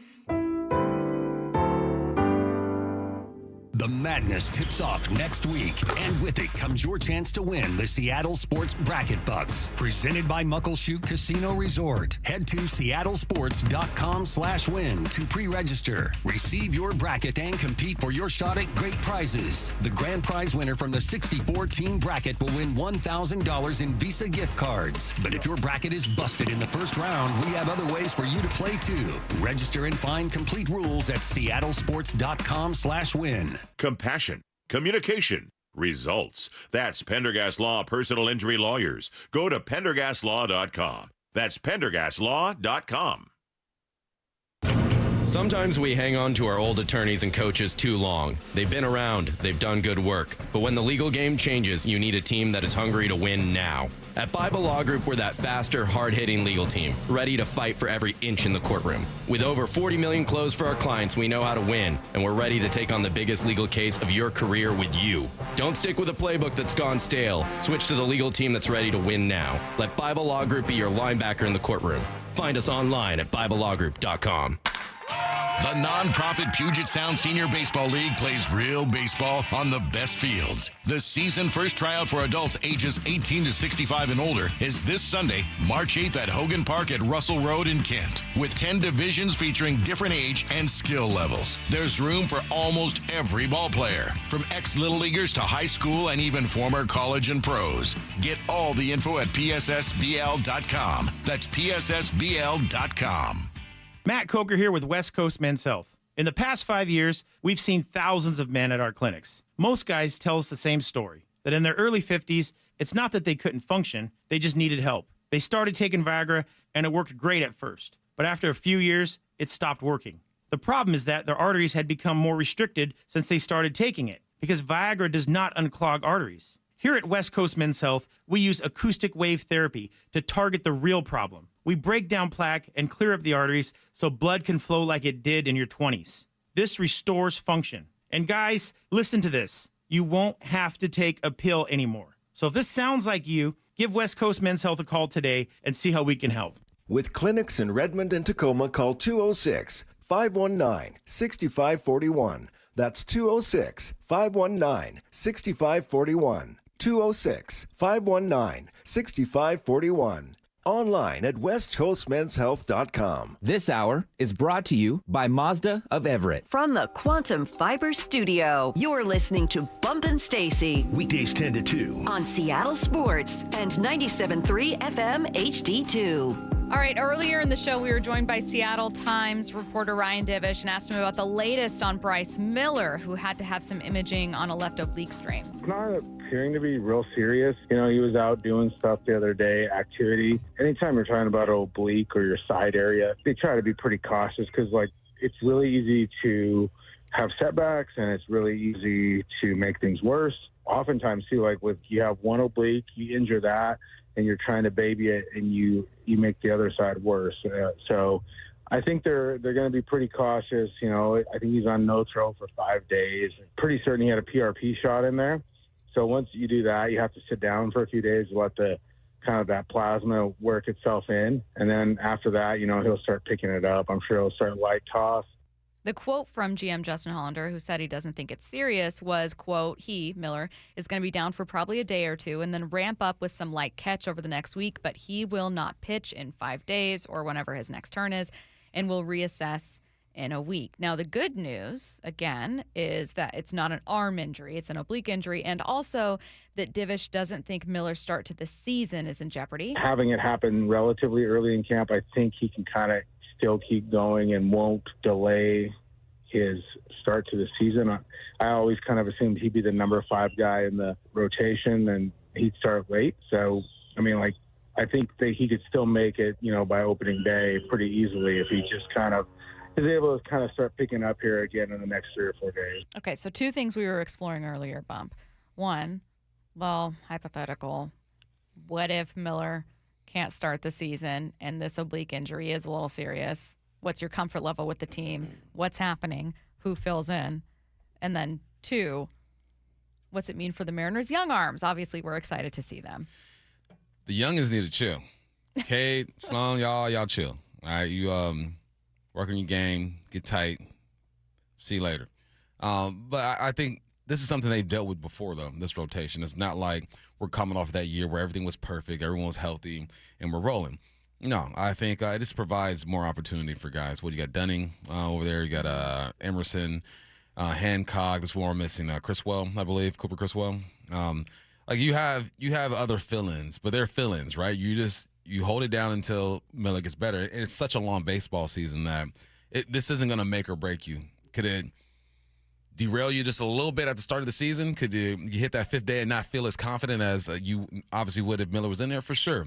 But there's other opportunities, man, and that's why you have these bats to help these arms. That's why you have Julio and Kyle and JP and Donovan and the rest of the game. So when that fifth guy comes up and it's not one of your guys, he feels supported. What's April about for the Mariners? I know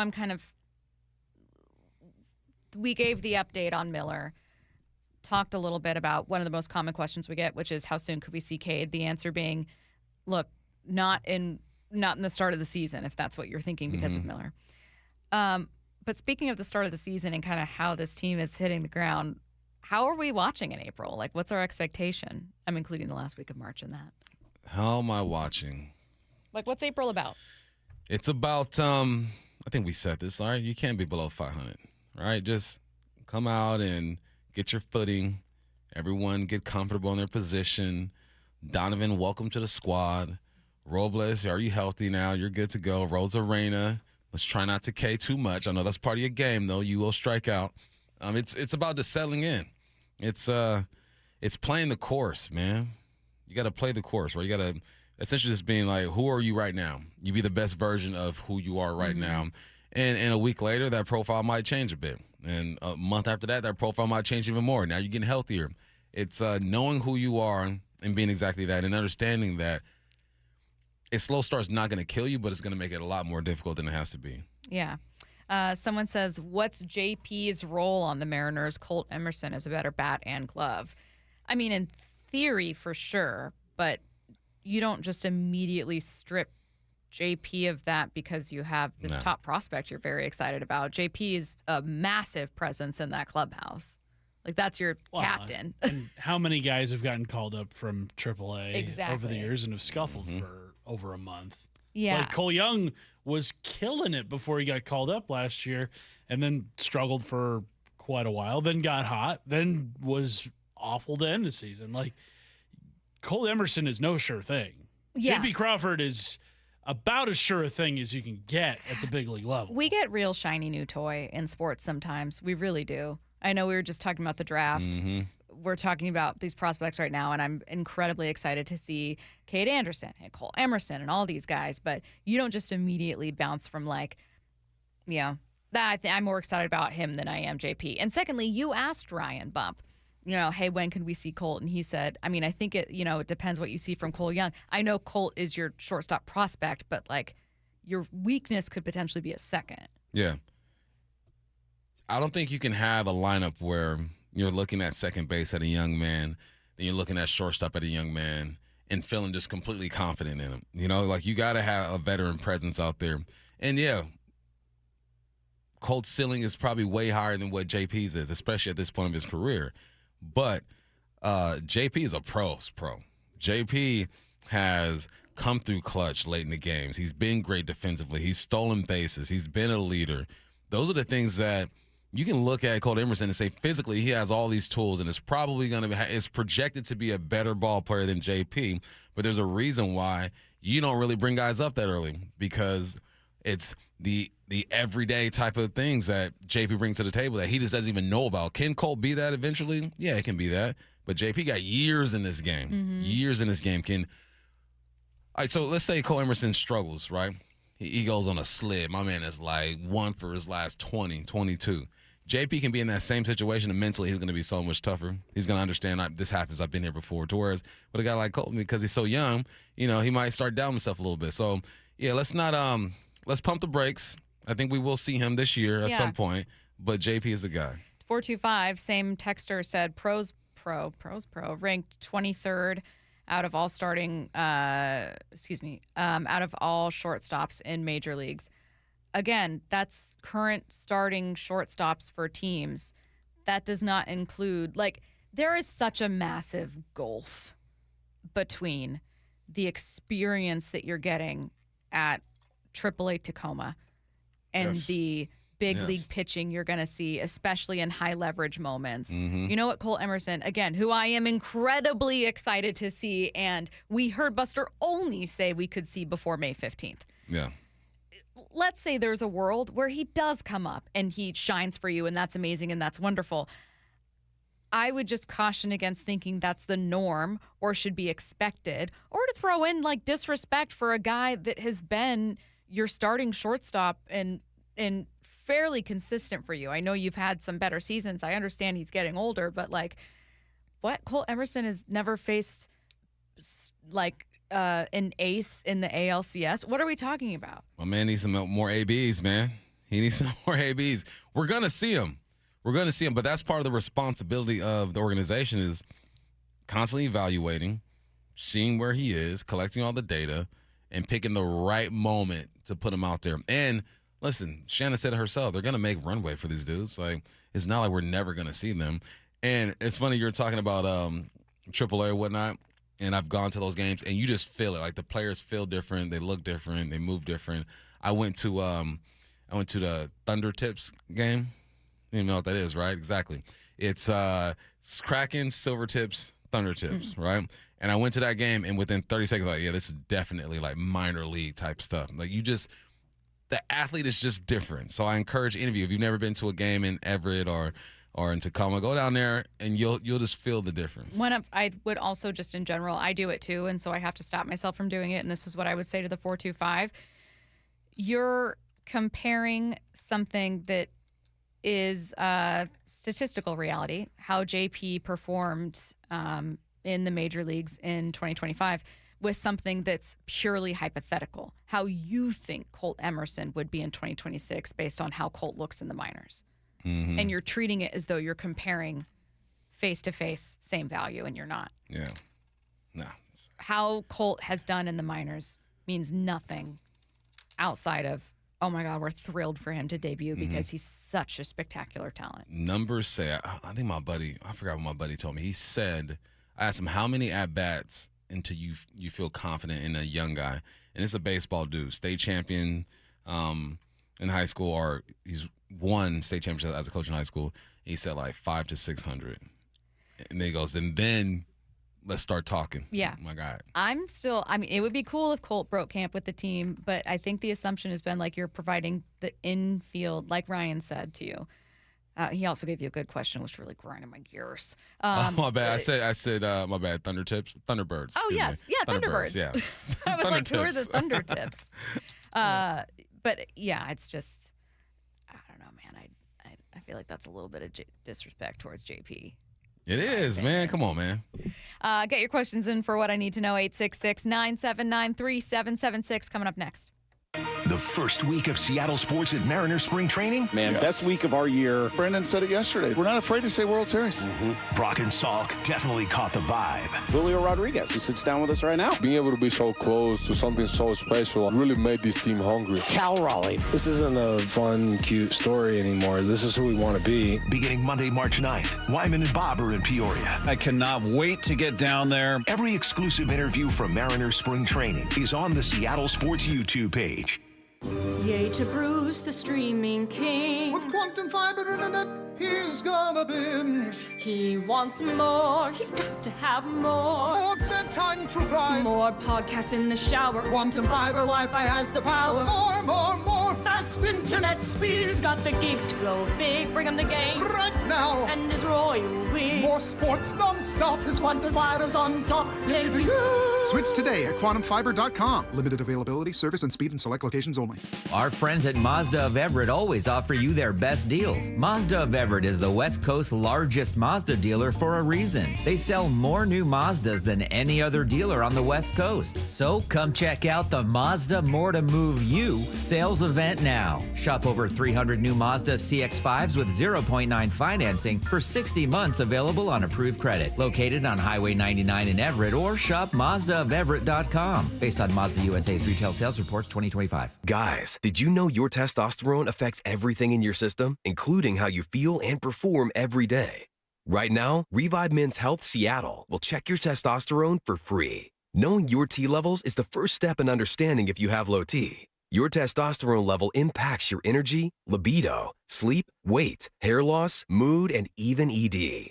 Maintaining an appropriate T level can change your whole life. Most men start to see changes in their hormone levels in their 30s. Experience and results matter. So what are you waiting for? Get your T levels checked today by local, experienced, and trusted men's health experts. They've helped thousands of men since 2011. They're so confident they can help you, they even guarantee it. Call Revive today and schedule your free testosterone test, free exam, and free consultation. Call Revive Men's Health at 206-529-1111. That's 206-529-1111. Or visit ReviveMen'sHealth.com. Cashback is not available on gas in New Jersey and Wisconsin. Couponing. Wow, you didn't strike me as the coupon type. Just trying to stay ahead of inflation. Gas, groceries, everything. It's all more expensive. I need to save wherever I can. Have you tried Upside yet? Upside? What's that? It's a free app that I use that pays cash back for every gallon of gas I buy. You've got to buy gas to get around anyway. Might as well get paid for it. Come on, does that really add up to anything? I've already made around $200. The extra cash helped pay down my bills, and I even had a little extra left to treat myself. And the Upside app is free? Totally free, and the cash back is real. You can transfer the cash right to your bank account. I'm downloading Upside right now. Download the free Upside app now to earn cash back every time you buy gas. Use promo code ENJOY to get an extra 25 cents per gallon on your first tank. You can cash out anytime right to your bank, to PayPal, or a gift card for Amazon and other brands. Just download the free Upside app and use promo code ENJOY for a 25 cents per gallon bonus on your first tank. That's code ENJOY for a 25 cents per gallon bonus. P&D Tree Service, experts in local tree removal. Their team works fast to remove problem trees in your yard and neighborhood. Have you ever seen a tree removed by a crane? P&D Tree Services specializes in close-quarter tree removal to minimize impact on your landscaping. 24-hour emergency service. Any job, big or small. Safe, efficient, and fast. P&D Tree Service turns multi-day jobs into a few hours, saving you time and money. Enjoy a clean, safe, and bright yard. PNDTreeService.com. Get broadcast times for every 3 Tree Roofing Mariners Cactus League broadcast. Holy smokes, he does it again! At SeattleSports.com. Hey, Brock Hewitt here with my buddy, Dr. Daniel Nelson from Eastside Pain and Regenerative Medicine. The stem cell therapy you did on my knee was a game changer.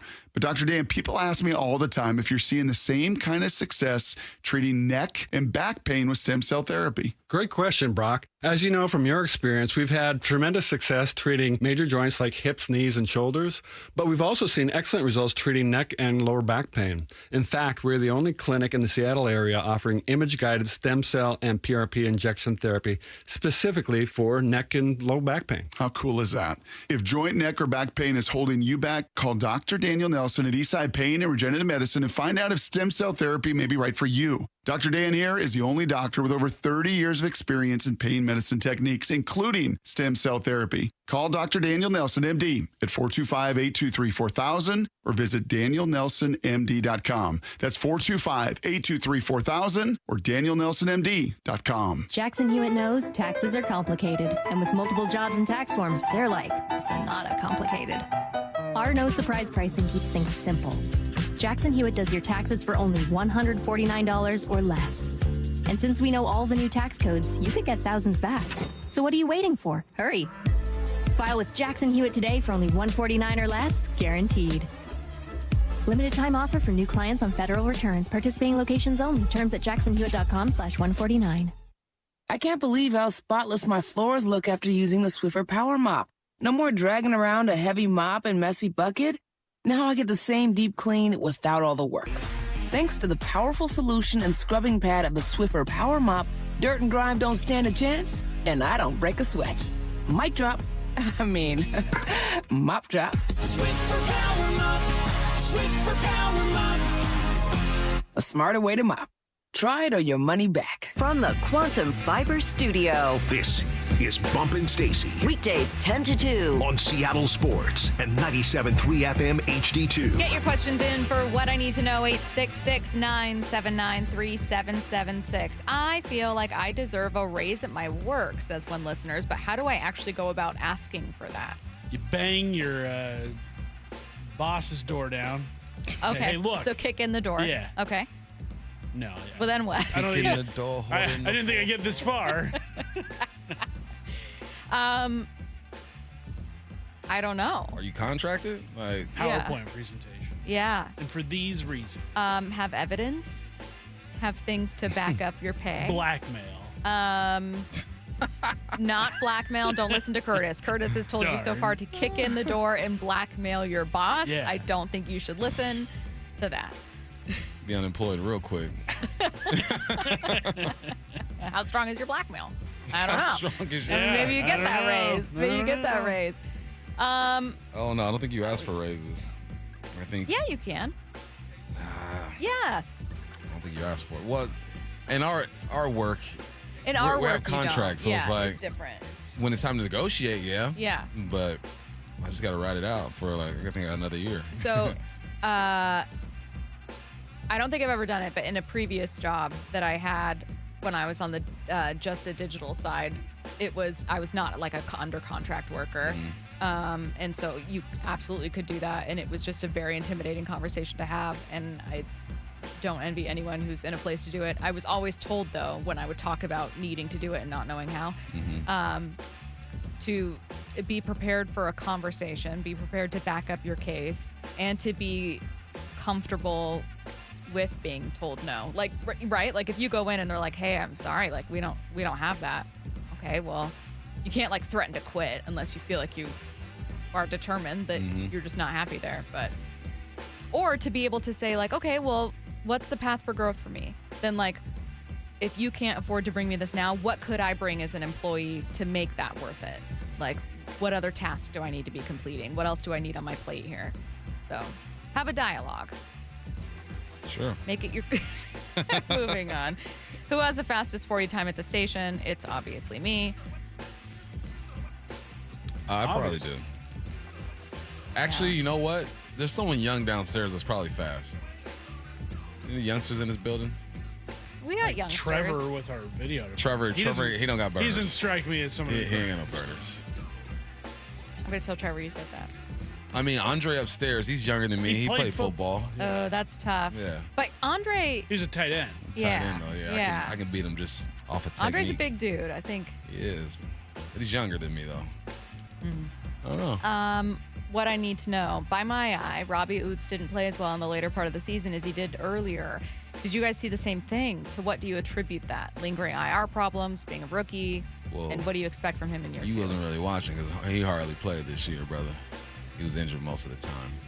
I think when you're a rookie and you miss a significant amount of time, your development's going to hurt a little bit. You know, same thing with Arroyo, right? He had some moments, but you get hurt and, you know, development slows down. So he just didn't play a lot in general. And I think that once he got healthy, they're like, well, we got something that's working for us. We're not going to change our whole offense for Oots. Maybe next year when he has a full offseason in training camp and they'll reinsert him. But he just didn't play much at all. What I need to know, 866-979-3776. Why do we pronounce the G twice in longevity? I don't know. How you supposed to say it? I mean, they're right. Longevity, but you would normally say it like longevity. Or longevity. Longevity. Well, I think the long is L-O-N. Yeah. No, because... And then it's longevity.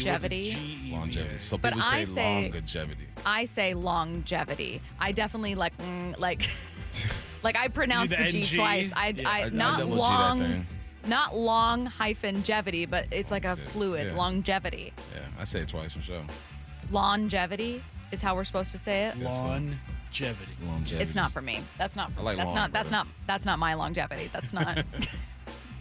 I don't recognize It's like that saying truth. ATM machine. The M is already machine. Or RBIs, because you're already saying runs batted in. Yeah. Longevity. RSBI. Or the MLB. Oh, That'll yeah, get people really. That'll get people really Bob Stelton upset. hates that. Yeah, I do a little bit of judgment when I hear that. I did it. I did say that sometimes when I first started. It was just hard not to, but now I judge other people for it. It feels good to be on this side. It's nice. What I need to know, what's the go-to order at Dick's? Simple man, 2 cheeseburgers, fries, and a large lemonade. I don't go there. What I need to know, why isn't Derek Young getting offensive snaps and targets? He matches up favorably against A.J. Brown physically. Don't you do that. Don't you do that. Do what? You're comparing Derek Young to A.J. Brown. Derek is a great football player. He's going to play 8 years in this league. We're talking about top 5 receiver. You know who I match physically with? JSN. He's way better than me. Just because we're the same size doesn't mean we're the same player. What I need to know, what sport are you convinced you could still pull off while inebriated? Golf. That's a great question. Golf and bowling. Darts. It becomes dangerous. It does. Well, curling? Curling, Ooh, yeah. I think I'd be better at it. I've never done it before, but I think I'd be a better athlete. Because I wouldn't be thinking so much. I think I'm too aware of my body on dry land, as I say. And I'm not very good at anything I do. But I think that might be the trick for me. What if I become, honestly, like one of the better athletes you've seen? Listen, there is a sweet spot. You got to find your sweet spot. And stay there. And live there. Mm-hmm. I think I need to find it again. What I need to know, with the Seahawks running back situation a concern, could we see Brian Fleury use Robbie Oots the same way he used Kyle Juszczyk? Possibly. I just think Juszczyk is a bit more elusive and explosive than Oots. Oots is, old school type of running fullback. But, yeah, I'm sure they can use him in the flats and get him on some mismatches. But Juszczyk he's a different type of back. Someone said PIN number is another one of those. Personal identification number. Right. Said stop saying PIN number, just PIN. Number. What's your PIN? Mine is 866-979-3776. What I need to know. The same person is convinced. They said Derek has a better 40 short shuttle 3-cone drill. So you're using these drills? I'm done with you. Derek is listening to the show right now. Derek, love you. Watch the film. Just watch the film. Wyman and Bob coming up next on Seattle Sports and the Seattle Sports app. Max Krabby. Wyman and Bob, every afternoon at 2 on the home of the American League West champion Mariners, Seattle Sports. Brendan Donovan, the latest acquisition for your Seattle Mariners. He's a guy who gets on base. He doesn't strike out much. He's your leadoff hitter. You know, everything that he says, he's a grinder. He loves baseball, and I love that, man. Yeah. Which is a good thing, man. All about baseball. Yeah. That's his sole focus. Only on Seattle Sports and Seattle Sports on YouTube.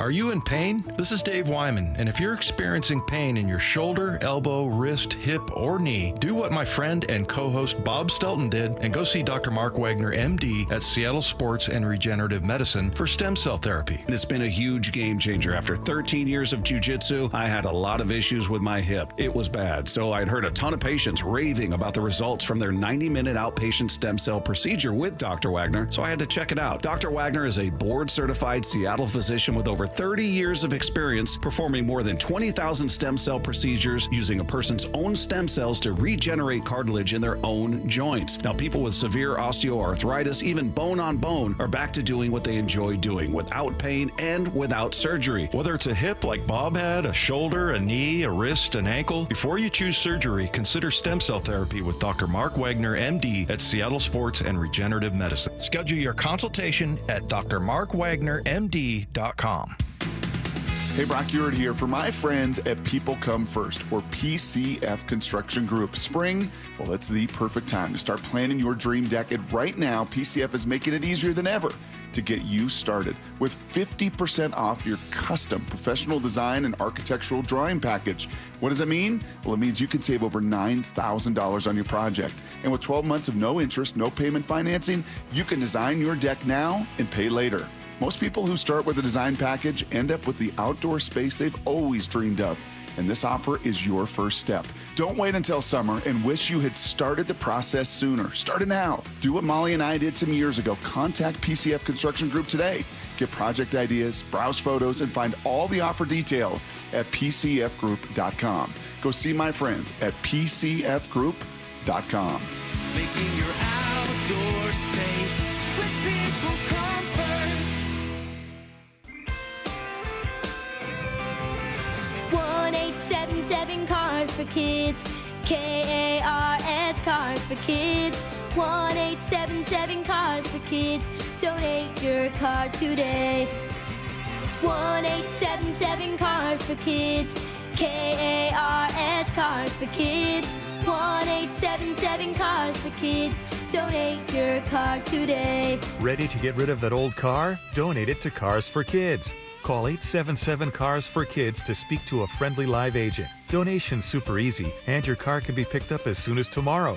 Go to carsforkids.org now or call 877-CARS for Kids to donate your car today. 1-877-CARS for kids. KARS Cars for kids. 1-877-CARS for kids. Donate your car today. Did you know you can donate real estate too? Jackson Hewitt knows taxes are complicated, and with multiple jobs and tax forms, they're like Sonata complicated. Our no surprise pricing keeps things simple. Jackson Hewitt does your taxes for only $149 or less. And since we know all the new tax codes, you could get thousands back. So what are you waiting for? Hurry. File with Jackson Hewitt today for only $149 or less, guaranteed. Limited time offer for new clients on federal returns. Participating locations only. Terms at jacksonhewitt.com/149. Hi, Flo here to say that Progressive knows that life can change quickly, so it's good to have flexible coverage. Oh, like when I have to take my ex off my policy. Oh, sorry. But yes, we can do that. And can you send them a message and tell them that they have trust issues that they need to work on? We don't really get in the middle of these conflicts. Also, can you let them know that I was faking interest in his band and it's probably time to grow up? I'm not going to do it. Just know that with Progressive, you can easily make changes to your auto insurance because we know life changes. Also, I'm staying in touch with his mom because she's absolutely lovely. Bad idea. Progressive Casualty Insurance Company and Affiliates. High five. Up top. Dave's company just got the 5-year price lock guarantee from Comcast Business. Yeah! It's 5 years of gig speed internet, advanced security, and a great rate that won't change.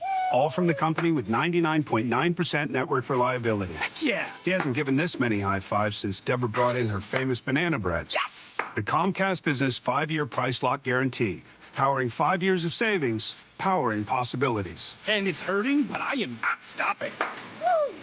For a limited time, now through March 29th, switch to Comcast Business to lock in your rate for 5 years and get a $500 prepaid card on a qualifying gig bundle. Or ask how to get started with 150 megabit internet and Security Edge for $59.99 a month for 12 months with a 2-year agreement. Don't wait. Call today. Restrictions apply. New customers only. 1-year contract required for guaranteed rate. Paperless billing and automatic payments with bank account required. 5-year pricing applies to monthly service charge excluding taxes and fees. This is Seattle Sports. Streaming through the Seattle Sports app. KIRO AM Seattle. KIRO FM HD2 Tacoma. Home of the Seahawks, Mariners,